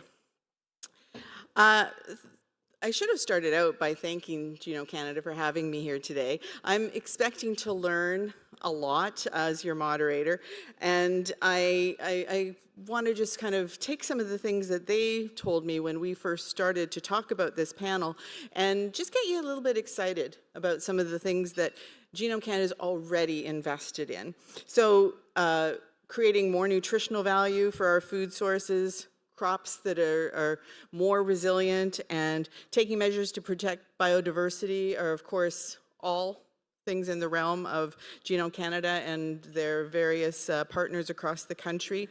A specific example is in Quebec. There's a genotyping of Canadian sheep project, which is developing much more, you know, resilient and hardier strains of sheep so that we don't have to rely on imports. That's quite an exciting project. Genomics is also creating ways to help nature adapt to climate change. The Innovative Genomics Institute has been using CRISPR to enhance the ability of plants to both capture and store carbon. And these are investments that are just going to make Canada much more competitive, much more resilient, and ready kind of for anything. Enough of me. I have this amazing panel. Unfortunately, one of our panelists has been caught up in the weather and won't be able to join us, but if anyone sees Callie come in through the door, just send her up. I'll share my mic with her. We'll get her on board. But truthfully, each one of these people on the stage could probably fill a full hour themselves. Christine Bays, Chair of the Department of Animal Biosciences at the University of Guelph. Thank you, Christine, for being here. Michael Luhais, who is the Vice President of Genetics and R&D at Cemex. and Lauren Ryberg, who is a botanist from the University of British Columbia. So we are going to sit down now, and I'm going to do a bit of a lightning round with the panelists. But before we do that, you guys get to participate. We're going to do a poll. So I actually said, one of the conditions I said to Catalina was like, well, I'm only going to moderate if you'll give everybody like an Oscars-worthy loot bag at the end. And she said no. So we have, that wasn't in the budget. So we've compromised, and instead you're going to get 2 word clouds to take home. The first one is going to appear up on the screen in a moment. You'll get to scan a QR code, and then in one word, because it's a word cloud, put in what you think the greatest challenge facing genomics is for the next 25 years. We want to have something to put up in 25 years so that we can celebrate how we've conquered all of these challenges. And then in a little while, we'll come back with our next word cloud. But right now, I'm going to sit down. Or maybe I'll just ruin the furniture. Who knows? Everyone's, I'm sure, regretting having me here at this point. So, guys, you have all been actively working in the genomics space for quite some time. Maybe 25 years is not a milestone that you've reached. But regardless, I'd love to start out just giving you an opportunity to give a slightly more detailed introduction of yourself, and then just to highlight the thing that in the last 25 years in your space that you work in that has been sort of the biggest, most exciting thing to celebrate in genomics. So Christine, you want to start? Sure thing. First of all, thank you for giving the opportunity to be here with Dana, and at least I didn't fall on my chair. Just saying, but I probably will fall when I come off the stage. Yeah, so my name is Christine Bays. I'm currently the acting Associate Dean for External Relations. I got bumped out of my chair position to take over that. Recently, I hold a Canada Research Chair in Livestock Genomics, and I am in the Department of Animal Biosciences within the Ontario Agricultural College at the University of Guelph. I love cows. I love turkeys. I love chickens. I love livestock. Really a lot. I don't know if that comes across like I wanted to, but I really do. And I think it's really exciting right now that we're in a time when we look back at the last 25 years. I was born, Filippo, by the way, so people make fun of me sometimes, but I was born. And when I think about the introduction of genomic selection, which I think is probably the biggest thing that fundamentally changed how we select livestock today. Genomic selection was implemented in Canada 2009, 2010. By 2015, Lactanet, which is an organization that we work very closely with at the University of Guelph, they had about 1 million genotypes in their database for cows. By last year, that number increased to about 8 million, and it is increasing constantly since then. So this is, I think, pretty impressive. Genomic selection basically uses SNP-chip technology to select our animals based on a palette of different traits.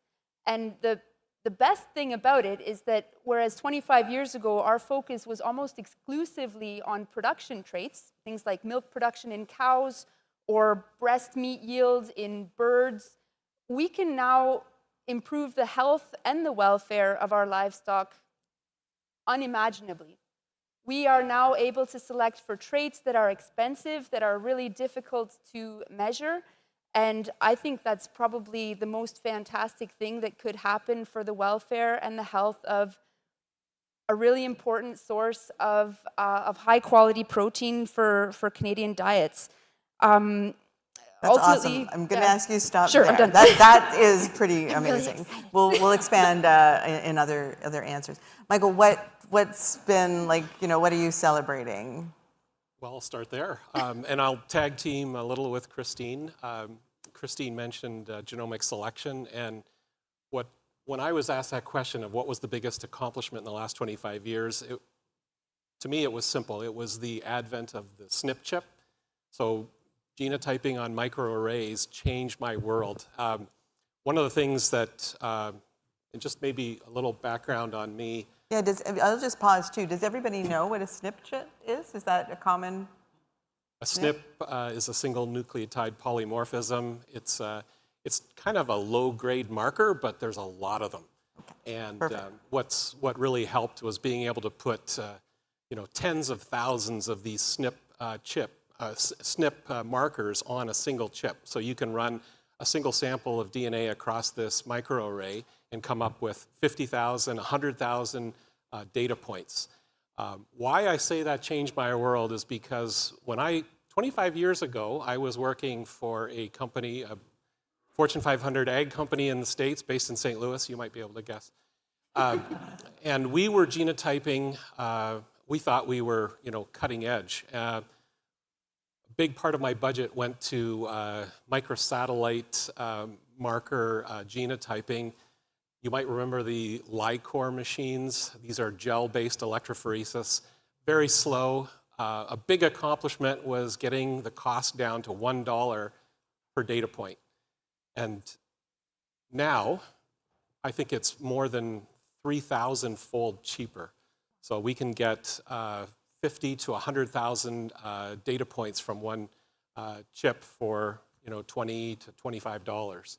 So it's an amazing, what it has done is it's democratized genomic selection. So anyone, whether you're a university researcher or whether you're an ag company like we are, I work in the cattle breeding industry. We sell semen, embryos to 80 plus countries around the world.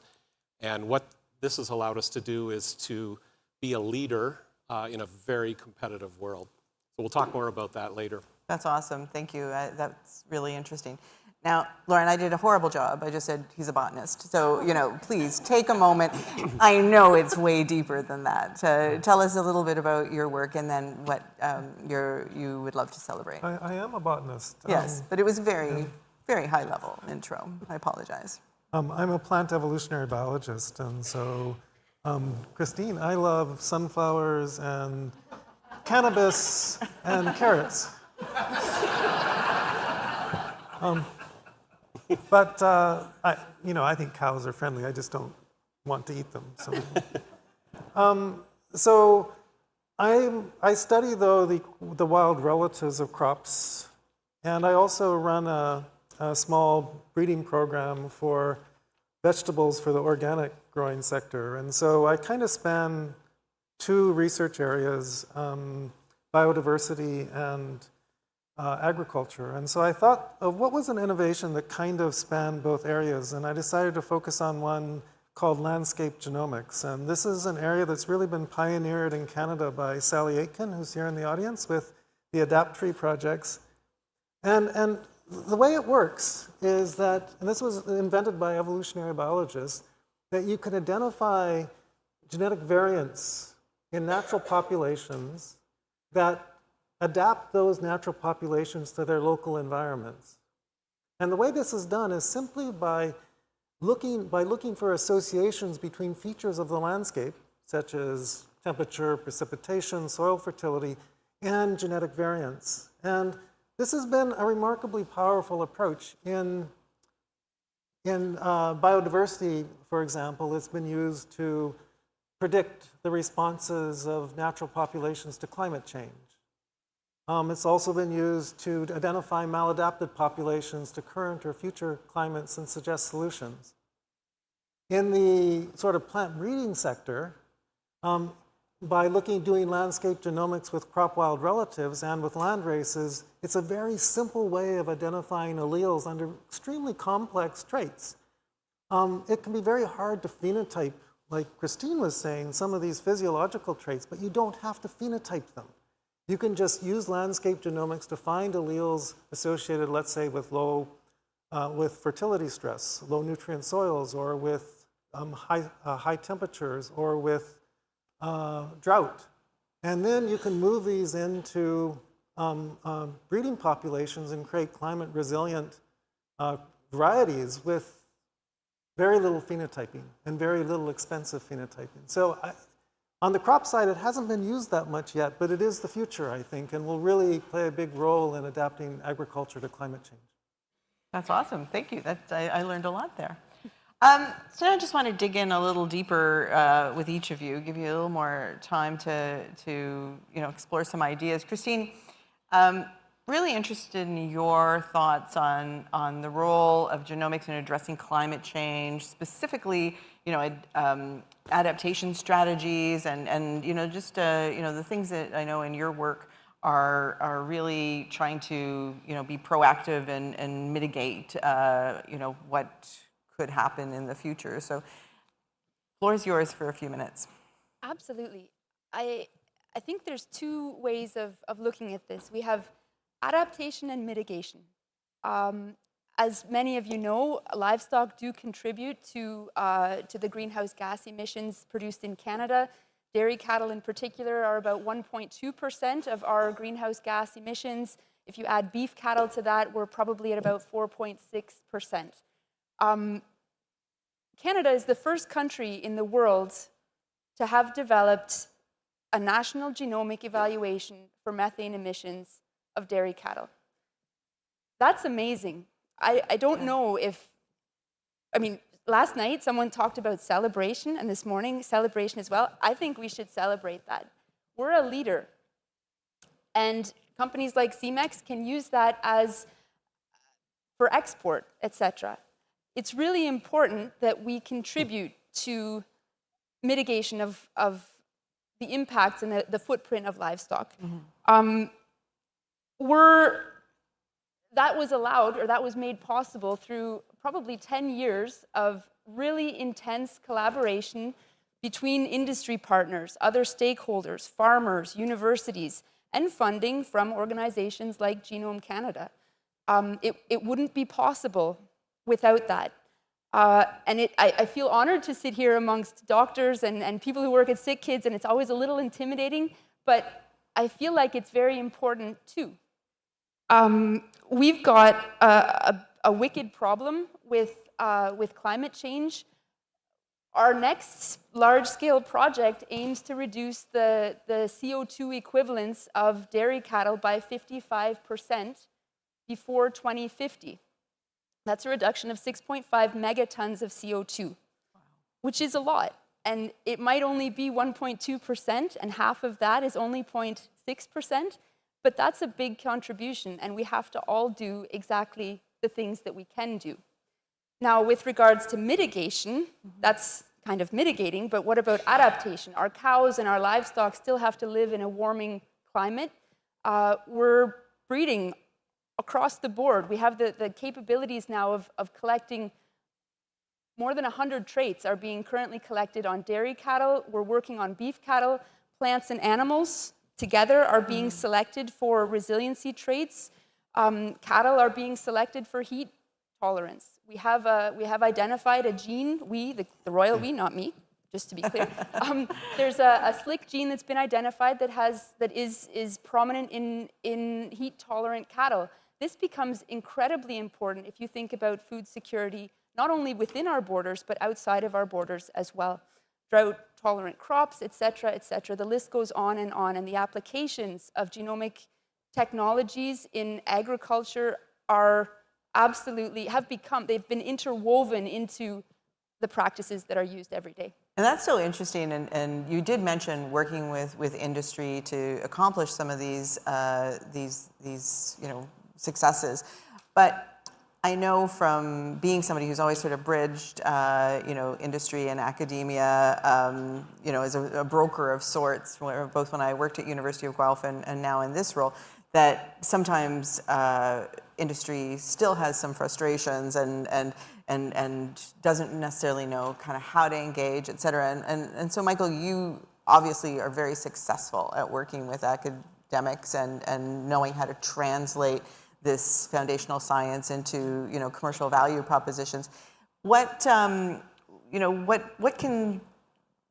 improve in that relationship to ensure that genomic innovations reach farmers, reach other countries? Like, what have you learned? Well, I feel very fortunate to be in the place that we're at. We have a great partnership between our partners in the academic world. University of Guelph has been, in lockstep with us in terms of what to work on. What are the traits that farmers care about? What are the traits that society cares about? We can provide the demand, but the ideas and the skill set comes from our academic institutions. When you're at a party, alcohol may be a social lubricant. When you're in research, the lubricant may be funding. Funding has a way to bring people together. And so Genome Canada has Cash done... talks. Wonderful. I really, since coming back to Canada 8 years ago, I've seen a research environment that has done a great job of supporting not just universities, but industry as well. And so that has lubricated this relationship that we've had. And, one of the things that we have to tip our hat to are these partnerships where one group has stored data. For example, I was talking earlier with a colleague about mid-infrared spectra data. Never would have thought that that would have been important to climate change. But Lactanet decided to keep this data, to store it over several years. And a University of Guelph researcher asked the question, hey, could we predict methane, which is very expensive, very difficult to measure, could we predict that using mid-infrared spectral data? And the answer was Eureka. 70% correlation. That's amazing. 90% correlation at the genetic level. So that was the thing, that was the eureka moment that allowed us to be first in the world to develop methane evaluations. 2 quick follow-ups before I turn to Lauren. One, you mentioned coming back to Canada and being heartened by the way these relationships were working. So I'd love to know if there's a difference between the two countries. And secondly, money, of course, is always helpful. But I would imagine that you also bring really valuable insight into the industry's problems and into the farmers' problems to researchers as well. Am I right there? Well, I'm a farm kid. Yeah. I grew up on a farm.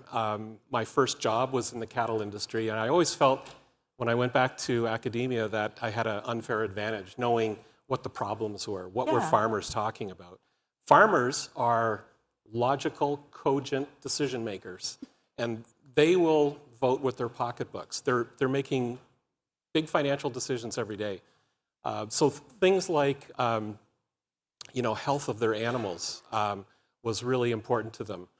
Production, profitability, of course, that's very important. Talking about methane and what can we do better, right now, farmers, when you ask about methane, they'll say, okay, that's probably a good thing to do, but why should I select for that? It doesn't help me. Well, this is it. It's not a business problem for them, right? It's a societal problem. This is the first trait. As important as it is, the value accrues off the farm, not on the farm. So what can we do better? Well, we have to make that link with our supply chain partners, with dairy processors, dairy retailers. They want to bring down their Scope 3 emissions. We can help them do it. Farmers need to be incentivized to do it. Yeah, you need to layer the value for them, right? Like there's got to be a business value as well. Thank you. That's interesting. And then just quickly, do you see that Canada and the U.S. are quite different in the way industry works with academia, or not? Well, there is more of a zero-sum mentality in the U.S. Now it's much bigger. It's very aggressive. I will say I enjoyed my 19 years in the States very much. Don't judge all Americans by one orange individual. But there is a mentality of risk-taking that we don't have. And if there's one thing I would want to change is, how can we lose some of that risk-averse mentality that we have in Canada? We always play it safe. We're afraid to go bankrupt. So many successful people in the States go bankrupt. Interesting. Before they have great success. All right. Well, that's a great topic to dig into another day.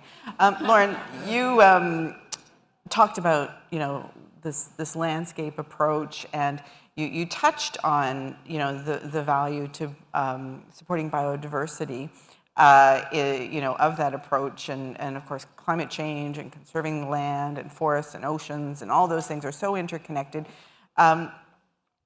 Could you just dig in a little bit more about what the work that you're doing, the types of projects and the outcomes that you anticipate that leveraging genomics will help to enhance biodiversity protection? Yeah, I wasn't. I was going to talk about sort of overall genomic support for biodiversity, the biodiversity sector, and I guess the biggest one is actually was mentioned this morning is the ability of genomics to discover, identify, and delimit biodiversity, species, ecotypes, races, and so on and so forth. And this is an area where Canada has led with the barcoding project by Paul Hébert, the other Paul Hébert, down at the University of Guelph. And this has been, this was supported by Genome Canada, and it's had a huge impact because if you're going to be spending a lot of money protecting ecological communities or species or preserves, you really want to know what's there. And we don't have enough taxonomists to identify all these things. And often many of the species are cryptic. That is, there's no phenotypic diagnostic feature for them. You don't know until you look at the sequences. And it hasn't just been barcoding. There's also been these eDNA approaches, environmental DNA approaches that have been hugely helpful in terms of quantifying the amount of biodiversity in a particular area, particularly for microorganisms that we haven't been able to do before. And then, yes, the other really important contribution, I think another one, is through the use of genomic approaches to identify populations that are at risk due to genetic or genomic reasons. And what I mean by this, populations that have lost their genetic diversity or populations that are suffering inbreeding depression, often it's the same thing, but not always, and populations that are maladapted or are predicted to be maladapted in the future. And genomic approaches can not only identify these populations and the particular risks that they, and the risks to them, they also can suggest solutions. For example, genomic approaches can identify the best source populations to restore the diversity in a species or to restore genetic health in an inbred population, and also to do assisted migration. Again, this is what Sally Aitken has led with forest trees, where you try to match the genotypes of the seeds you plant to the climate of the future. And so these are some of the, I'll probably stop there. No, that's really interesting, though. I'd love to just ask you a little bit more specific. So Sally's work with trees is really interesting. What are some of the other types of plants that are, getting a lot of attention and that you think we should be maybe there are some that we should give more attention to? Like what are the vulnerable areas? Yeah.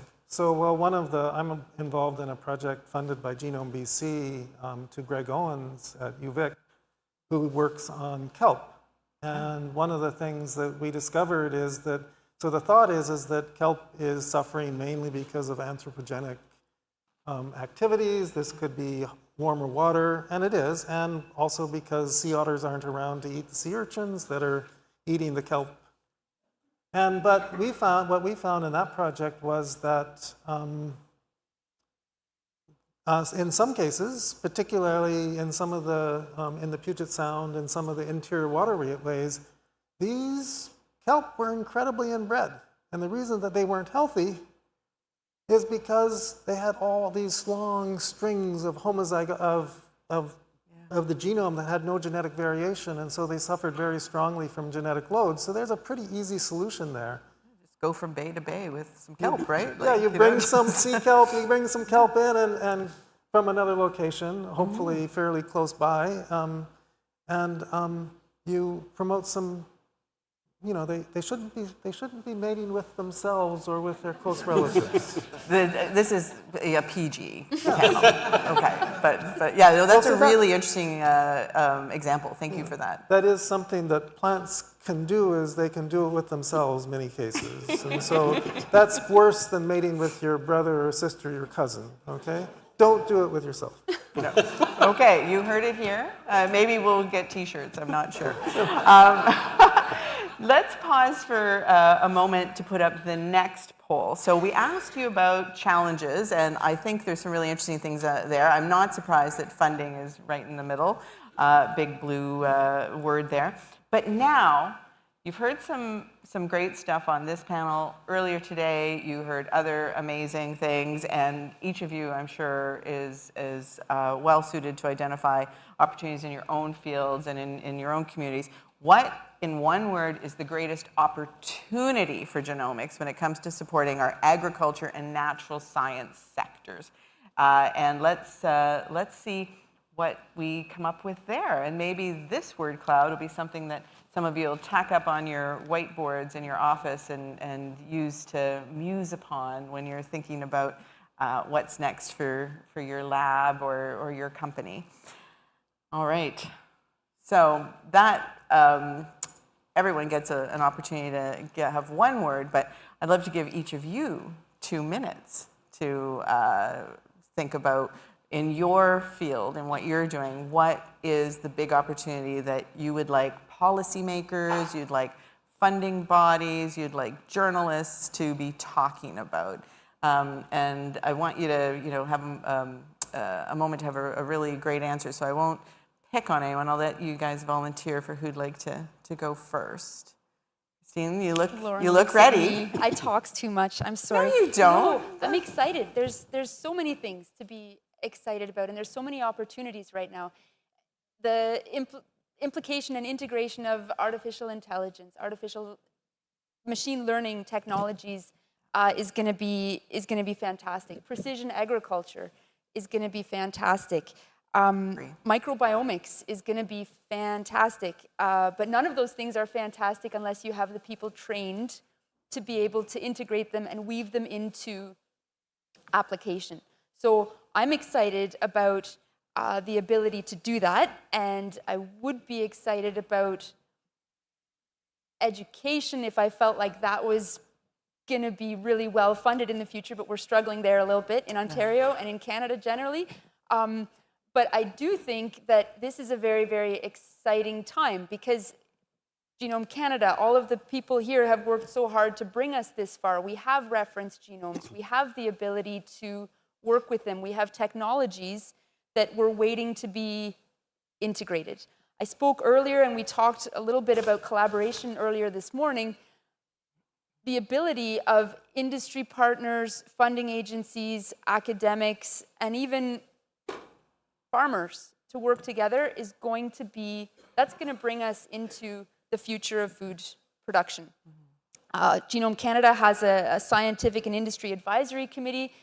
They're looking out, and I feel really good about that they're looking at beyond our borders, about what else can we be learning from other countries, how can we collaborate with other countries. Our projects that we run at Guelph have multiple countries involved. So this interdisciplinary ability to work is good. We need to keep training people. We need to have highly qualified personnel, and that's going to be the future, and I think it's fantastic. The research that we did in the report I referenced earlier that highlighted biotech foods as one of these domains where Canada shows leadership. One of the reasons that our team cited for that ability and that go-to-market leadership was absolutely the pool of talent and of scientists who know how to use data and apply data science to solving problems. So yeah, you're right. That's a big opportunity for Canada is to continue to invest in that, because right now we're looking pretty good. But yeah, you've got to. It's like exercise, right? You've got to keep doing it to maintain. Yeah. Good point. Do you want to add anything to that? Yeah, I mean, I think that we can, if we were to invest somewhere, I think research projects are fantastic to invest in. We need almost a larger strategy of how to fix our university system as a whole as well, to keep going in order to maintain that spot. We're struggling with PALs, with the inclusion of new international students, bringing them to Canada. Those are things that I would ask any policymakers here to talk with afterwards. Yeah, no, that's great. Thank you. I appreciate that. Lauren, what about you? What's the big opportunity in botany for the next 25 years? I don't think it's just botany, but one of the things that as an evolutionary biologist we do is that we are very good at finding, as I mentioned, genetic variants that are involved in adaptation to the natural environment. And we're also very good at finding genes where there's a signature of natural selection that's been going on for a period of time, or you can see that a particular variant has swept across the genome, across a particular species. We call it a selective sweep. So we can see all these signatures. And in some cases, we have knowledge sort of vaguely that they're involved in adaptation to drier environments or something. But the frustrating part is we actually don't know what these things really do. And what we want to know, and I think there's a big opportunity for this with machine learning, as Christine mentioned, but also with gene editing and other functional tools, is that we have the ability, I think, with combining those two methods together to predict not only what genes do, but also what the particular variants do, the particular change in the protein or the particular change in the regulatory sequence. And so it's this predictive future that excites me maybe the most, because right now one of the things our field suffers from are lists of candidate genes. We hate lists of candidate genes. You don't have time to functionally validate all of them. And I look at the human literature with some envy, because you actually know a lot about what the disease-resistant variants we do. We want to see this across wild plants and animals and fungi and so on and so forth, is to have the ability to look at a genome and know what the different variants actually do. So it sounds like you've got a lot of great info, but now it's learning how to apply it and interpret it and do something more with it. There's a lot of information that still needs to be gotten. In a sense, we know that a particular variant is important, has been under selection, but we actually don't know what it does. And that will, certainly will aid breeding programs if you actually know what the particular variant you're targeting does. And so we need a lot more, we need improvements in machine learning using the data we have. Yeah. For example, we use information from humans, in plants. But we also need a lot more functional studies there are so many genes in plants that aren't found in animals. And even if you compare two different individuals of a plant, like two different sunflowers, they may differ in their gene content by 30%. In other words, there are 30% of the genes in one plant aren't present in the other one. We want to know what those do. Yeah. So, and if you look across the entire sort of population of sunflowers, you might find only 5% of the genome is shared by everyone. A lot of this will be the genes themselves, but there's going to be a core set of maybe 50% of the genes that's shared by everyone, and the rest are all variable. So it's kind of overwhelming for someone like me to hear you talk, because then I think about I live out in the country, so I have quite a lot of space around me, but I just think about, the many, many kinds of plants that are even existing on my little piece of land. And it's a staggering thing to get to the level of knowledge that you're talking about. Yeah, it's like sweeping the beach or something. It's not as bad as it seems, because with machine learning, we should be able to... It's not so bad. We should be able to make, if we have sequence data, we should be able to make predictions. But yes, every time we get a new genome, there may be some additional genes that we have never seen before. Interesting. And that's going to continue for a while until we achieve saturation, which I don't know how long it's going to take. In certain species, Like Arabidopsis, we probably are achieving saturation, but not in sunflowers. All right. Well, that's very, very interesting. So, Michael, when it comes to your work, it's quite focused on breeding healthy, resilient animals, and I'm sure that there is a big opportunity there. But you might want to speak a little more broadly because you have a lot of perspective, I think, to offer from other parts of your career too. Yeah, I've heard it said we're living in the post-genomic era. I don't feel that way. I feel like we're still living in the genomic era. Yeah, it sounds like it. It used to be the limiting factor were genotypes. And now I think we all agree in our field that phenotype is king. So that's what our limiting factor is having access to good, high quality, large enough reference populations where you have a genotype and a phenotype and hopefully some pedigree to go with it. You can do some amazing things. One of the things, and on the theme of being resilient, you've all heard about H5N1 circulating in the cattle population. This is a big concern. Just today, there was an announcement that it is a new variant. Yeah, in one of the milk silos, in one of the milk processing companies, there was a new variant that was responsible for infecting a human in the milk supply. Okay, so this is a concern. One of the questions that came forward, again, from one of our research partners at the university, asked us, hey, you have a trait, it's high immune response. We call it immunity plus. What we've done is we created a reference population where we measured the immune response of animals to a disease challenge, or say a vaccine. We were able to measure the antibody-mediated immune response and the cellular-mediated immune response. Together, we packaged that as Immunity Plus. And one of our partners asked, well, how does that help with bird flu? Is there any benefit? And so we went to some of our customer partners, 6 farms in California that were infected with bird flu over the past year.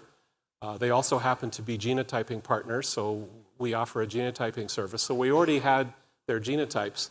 We went to their health records and we looked, okay, was there an impact? So this hasn't been published yet, but what we did find was a statistically significant difference in the number of treatments that were required for those animals to bounce back. We're just looking at this, so it could have an impact on mortality and morbidity, which we have to study yet. But isn't this a great thing when you can go back to a trait that was discovered through genomic projects and use it to actually help farmers mitigate and select for cows that are more resilient to these challenges? Which is so important because it's not just an economic problem to solve, it's obviously a huge food security and human health problem to solve as well. So yeah, that's an excellent one. We do have a few minutes. We can open it up for questions. If there are questions among the audience, we can take them, or I can just kind of freestyle. Oh, Nancy's got her hand up, so I'll move up here so I can get a good view. All right. I have 2, but I'll just ask one, and if there's more.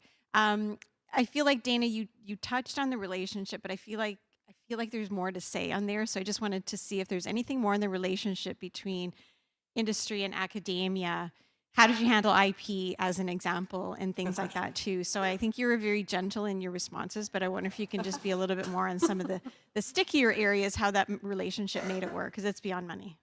Sure, so would you like industry or academia to start with their answer? Okay, well, all right. So Lauren, did you have any comments on that? Because you actually didn't get to participate in that part of the conversation earlier. Yeah, I've worked with a large number of different companies, and I find that it depends so much on the particular industry you're involved with. I found in the sunflower industry, the companies where I created a consortium, a genomics consortium of the various seed companies that work in sunflower production. And it was a great thing because it brought the whole community together. So it was a public-private consortium. And we basically agreed that we would do pre-competitive research, and then they could use any information that came out to add IP to it if they wanted. And it worked out really, really well. And so we didn't have any problems. But I've also worked with cannabis companies, and it's a much more secretive and a challenging community. And so it seems like so much depends on the history and of the communities. There's much more secrecy in that community. Would you say that that secrecy is related to the fact that I would imagine the sunflower people are fairly well established, ongoing businesses, whereas the cannabis companies are trying to seek funding from venture capitalists, et cetera, so they want to, have something very proprietary that's not public knowledge? I think it comes from the history of the fact that it's been illegal for so many years, so everything's been the illicit shadow. Yeah, so everything's been secret for a long, long time, and so we tried to develop a consortium in cannabis, and it just wouldn't work. And so from my perspective, but yes, it's very much the history of it. I think as cannabis companies become more secure, and they'll realize, but it's also a little bit different too. Cannabis companies are really competing with each other. And in sunflower, the seed companies are, sunflower is competing with other oil seeds rather than with sunflower per se. And so it's kind of a different competitive situation. It's a scale issue. And I think it makes a big difference on the attitude toward IP. A lot of the big sunflower companies, yeah, they're the same ones that also work on maize or soybean or so forth, and they have a much more nuanced view of what IP is useful and when it's not. And so I think as the industry matures, we'll get a more, so my relationships with, I mean, I don't have any complaints. So the culture was so different. That's really interesting. So Michael, from an industry perspective, I know from when I have worked in academia or in academic structures, I was never an academic, but and now, when I was working on creating the funding programs for CFIN, for instance, we mostly have academics participate as paid service providers because we were worried about exactly what Nancy was talking about, getting into these IP issues. We do require all the partners to have an IP strategy that's documented and signed, et cetera. Industry seems to like that approach. VPRs like it because they get their overhead, so I was trying to be a bit of a peacemaker there. From your industry perspective, does it ever limit you from working with a university if you can't get that agreement nailed? Well, it's funny to hear Lauren talk about it from the university side, and from industry side, we found that there were big differences between working with one university tech transfer office and the next. And there's also differences between researchers within the university. University of Guelph has been very understanding of the need to protect IP and very reasonable in terms of what that's worth and what it costs to actually commercialize something. Some universities have a very naive approach to what something's worth. They don't think about the cost of bringing it to market, where most products fail. Right, in that commercialization, that TRL 2 to 7 space. Exactly, the valley of death, it's just so many things die. And then, within universities, some researchers really understand what's important to industry. They understand that in a competitive world, you need proprietary traits, something that's going to set you apart from your competitors. There are some traits that are table stakes across the industry, and there's others that set you apart. When I mentioned Immunity Plus, that was something that we held proprietary because that was really important to set ourselves apart. And we were able to establish IP protection for that work. Part of the IP protection is patents, but some of it is data, proprietary data. Those are things that can help industry Now, one of the worst things I've seen is an academic who says, I just want my research to get out there. I just want to make it free. And it ends up having the opposite effect, because now there's no value. There's no value to one company paying to get through the valley of death and pay for that commercialization, because, you know, there's no first mover. There's no first mover advantage. advantage. Yeah. Interesting. Christine, you were scribbling some notes. Either you were doing your shopping list or you really had something big to say on this. I was drawing daisies. No, I was drawing sunflowers, actually. No, it's an interesting conversation. The experiences have ranged between excellent and awful. Yeah. Excellent. Kind of like dating. Right? Kind of like dating, right? Totally. No, I think at the heart of it, as an academic, I am an academic, and I will stick to my academic freedom, which somehow in these discussions still flows within all of the industry collaborations that we have. Yeah. Yet at the same time, we recently offered a number of organizations to actually sequence some of their animals, and they said, no, thank you. Interesting. Whereas other collaborators said, absolutely, we want to be involved, we want to understand. That was on a project, speaking of genetic diversity, regarding detrimental homozygous regions, so detrimental sort of inbred regions of the genome. I think that's very important. So we went ahead and collaborated with the organization that was going to, you know, allow us to do this. It's an important question, Nancy. Sometimes you win, sometimes you lose, and sometimes you don't get to do anything at all. But somewhere, if you have the right people and the right conversations, as it always comes back to people, you can still move ahead. And I think that's a hopeful message. You just have to kind of navigate it very, very carefully. Excellent.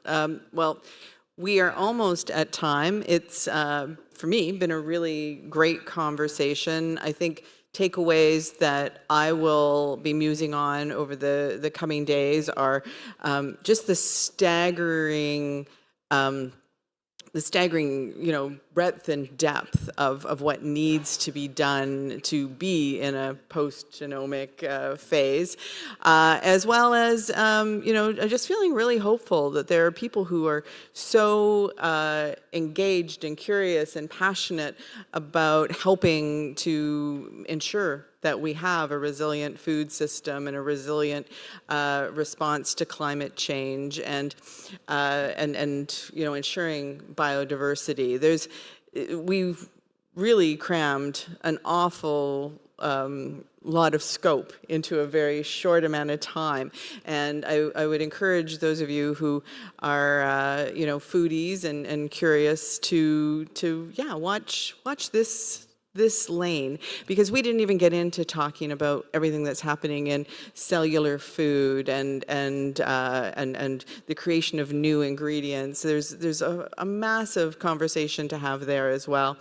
Thank you to all of you for participating in the word cloud. I look forward to getting my copies so that I can kind of study them side by side. I hope that was interesting for you. We will be taking a 15-minute break, and that'll give us all a chance to, you know, get ready for the next great panel. But before we do that, I'm just going to ask you to please put your hands together for these three amazing speakers.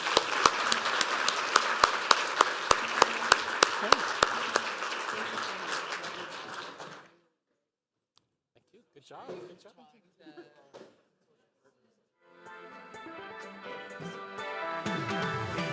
You captured my heart, you're the key to my life.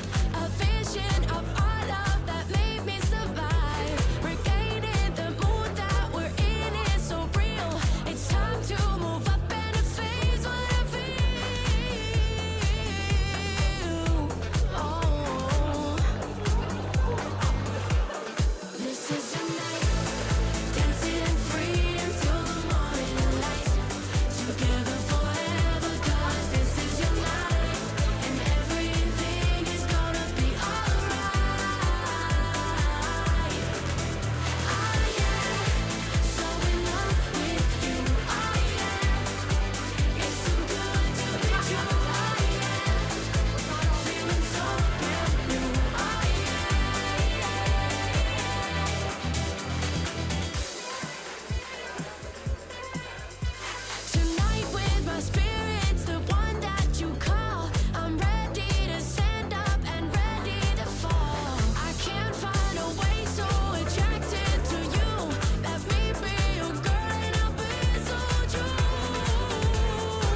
Together forever, 'cause this is your night, and everything is gonna be alright. Ah, yeah, so in love with you, I am. It's too good to be true, I am. Feeling so brand new, I am. This is your night, dancing in freedom till the morning light. Together forever, 'cause this is your night, and everything is gonna be alright. Ah, yeah, so in love with you, I am. It's too good to be true, I am. Feeling so brand new, I am.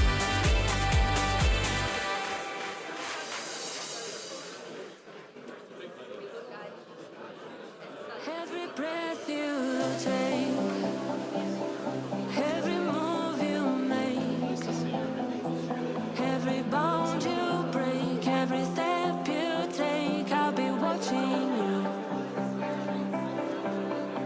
Every single day, every word you say, every game you play, every night you stay, I'll be watching you.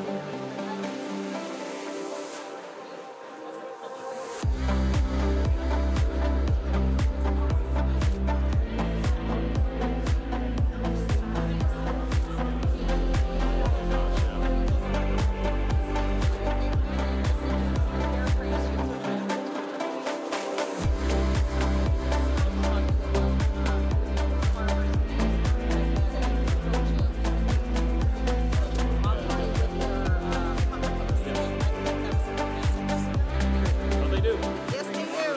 Every breath you I hope the audience.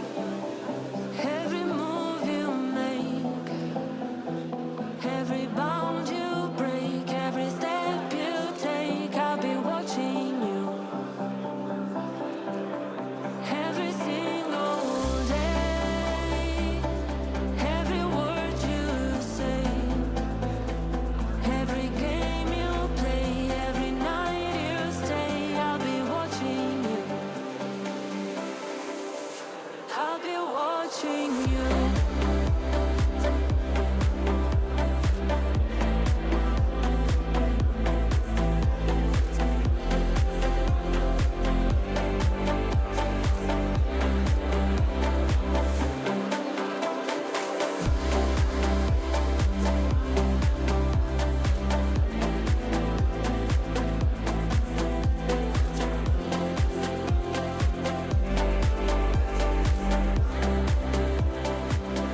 I'll be watching you.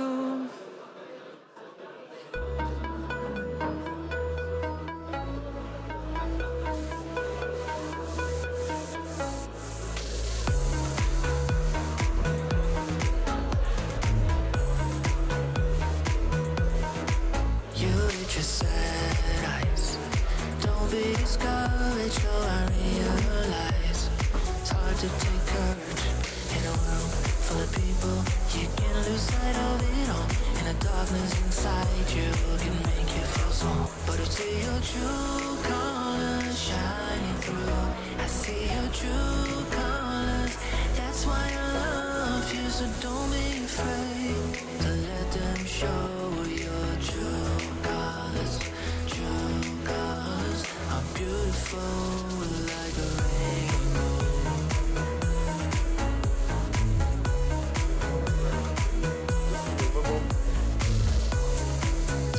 I don't want to.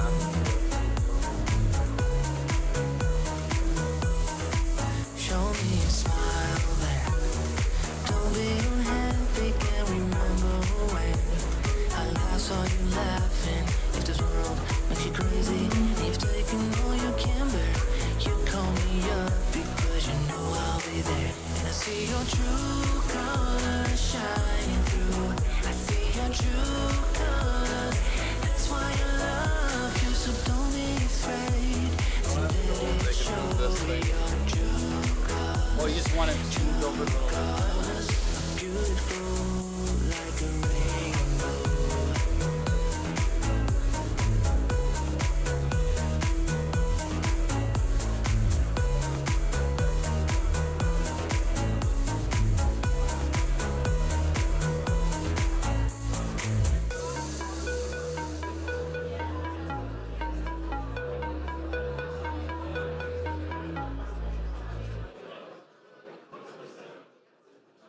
It's almost like I missed you, but I could never let myself forget all my love you misused, so I won't play your games. And all the times I feel something, there's a voice in the back of my head telling me to keep running, 'cause all that you are is regret. No, I don't need your love, I don't need your touch, I don't need anything, anything now. You gave up on us, now your time is up. I don't need anything, anything now. I don't need your love, I don't need your love, I don't need your love, I don't need your love, I don't need your love, I don't need your love, I don't need your love. Speak into the mirror to listen to someone who is making sense. It's never getting clearer, can't cut you out the frame.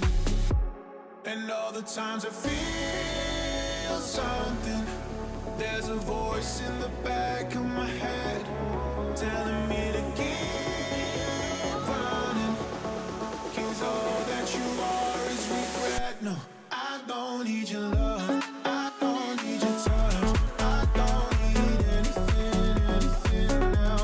You gave up on us, now your time is up. I don't need anything, anything now. I don't need your love, I don't need your love, I don't need your love, I don't need your love, I don't need your love, I don't need your love, I don't need your love.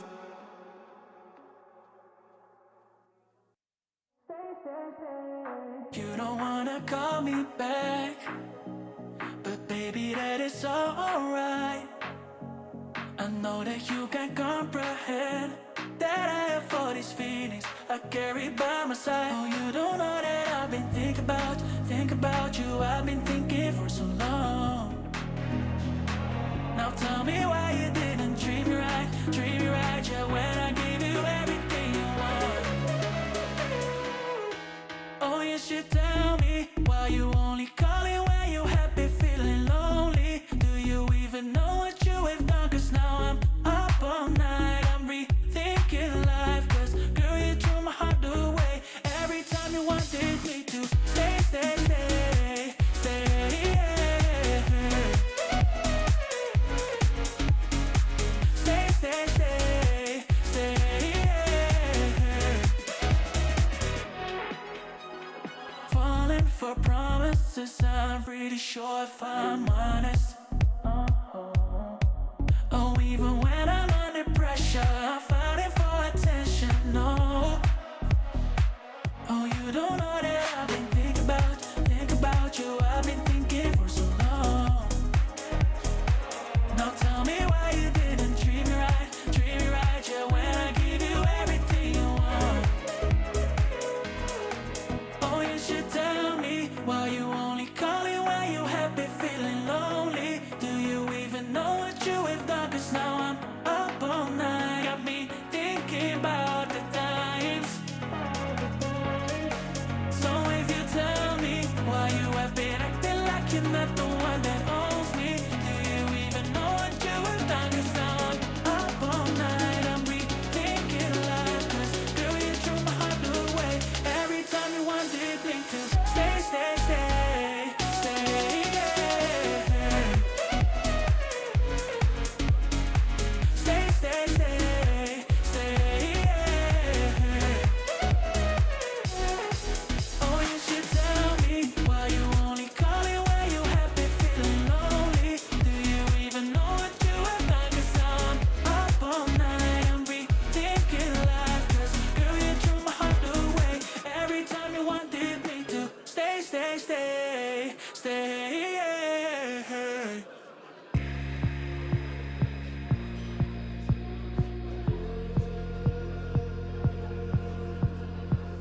Got ready for the night in. heading for the light, but she sees the vision going. Check, check, check, check. Cupping line after line. See how she looks in trouble. See how she dances and she sips the Coca-Cola. She can't tell the difference yet. That's what you're coming for, but they don't wanna let you in it. You drop your back to the floor and you're asking what's happening. It's getting hey now, enough of the arguments. She sips the Coca-Cola. Hello, if I can get everybody's attention, please. If you can please make your way to your seats. The program is going to begin very shortly. She can't tell the difference yet.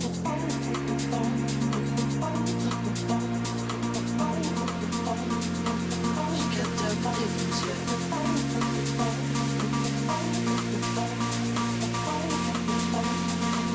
She can't tell the difference yet. That's what you're coming for. They don't wanna let you in. You drop your back to the floor. You're asking what's happening. It's getting hey now, enough of the arguments. She sips the Coca-Cola. She can't tell the difference yet. That's what you're coming for. They don't wanna let you in. You drop your back to the floor. You're asking what's happening. It's getting hey now, enough of the arguments. She sips the Coca-Cola. She can't tell the difference yet.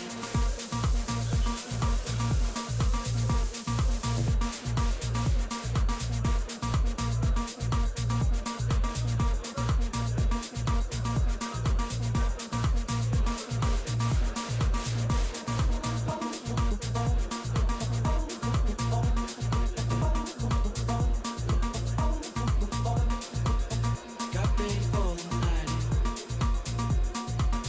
She's heading for the light. She sees the vision going. Fucking line after line. See how she looks in trouble.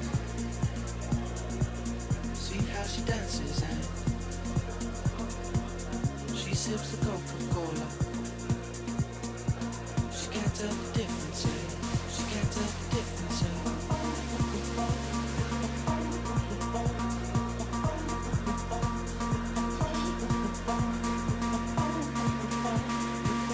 Hello, hello. Our program is about to begin. If everybody could please be seated, that would be fantastic. Thank you very much.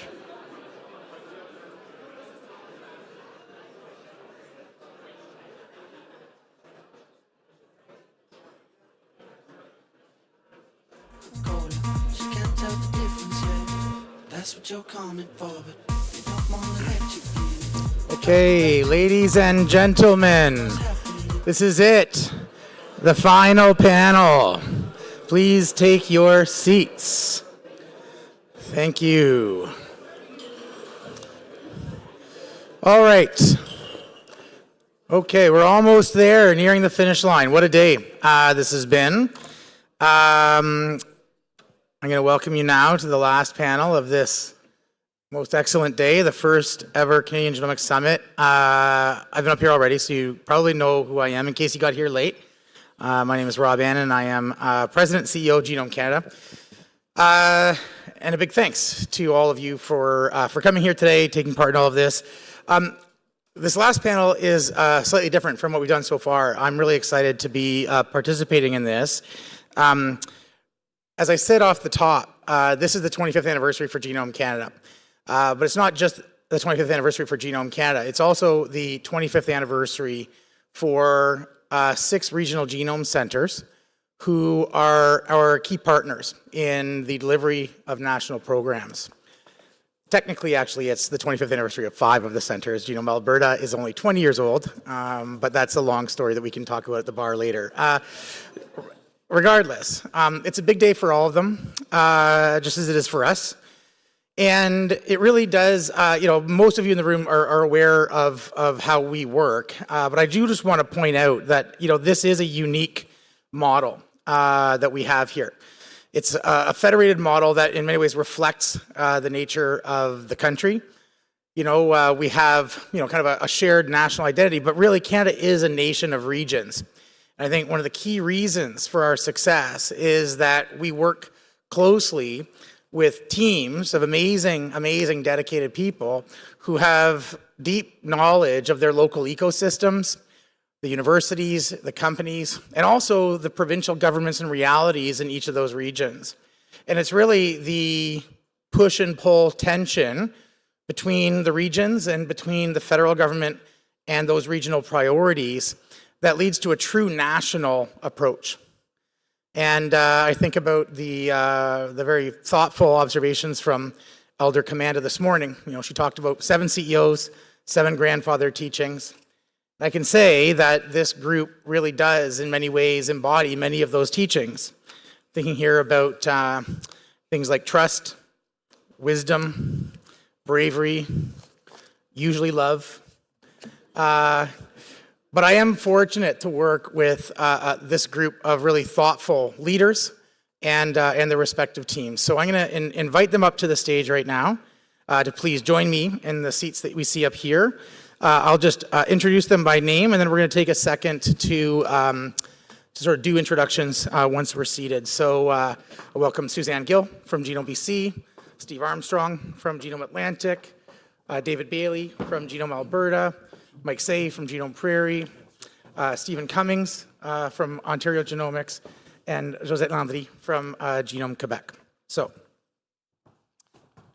please join me in welcoming them to the stage.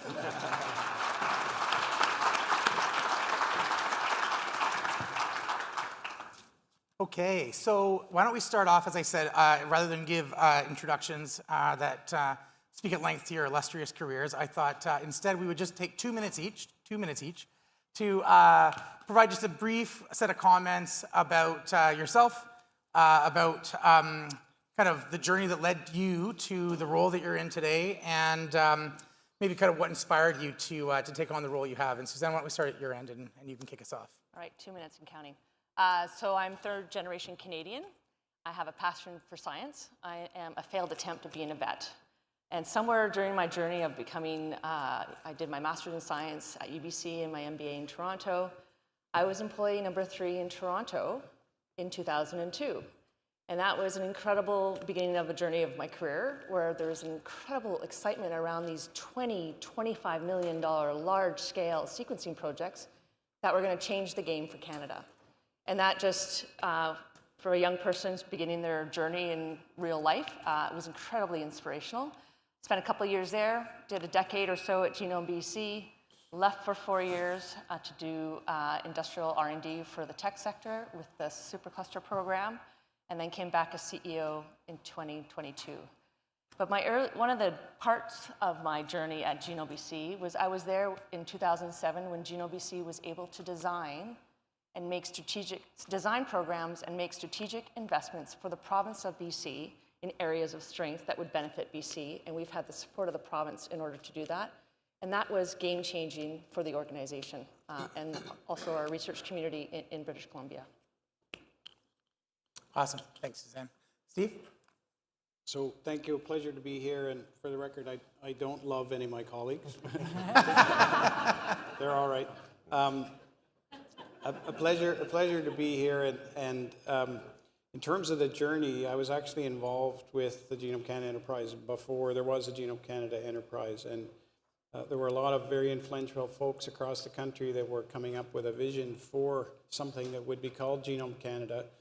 Hit fast forward to late calendar 1999, I was at a dinner meeting and there was some discussion about that vision, as well as some discussion about how many genome centers there would be. And the action item coming out of that was assigned to me was set up a meeting with Kevin Lynch, who was then the Deputy Minister of Industry federally, along with Atlantic key stakeholders, VPRs, key researchers, provincial government folks, chambers of commerce, and come up with a choreographed set of key messages to sell him on the value proposition for a genome center in the Atlantic region. Hit fast forward to the federal budget of 2000, Genome Canada was established to the tune of $160 million for large-scale research, as well as the establishment of 5 genome centers. So it was a proud day for the region, an inflection point, obviously, for Genome Canada. We're now at the $4 billion mark, and all joking aside, it's been a pleasure to be part of the journey. Awesome. Thanks, Steve. David? Hi. I'm David Bailey with Genome Alberta. And how I got here is that I was working with the federal government in a job I really liked. I was a research scientist, trained as a geneticist in animal science, really. And much like in the previous panel, Christine and Michael, I'm a farm boy at heart, and so genes and plants and animals have just has been a passion for me my whole life. So when it was, in that federal position in 1998, I was invited to a meeting in Toronto that Martin Godbout held, and it was really about the creation or the thought of creating Genome Canada. Fast forward 7 years later, I get calls from a headhunter at Christmas saying, have you heard of Genome Alberta? Which I hadn't. It had just been created, and they were looking for a new CEO. So really among my crowds here, I'm really the youngest one in terms of the family, but also the longest serving CEO in the whole enterprise, and because I really love what we're doing. I think the potential for the next 25 years is enormous, and glad to be part of this group.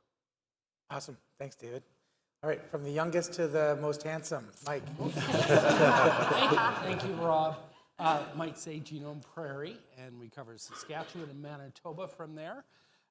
Cliche, I know. I'm a farm kid from West Central Saskatchewan, born and raised. Absolutely have a passion for agri-food production and everything in between. I've worked everywhere from the farm gate to the fork over 35 years. A U of S and UNB graduate, but certainly I, as opposed to Steve, I do love these guys.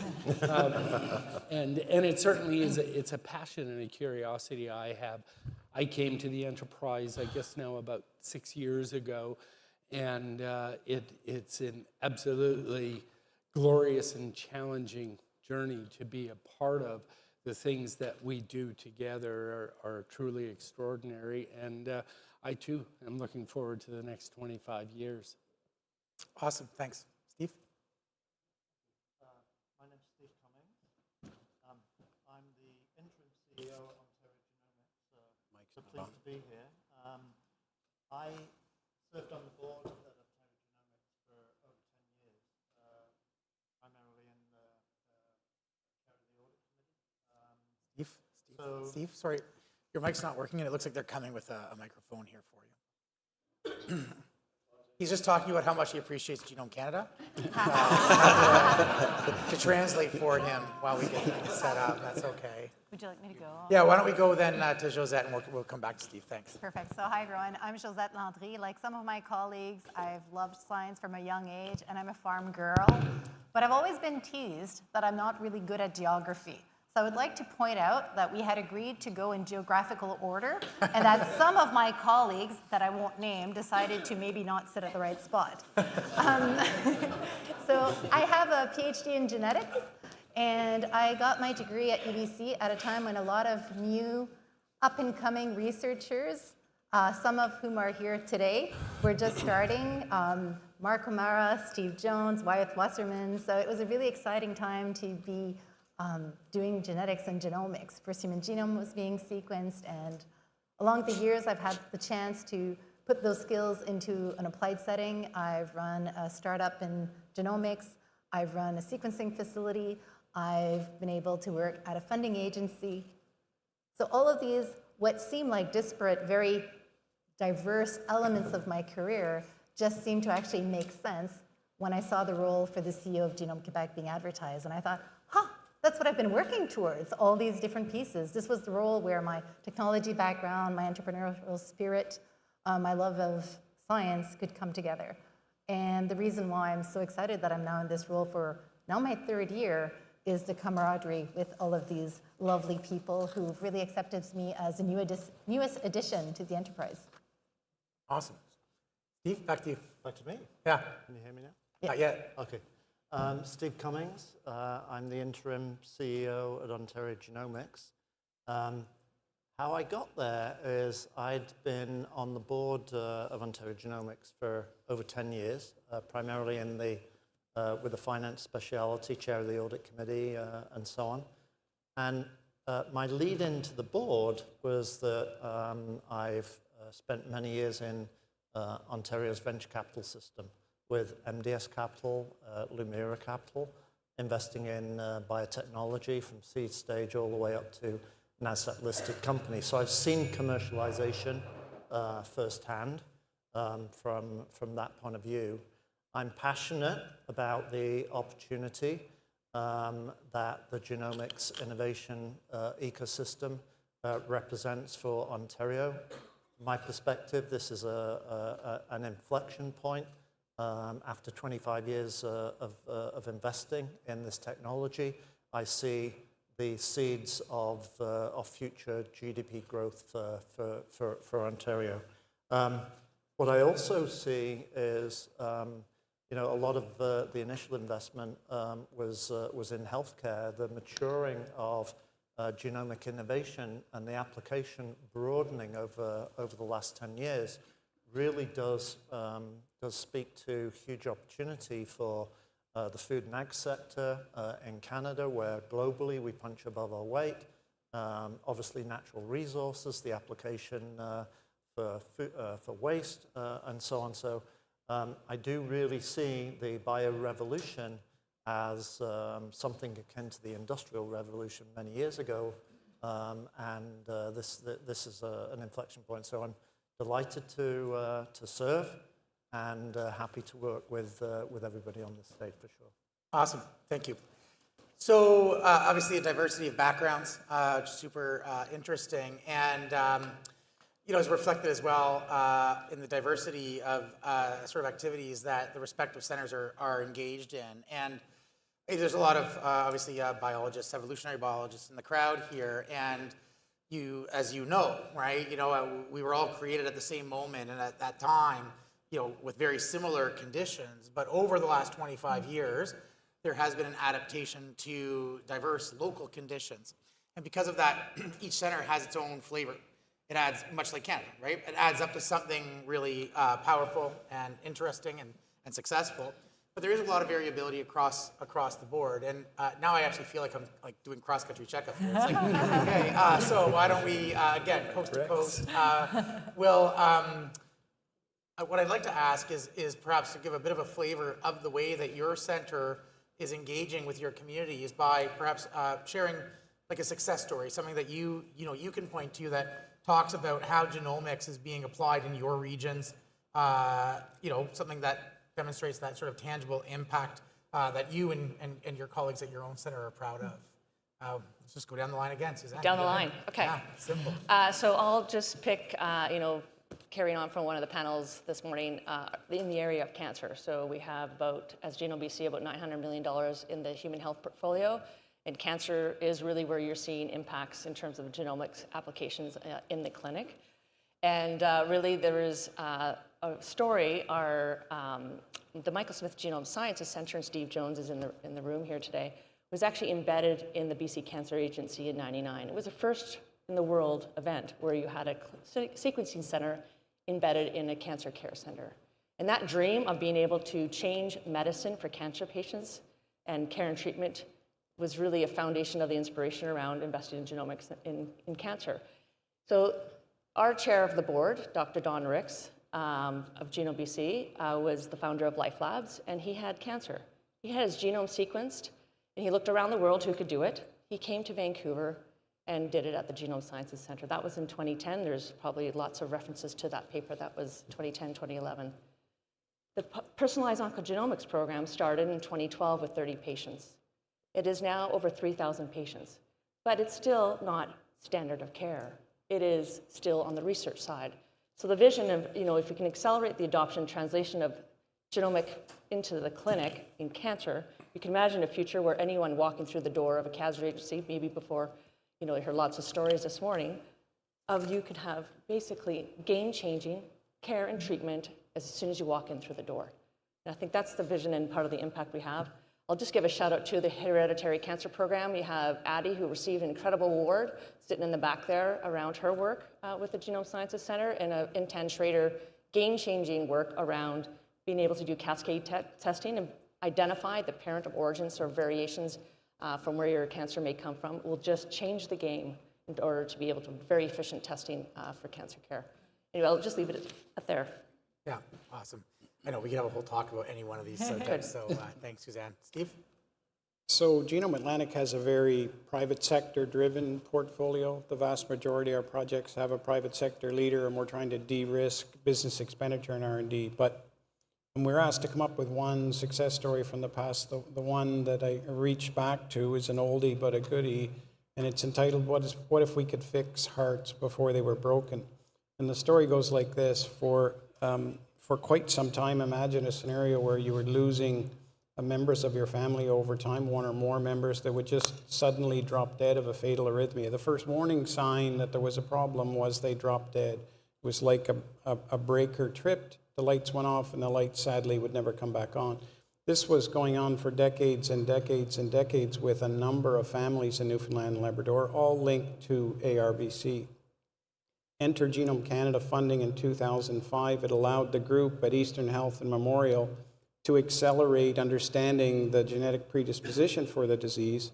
And in the end, they determined it was a single mutation that predisposed you to that potentially fatal arrhythmia at some point in your life.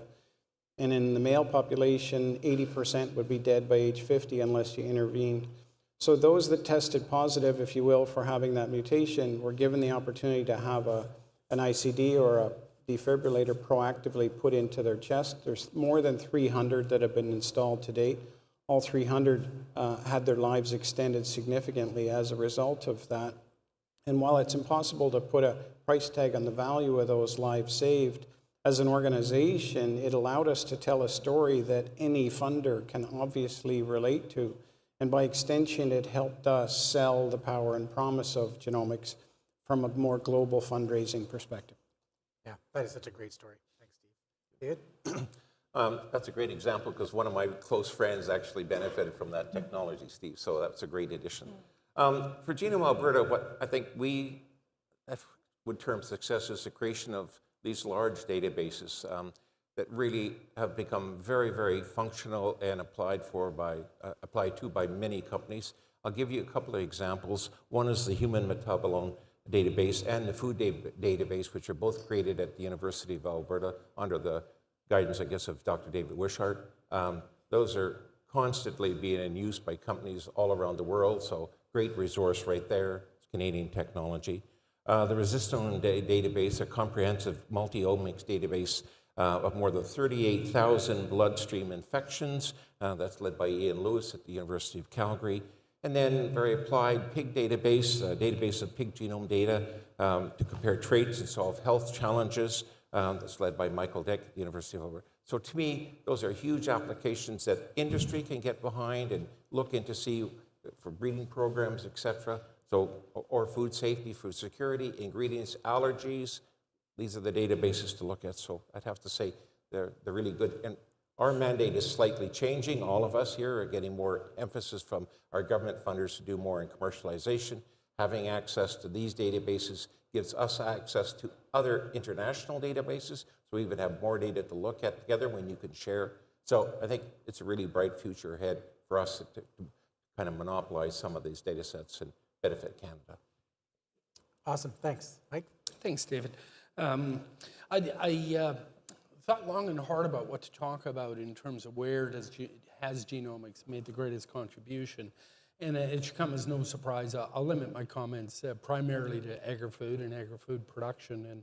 And certainly the contributions are there in a $75 billion cereals industry or a $45 billion canola industry or a $10 billion pulse industry. But I wanted to get a little more specific, and I wanted to talk about a particular institute that is now 50 years old as well, too, and that's VITO in Saskatoon, the Vaccine and Infectious Disease Organization. So it predates us by 25 years.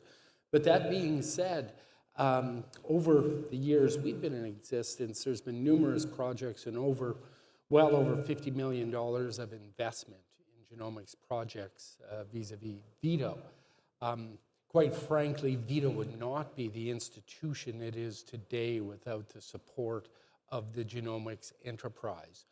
And most recently, you may have seen, a testament to what it has become over those 50 years, the Coalition for Epidemic Preparedness out of the European Union has seen fit to invest a further $24 million in Vito. So others on the globe are recognizing that we truly have a national asset there that is ready and willing and able to help us prepare in both animal and human health vaccine. And as a result of the journey of COVID now has biomanufacturing capabilities as well. And as the only large animal level 4 containment facility in the country, it certainly has become truly a national asset. And I think we could all be proud to say that it exists with the support of the Genomics enterprise. Yeah, thanks, Mike. Awesome. Steve? Thank you. I can give many stories. I've had to pick one. It's been so tough, but I'm going to pick up on the flagship that Genome Canada, the Precision Health Initiative, and give you an example of some of the work that has been developed over the last 10 years in Ontario. The story that I've chosen to explain to you is really on data and data sharing. And in particular, with regards to rare disease research, that over the last 10 years, Ontario and Genome Canada have focused a lot of investment in that area. One of the projects that we collaborated on was with Dr. Kim Boycott at CHIO on a program called Care for Rare. This was an incredible project that led to a testing clinic being put in place in Canada. And the ultimate outcome of that is that answers are being got in hours and days and weeks, not years, which used to be the case when we took a test and they'd be sent down to the US for analysis and so on. So through the Global Alliance for Genetics and Health Data, solutions are being shared around the globe today. What is the advantage of that with data analysis and personalized healthcare and so on? Well, I'll give you an example. There was a case ultimately which was solved at the 18th year of a youth. He had a rare disease from birth. The rare disease was initially misdiagnosed at birth. And for 18 years, the analysis from the medical community did not solve the problem. But they realized through work using genetic testing, applying AI into the model for faster rework of the results, they realized that they were able to identify a gene deficiency. Using a gene match process called the matchmaker exchange, answers were found in Holland to a very similar case to the gene deficiency that had occurred with this youth. So think about that. 18 years of investment in the healthcare, trying to understand a rare disease, 18 years of senior time that was spent, that was ultimately solved after 18 years through the development of analysis and comparisons with solutions around the globe. This is an outcome that is for everybody to witness. Yeah, thanks, Steve. And a great example, and actually one where many of us, if not all of us, have got sort of great success in terms of supporting what ended up being a national network. And back in the corner there, I think I see Kim and Francois and others leading that super important project. So thanks, Steve. That's a great project to highlight. Josette? So everyone has given some very uplifting stories, so my apologies. I'm going to bring us back to darker times.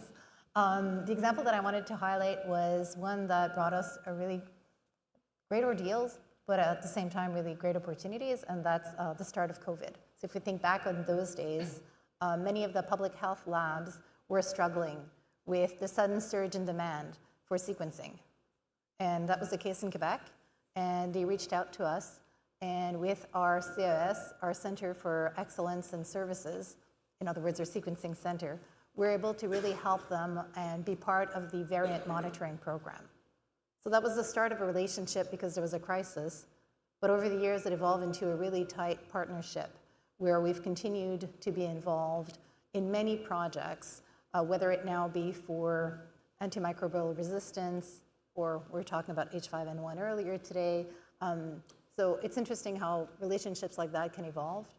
And also for us, COVID presented many opportunities because we were involved in biobanks projects like the BQC19, and we really ensured that researchers that were working on COVID-related projects had priority for our sequencing. So I think it's an example of how, even in bad situations, there were some positive impacts.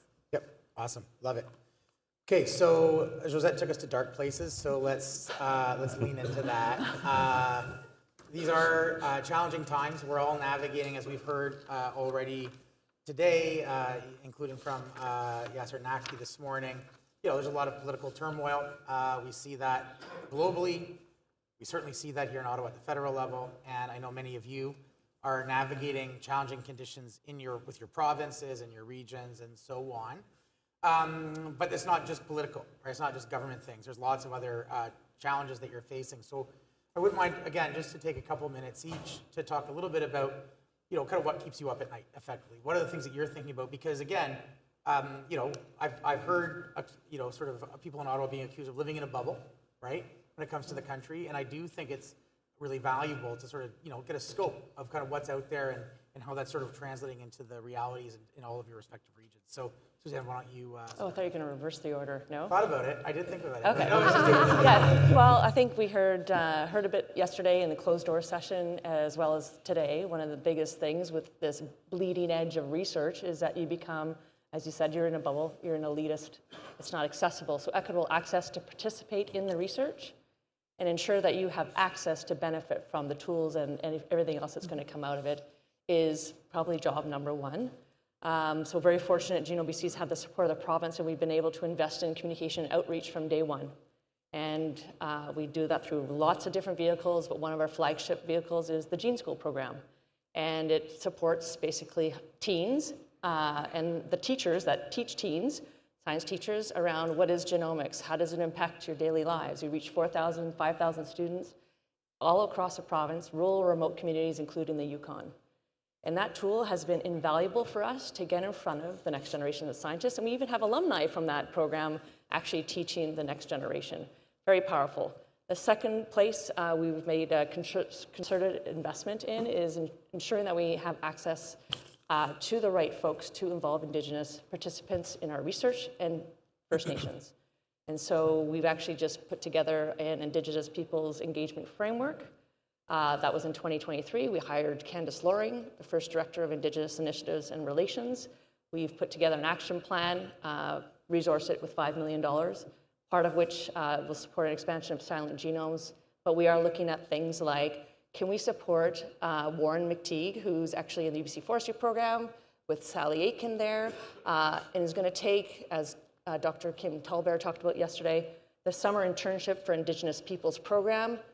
Take it in BC and go big. And so he's hiring, by the way, so the job posting is live on the Genome BC website. But those are the things that are important, and as an ecosystem investor in the people that will be doing the research and translate it into practice, we kind of need to do things in addition to the investment in scientific and technical expertise and all the great technical side of things. So that's just one example. Yeah, thanks, Suzanne. And you and your team are doing phenomenal work on that education and outreach. So excellent example. Thanks. Steve. So in terms of things that keep awake at night, if snoring was an Olympic sport, which it's not, my wife would be the 5-time gold medal champion. Hands down, that's guaranteed. Now, this is being taped, right? It's not being taped. But there's a couple other things to keep me awake at night. One is the breadth of opportunity we have, but I'll focus on the more challenging side, which is really a combination between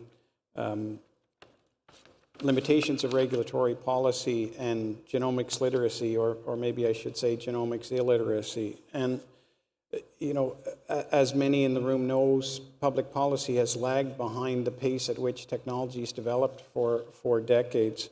And that frustrates the private sector. It adds risk to their investment. It slows down the rate of technology adoption. And in some cases, it confuses the consumer and thereby exacerbates the genomics literacy challenge. And in the Atlantic region, it's relevant to a whole bunch of areas, but just as a few of many examples, the whole Atlantic salmon aquaculture space, with one exception, is restricted to one historic St. John River strain as opposed to being able to import other strains. Makes it more challenging to compete in terms of production against Norway and Chile and other places. One company that created a GMO salmon that would get to market twice as fast, Aqua Bounty, it took them 25 years to get it approved through the FDA. There's novel platforms for disease management in aquaculture that are on the horizon, yet I'm concerned about how long it's going to take for them to get approved. And last but not least, in terms of site license approval, environmental assessments in offshore wind and aquaculture and beyond, eDNA will no doubt eventually become the gold standard for doing that. But how long will it take for regulators to embrace that is something I'm not clear. So we're trying to address it in a couple of ways. One is by embedding those from the regulatory space into projects where possible, and we'll try and continue that going forward. Ideally, we'll have projects that will run in parallel, the new approach or the new technology with the old one, to try and earn support and buy-in. And the final example is to co-create projects with those that would not otherwise use genomics technologies. And one that we're just launching now is looking at port health with the major ports in the Atlantic region. By working with them and introducing eDNA to them in terms of looking at biodiversity, our hope is that we'll move the needle on acceptance of that technology. Awesome. Yeah, those regulatory policy issues are so important. So thanks, Steve. David? So one of the biggest challenges for us, and it goes back to data, it's actually building the talent pool to analyze these large data sets. And so, I mean, it's important to analyze and interpret and develop those algorithms, but do we have the people power to do that? And those that have that capacity are really in demand, and you really need them to be sector specific. It's much better if you understand the problem in your health area versus the problem you have in forestry or in agriculture or mining. So the challenge for us, and we ended up with creating about 5 years ago something called Bioinformatics Network, BioAlberta, and that was to train or retrain graduate students and postdocs and others that will come back into the area of bioinformatics. So that's happening. But then a couple of years ago, another department, Advanced Education, gave us money as a pilot to work with colleges and polytechs, to work with students, kind of be the liaison between the students graduating or in the last year taking courses and what are the industry needs in that particular sector. And so that's really morphed. I mean, when I started in 2006, if you thought we'd be doing this with college and universities, I would never imagine it. And now it's a really big part of integrating that into the whole genomics technology and the application of that for industry's benefits. And companies are saying to us, you know, we really like your technology. Who's going to deliver it for us? We don't have that training. So that opened a field for us. And actually, I couldn't imagine how big a market that is, actually. And it's international now. People are asking Canadians, and we're trying to retain those people. But there's a huge demand for people with that level of training. Yeah, awesome. Thanks, David. Mike? Thanks. I'm not to pile on regulation, but I'm going to pick up a little bit on some of the things Steve was saying and maybe make a few other comments about it. But first, to give it its due, we should all be proud. Canadian regulation, by and large, is viewed as safe, and that's wonderful. But what we're not viewed as is fast or not laborious or not costly. And that throws up some barriers that not just in genomics, but more broadly speaking, holds us back, but particularly in genomics. And in one respect, It's a barrier to the innovators in particular, because I've worked with both large and small, and the best innovation happens at small organizations that are nimble and flexible and can move quickly. The cost and the time is a huge barrier. I can only think of a few examples in the last decade at least where I've seen someone get across the finish line with something novel. And don't get me wrong, our plants with novel trait approach has been brilliant, and it's served us well over the years. The challenge going forward, I believe, is we've become too reliant on government to tinker around the edges with it and think that will fix things for us.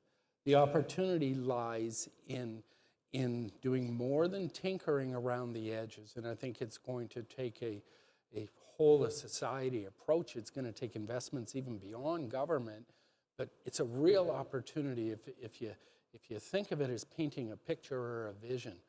Imagine what it would be like if you asked somebody else around the world in a peer country, what do you think of Canada? What are those guys known for? Oh, they're known for a regulatory system that is flexible, fast, not costly, and gets the job done and remains safe as well. I see that as such a huge differentiated advantage that could solve a lot of what we like to talk about is this dilemma between being really good researchers and really terrible commercializers. We beat ourselves up an awful lot on that. And I'll tell you what, if there's a lot of different things we could do with our resources, we could rebuild a regulatory system that we could all be proud of. Yeah, love it. Awesome. Steve. That was a great segue, Mike. Thank you, into what I'd like to say. We didn't talk amongst ourselves. I want to talk about, the progress that we're making towards commercialization. So in Ontario, we have a program that we brought out a couple of years ago, which we call BioCreate. BioCreate is an opportunity for 32 companies to receive funding from us in order to progress their innovation through, hopefully, to commercialization. But let me just tell you how we're going about that and the results that we're getting. So what we're really doing is, with our purview of the research innovation, we're taking a look at the companies that are presenting, and we're selecting and validating the technology as the most likely to get to commercial success. We're providing funding to those companies. Importantly, we're providing mentorship for 18 months through the period that I'll talk about in a minute. And then we're introducing those companies to next level funding. So really one of the key objectives that we are trying to solve for is making sure that the innovation within a corporate entity has got legs, likely to get into the market, and has the funding to move along the continuum and to build and scale. So that is our positioning in the ecosystem, is moving those companies along to the point where they have something. Are we doing our job? Jobs are being created in those companies. The follow-on funding that they're attracting is 15 times the level of investment that we're putting into them. And the interesting thing for me is that there is 8 times the demand. Think about, we're funding 32 companies.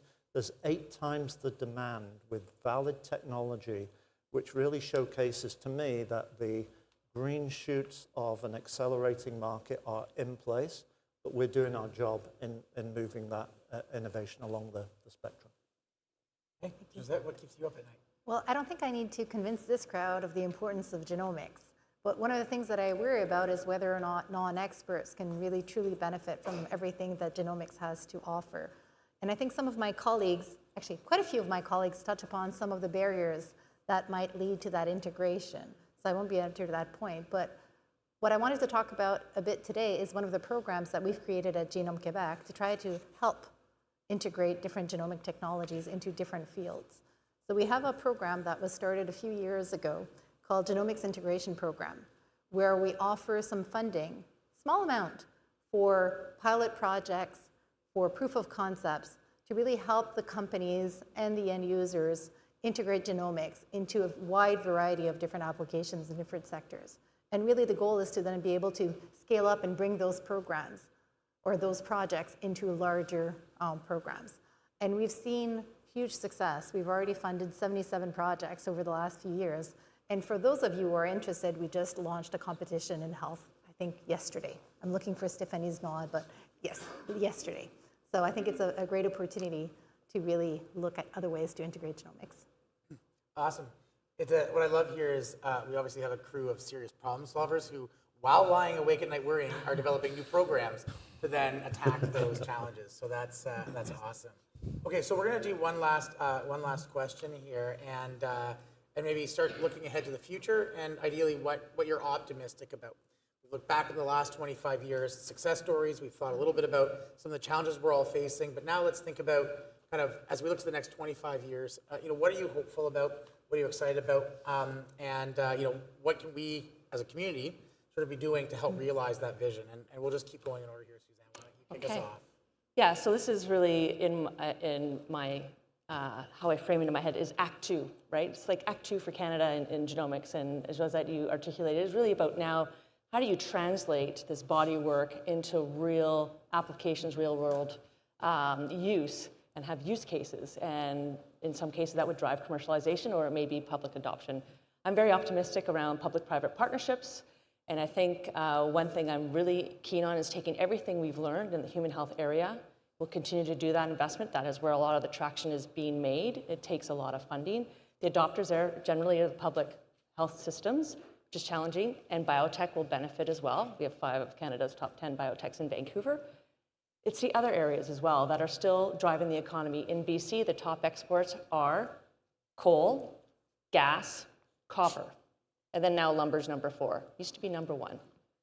So the reality is, when you're looking at a transition in a whole economy around a clean energy, you're looking at more mining energy projects. And so we need to tackle things like the biodiversity challenges we talked about, very important to protect the environment. But we also need to ensure that our genomic applications can help industry solve some pretty serious issues.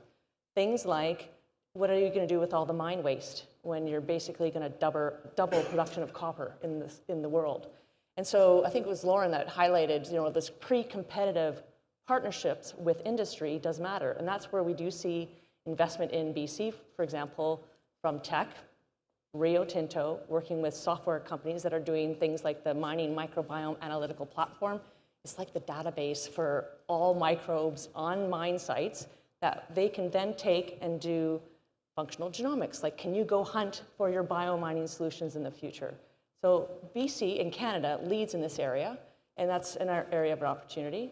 And we're just very fortunate enough in BC to have a little bit of extra money that we will go and do some follow-on work in these areas to demonstrate use cases. So, Steve Hallam is doing work around, can you, from this mine waste, extract more copper? Because the cost of the commodity is going up, it's now making it economical to consider that. Can you look at, with Sue Baldwin's work, creating a biofilm around these very nasty mine tailings, which is sand, silt, chemicals, and in some cases they're underwater, some cases they're above water, but if they're blowing out in the environment, very significant environmental impacts. So looking at how you create a biocement using naturally occurring microbes. And these are projects that companies are putting in 50-cent dollars. So I think these are the opportunities for the future, particularly in BC, because they are driving the economy right now, and those are just 2 examples. Yeah, those are awesome. I love that. The bioengineering in the mining sector is totally mind-blowing, and something that I know when I talk to folks here in Ottawa, it always shocks them. And this is a great example of innovation in clean technology. Thanks, Steve. So when I was thinking about this last night and the day before, my mind was going to critical minerals and offshore energy and hydrogen. And then at lunchtime today, it kind of pumped the brakes and reversed back and said, no, I'm going to look at this differently. Rather than looking at where is that future exciting opportunity, I think we'd all agree that there's going to be a more diverse, robust menu of opportunity. It's going to impact more and more parts of our lives. I think the more challenging question, more interesting one is how are we going to evolve to deliver greater impact given that reality of the menu of opportunity increasing? And I think if 25 years from now, we're still doing sector education events and being the first-in funder to de-risk a private sector investment, I'd say we failed. We have to change that model and do something more. So from my perspective, it's more exciting to imagine how our business model needs to evolve. And in the context of a scenario where, imagine it being unusual for any company not to have genomics hardwired into their long-term strategic plan. So a scenario where it's unusual not to have that. Imagine the breadth and the size of that opportunity that's created. And the challenge and the opportunity for all of us is to figure out how can our business model evolve to reflect that reality. And it circles me back to one of Rob's opening comments this morning. We are truly just getting started, and now it's time to raise the bar further. Awesome. Thanks, Steve. David? So recent validation, January of this year, showed that the DNA sequencing market was likely going to, by 2032, was likely to be about $52 billion. So again, huge amounts of data being generated, opportunity for training, analyzing, and commercialization of that. So we think that's a huge opportunity for the country going forward. And then a couple of specific examples underneath that. Last fall, the Alberta government actually created a One Health AMR framework, formalized it. So to me, that whole approach, when you think of One Health, human health, animal health, and environmental health, and that connection between it, that understanding, getting people talking between different silos on that, saying, that's the root of this is somewhere else, and sharing that. And we've seen a huge change in the bureaucracy in Edmonton with that knowledge. All of a sudden, we've got people talking between departments on a common theme, which is a genetic or genomic base to it. So I've seen it really, really positive, and I think it's going to benefit all of us. Canada could take a global lead on that topic. Thanks, David. Mike? Thank you. And this might just be the most boring answer in the world, but I'm going to talk a little bit about the magic of incremental improvement. And we'll use an example of canola. It's been about 40 years since we did the first transformation in canola, and on average, we've increased the yield about 1% to 2% a year. And we're at a wonderful place now relative to where we were 40 years ago with that particular crop. Long and the short of it is there's no shortcuts in biology, but that doesn't mean you can't go there faster. And that is the promise that genomics truly brings. And to my earlier comments, if we truly can get the regulatory right, I think we have an unbeatable 1-2 punch with our research capacities and a really robust regulatory system.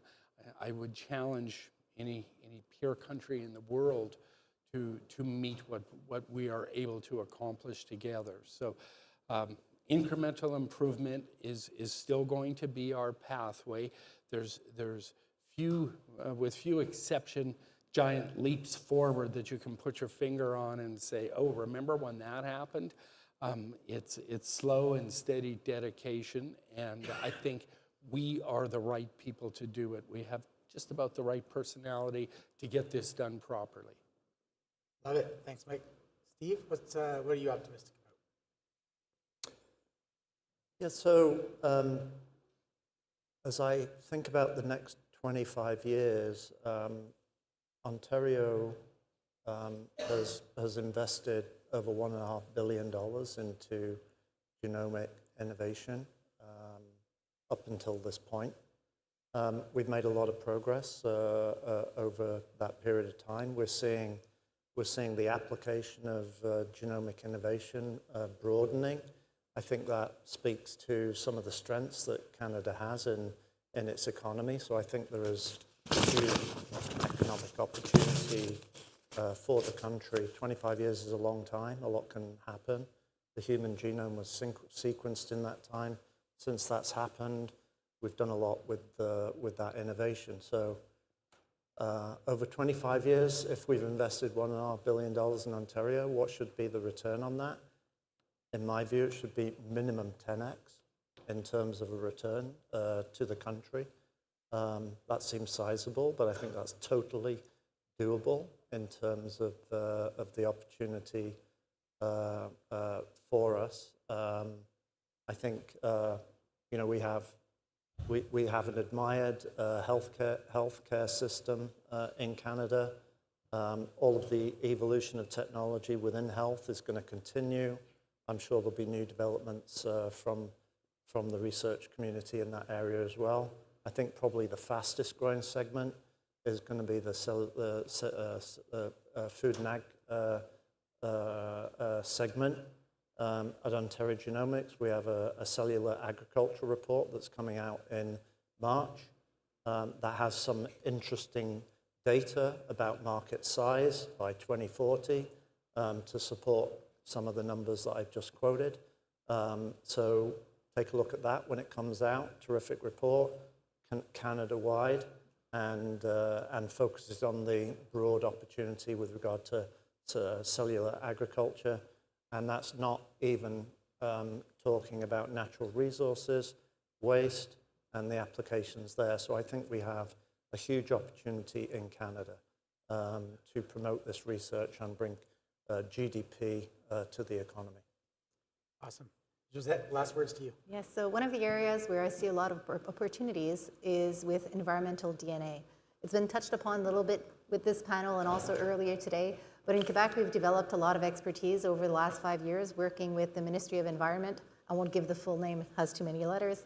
And we've developed a good protocol, and we've been able to develop some citizen science projects with that. So we have one program called ADNO or eDNA, where we've been going into high schools and helping students learn more about DNA by actually looking at eDNA sampling of rivers and lakes and looking at the biodiversity. And I hope that many of you have had the chance to stop by Noémie's booth to actually learn a little bit more about that program. An interesting aspect is we've also developed partnerships with Cree communities.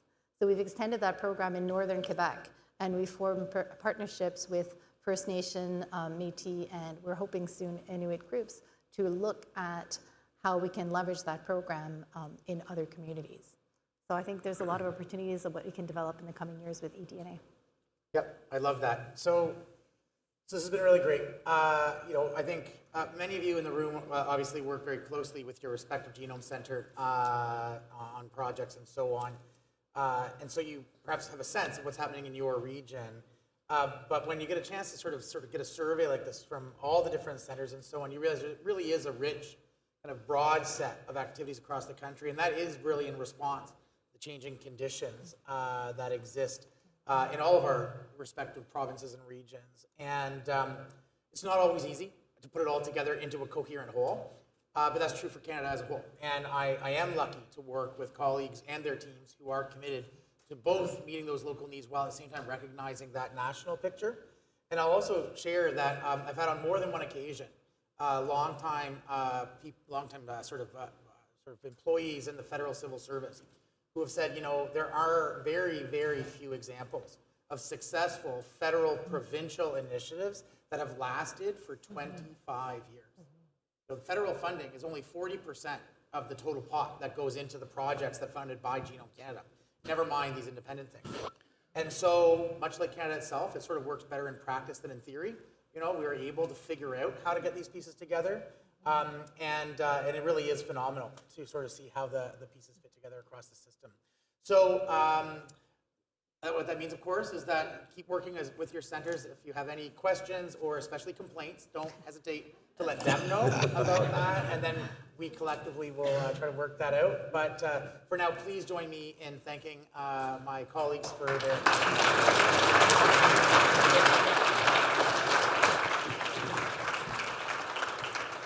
Okay, and we are coming to the end here.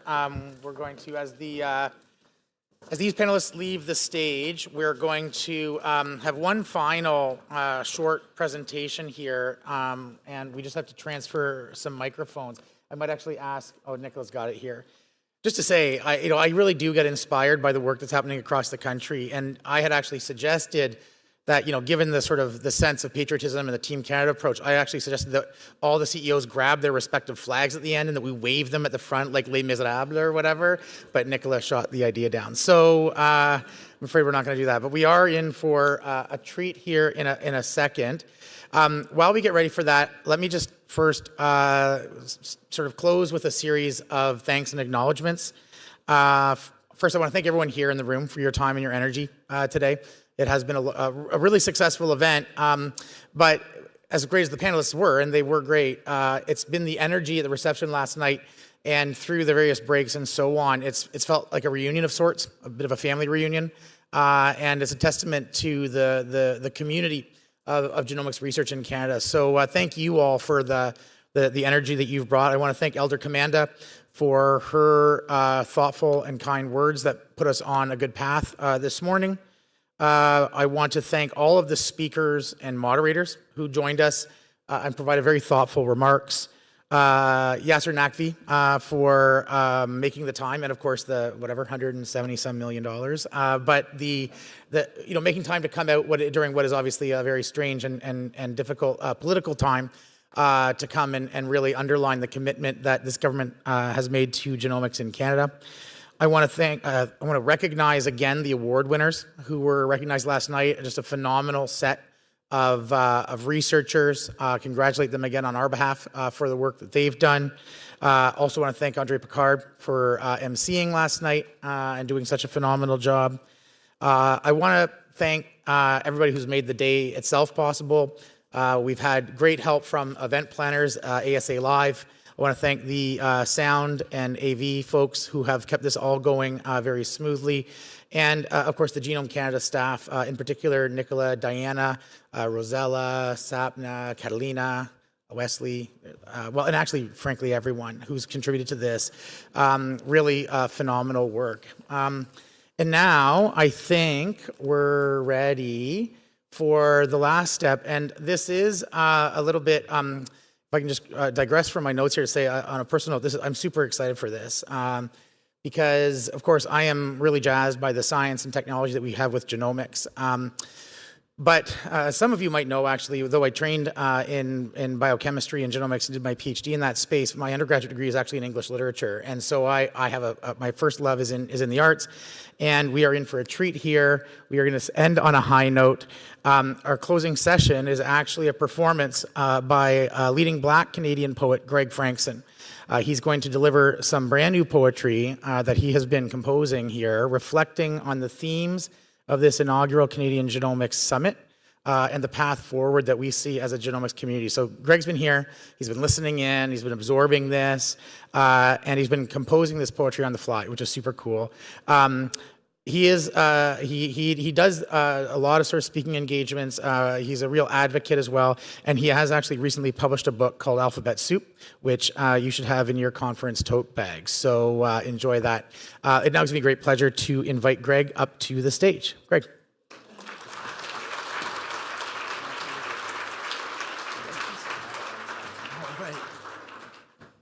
Hey, everybody. Let's try that again. Good afternoon, everyone.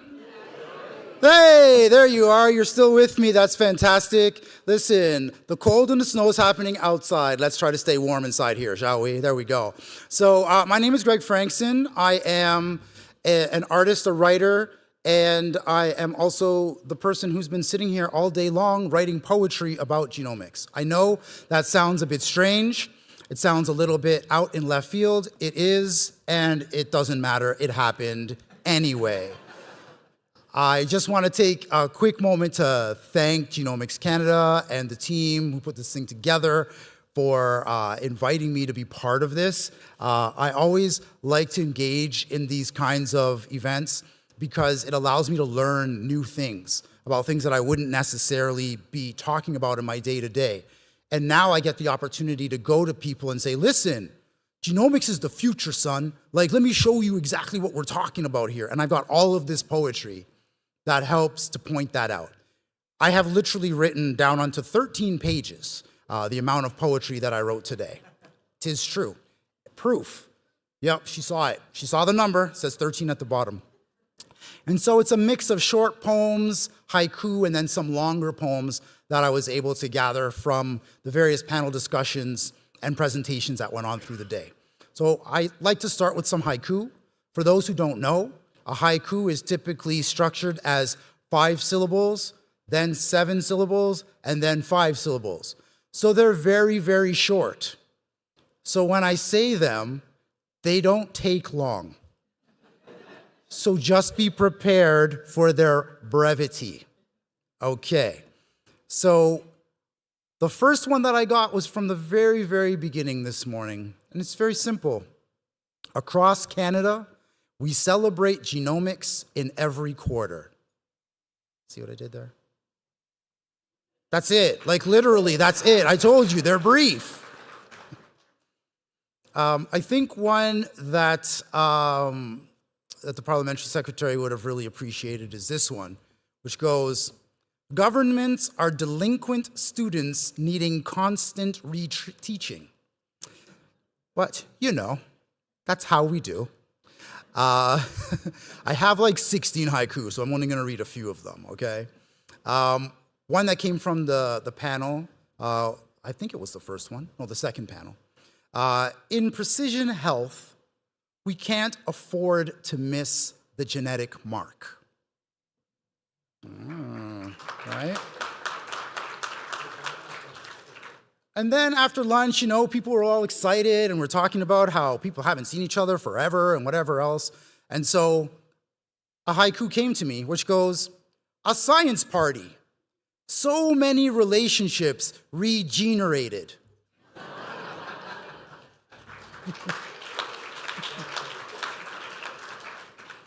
And then from one of the afternoon panels, to find our top gear, think about resilience as catalytic. That's it. That was one of those ones. Yeah, that's all good. And then, where's Christine? Was she still here? Oh, she had to go to the airport? That's too bad, because she was like a bubbling burst of energy up on the stage. And so I got a little haiku from her. I love the wildlife. Livestock, birds, just the whole deal. Loves me some wildlife. That's it. That's it. And then there was some talk about, what was it, H5N1? Did I get the letters and numbers right? Okay, excellent. I mean, there's so many, H1N1, H2N3, I don't know. So I hope I got it right, yes? Excellent. Because I got a slightly tongue-in-cheek haiku from that. So, influenza. You ask me, who is Enza? Well, she's for the birds. I know, sorry, it's terrible, but I'm a poet. What did you expect? And then the final one that I got, just a final reflection on the fact that so many folks in all of the different panels, even amongst the illustrious leads of the regional networks, so many folks are from the farm. So I had to do a haiku about that. So many farm kids on the genome's cutting edge. Gene splicing? Stay tuned. So that's it. I know, terrible, right? Just terrible. That's all right. I'm a dad. What can I say?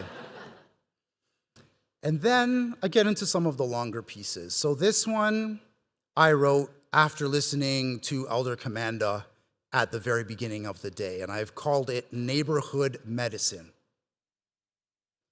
Into our beautiful homeland you come, elevated on the wings, given lift by ancestral breath, dusty feet stamped out on the welcome mat, step lightly across the threshold of a powerful new future. You came, we became neighbors. And when you gather with family from across mountains, beyond lakes, we make time to visit with one another, to learn more about what we know. When we share together, our voices become medicine for the spirit, the mind, the heart, and the body. From the four corners with the 7 ways of being and knowing and doing that grant extra lift beneath our wings, neighbors can become family, sharing stories and wisdom from every corner of our living, to roll forth as spokes in one wheel, bound as community, healthy and strong when we with vision and pride come together as one.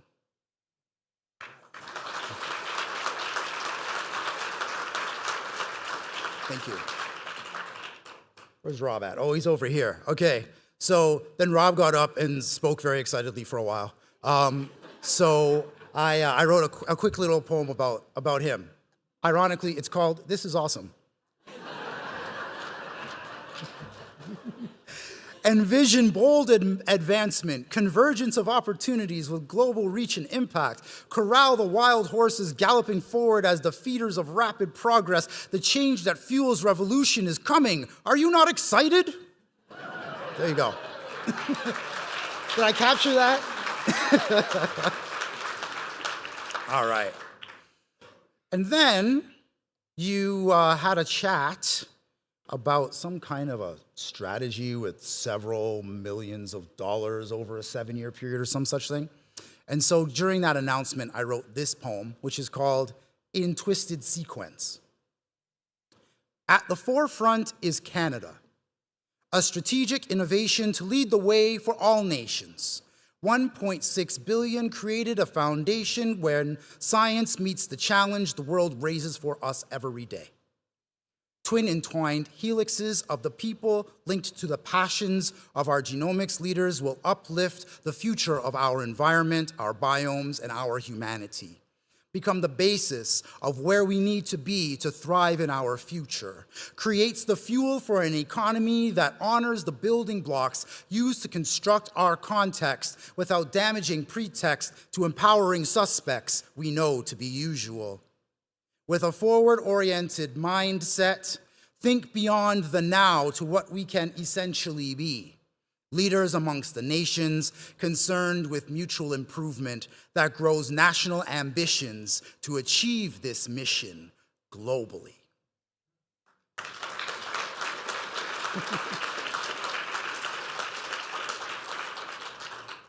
All right, and then y'all had a little fireside chat. So this poem's from that. I'm gonna just fire through. I hope you don't mind. I'm on a roll, so this is how we feeling. All right. So this poem goes like this.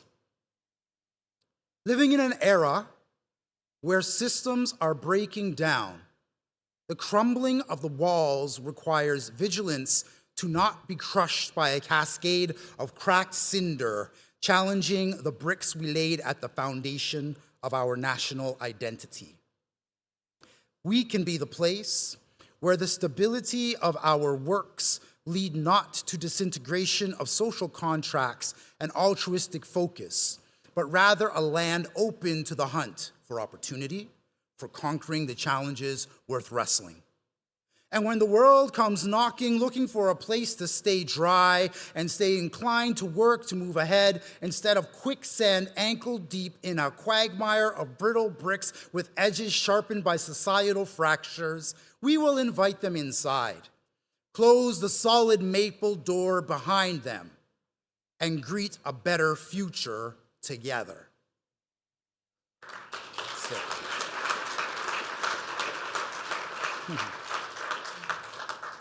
So then we had a little break, and we had this really awesome panel.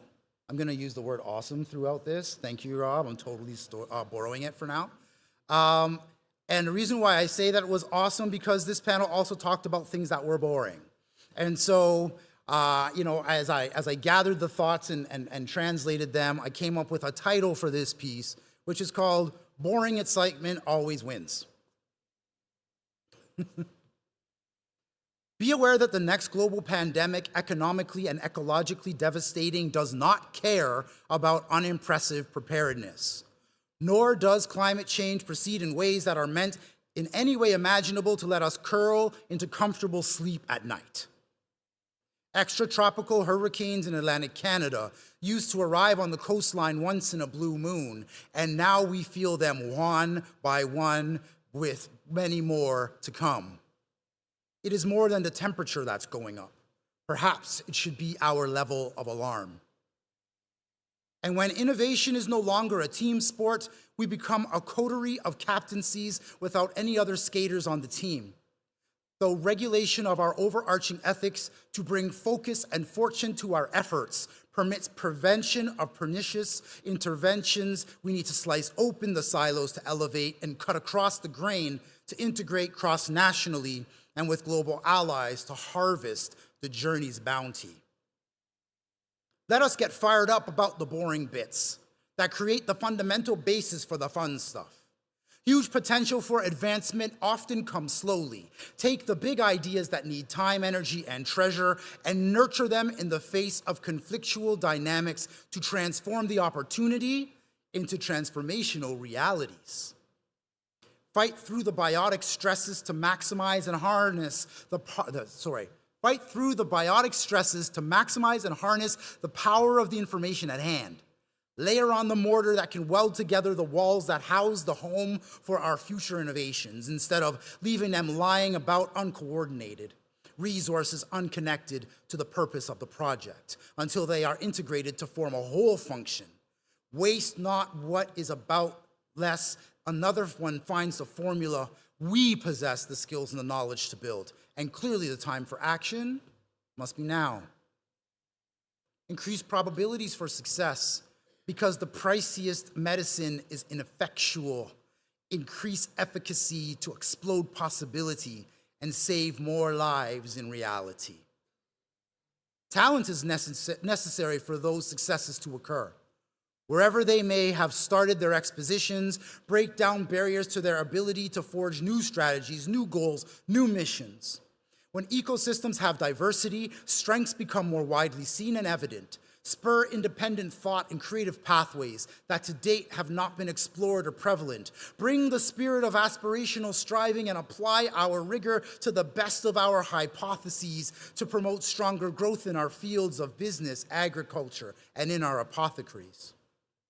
We need to graduate our thinking about how we prepare new people to our doing, and we can uplift our applications and research when funding sources are not adequately moving. Invest in the training necessary to get to the start line. When the startup finds its footing, must be the inclination before it reaches prime time. Too many do not make it to that level because support is needed on the upward climb to spark dynamism in a competitive race could only lead to results that are sublime. Ambition, collaboration, anticipation of new trends, entrepreneurial successes, possibilities never end. Feasibility is crucial to the mission and the plan. We need to ask that question seriously to meet a globe filled with hard demands. Our strategy must keep on shifting like sands blown across a drought-dry field. The years to come are filled with promise and the path to follow barely revealed. We've no choice but to step forward together and to boldly find a way before those restless, sleepless nights return to consume the best of our days. That's it.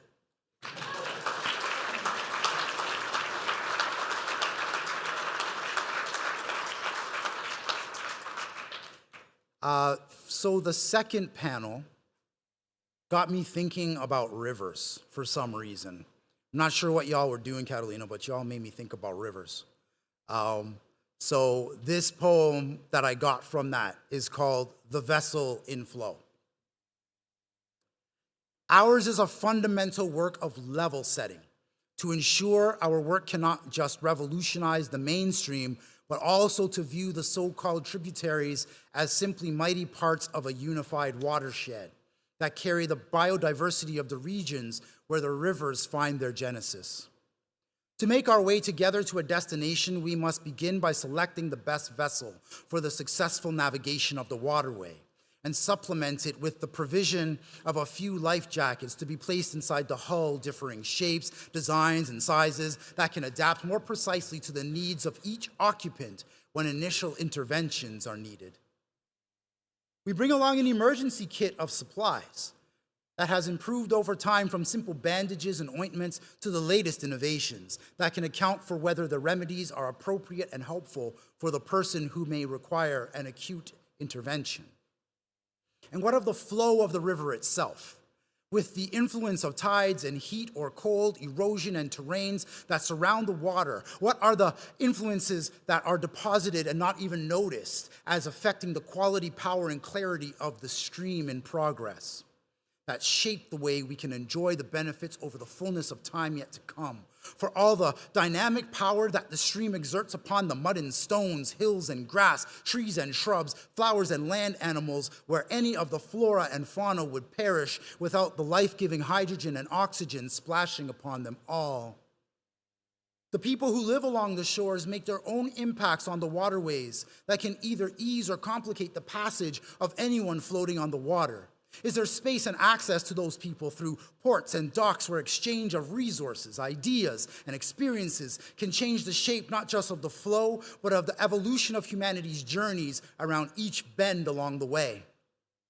With the vast diversity of aquatic vitality that rides the flow, binds its base, feeds the land, absorbs the waste and detritus of the earth, to push it along, to rest wherever it finds purchase, do the people in the vessel feed it or force it to adapt to new realities that imperil existence in ways both visible and covert, that ultimately undermine everything in contact, if it is never addressed as the scourge it is to the beauty that lives unceasingly beneath the waves? Shall we find the way to dam the river, requiring folks to get out of their vessels and engage in portage around the blockages and blunts the unimpeded progression of underwater natural habitats? What does that look like based upon the relative strengths and weaknesses of the crew and passengers? Can we make our way if such damming is critical to the river's health, or if these interventions are meant primarily to benefit the people along the beaches, or perched atop the cliffs, or even living nearby in situations below the waterline? Who has plotted the course of the flow on the map, and has it remained constant over the years? Are there reversals or whirlpools, rapids or shallows or falls that impact the course of the journeys we can all take along the way? What of the cartographic rises and falls of the lands that caress the water and interchange at every footstep along the way? And in the process of creating the cartography, where are these maps posted, shared, and consulted? And who is the focus of these interests that then have the power to step into the ships that state a place for people to live and to exist? Can we afford not to understand nature's reach, symbolized by the fingers of the watershed as they wrap around the foundation of our vitality and supply it with its animation? We make choices based on wealth of saturation, of nutrients, of the life forms that agglomerate within the sphere of the stream's significant influence. And in the process of creating the new techniques, the new vessels, and apply the new resources to the management of the full ecosystem, we fail if we can't keep all of these considerations top of mind to encourage wary passengers to overcome their apprehensions, misconceptions, and animal fears that activate when they take a tentative first step into the vessel and allow their lives to be carried under our asserted power upon the waves that take us ever forward.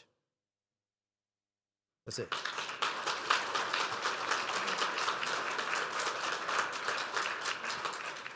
So there are so many more poems that I wrote and so little time.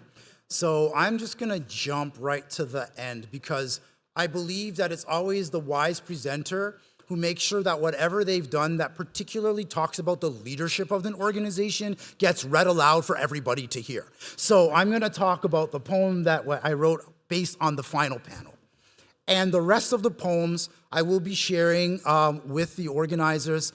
Everybody who attended the conference will be able to have access to those poems.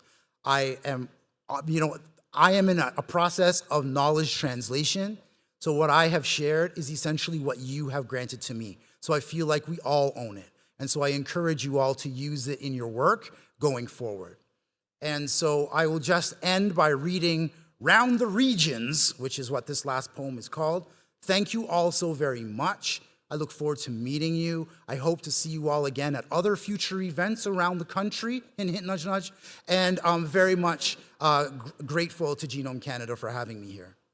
So here we go, round the regions. 7 scientific revolutionaries peppered with regional flavors, seeking tangible positive impacts for all Canadians to savor.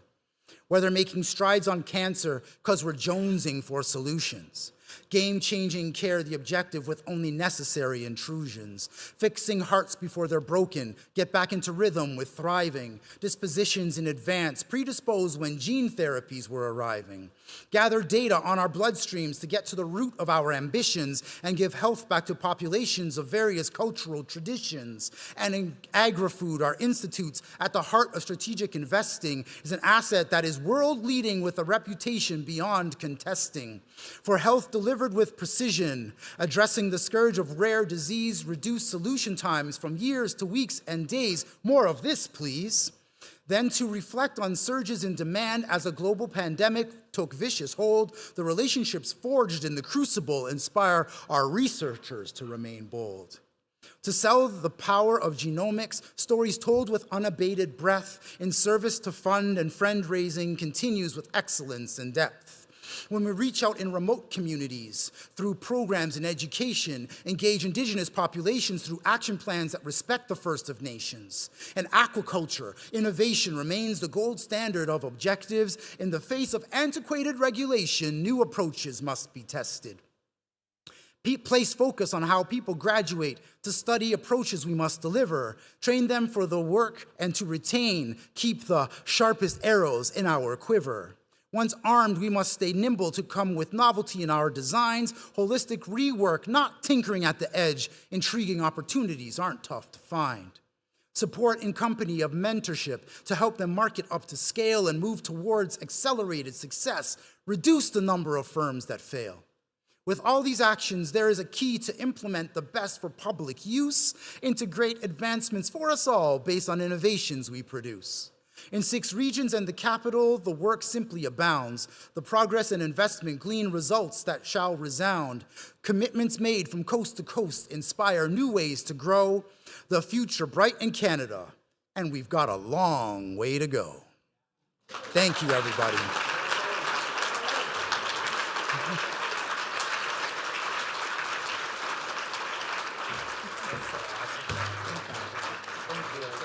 That was really great. Holy smokes, that was awesome. Right. Okay. So that obviously is something we should do again. And also, like in the spirit of reciprocity, if you can find an open mic night for poetry in your region, you can go and talk about like long tandem repeats and homologous recombination. I'm sure they would love that. Okay. Just a couple final words.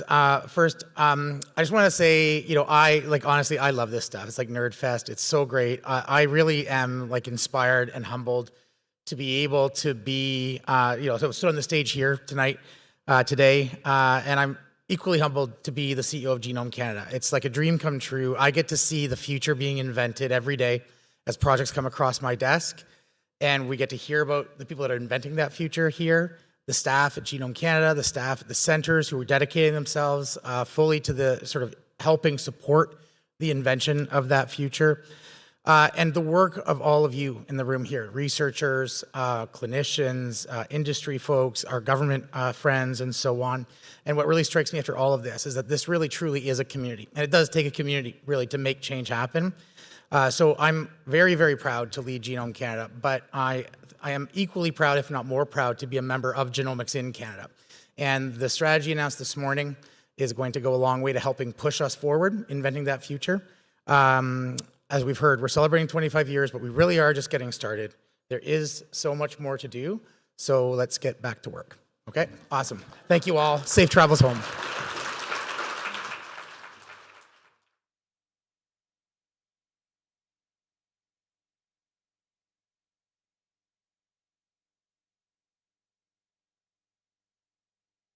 Too many places, and those who fear are lost. I know that the spades are the swords of a soldier. I know that the clubs, weapons of war. I know that diamonds money for this art, that's not the shape of my heart. Shape of my heart.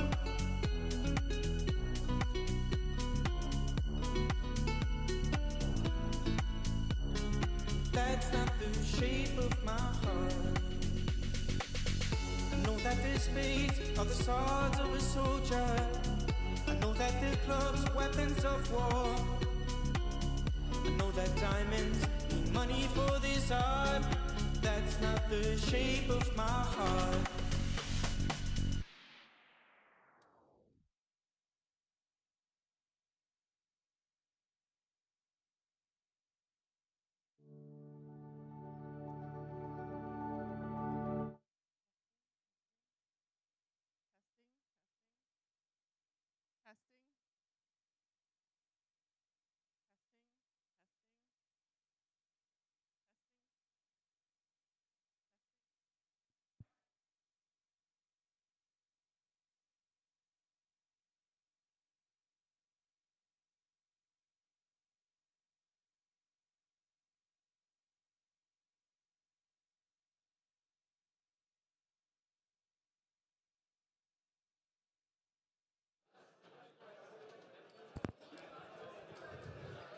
Yes? Testing, testing. Could all enterprise staff please come up to the stage for a photo? All enterprise staff, please come up to the stage for a photo.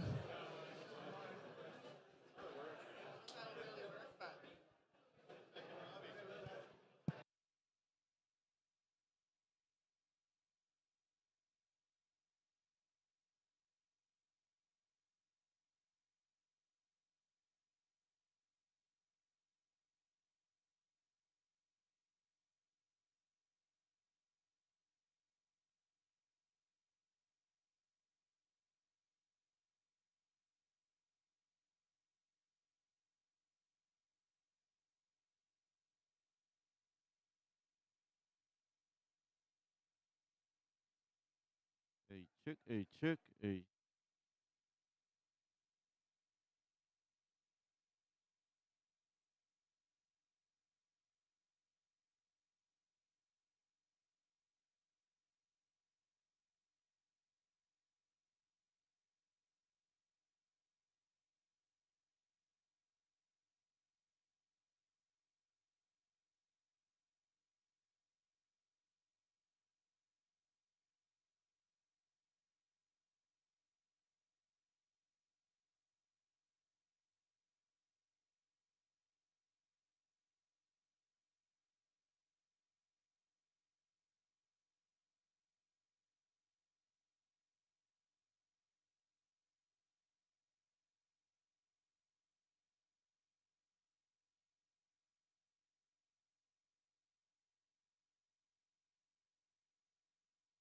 Ever be?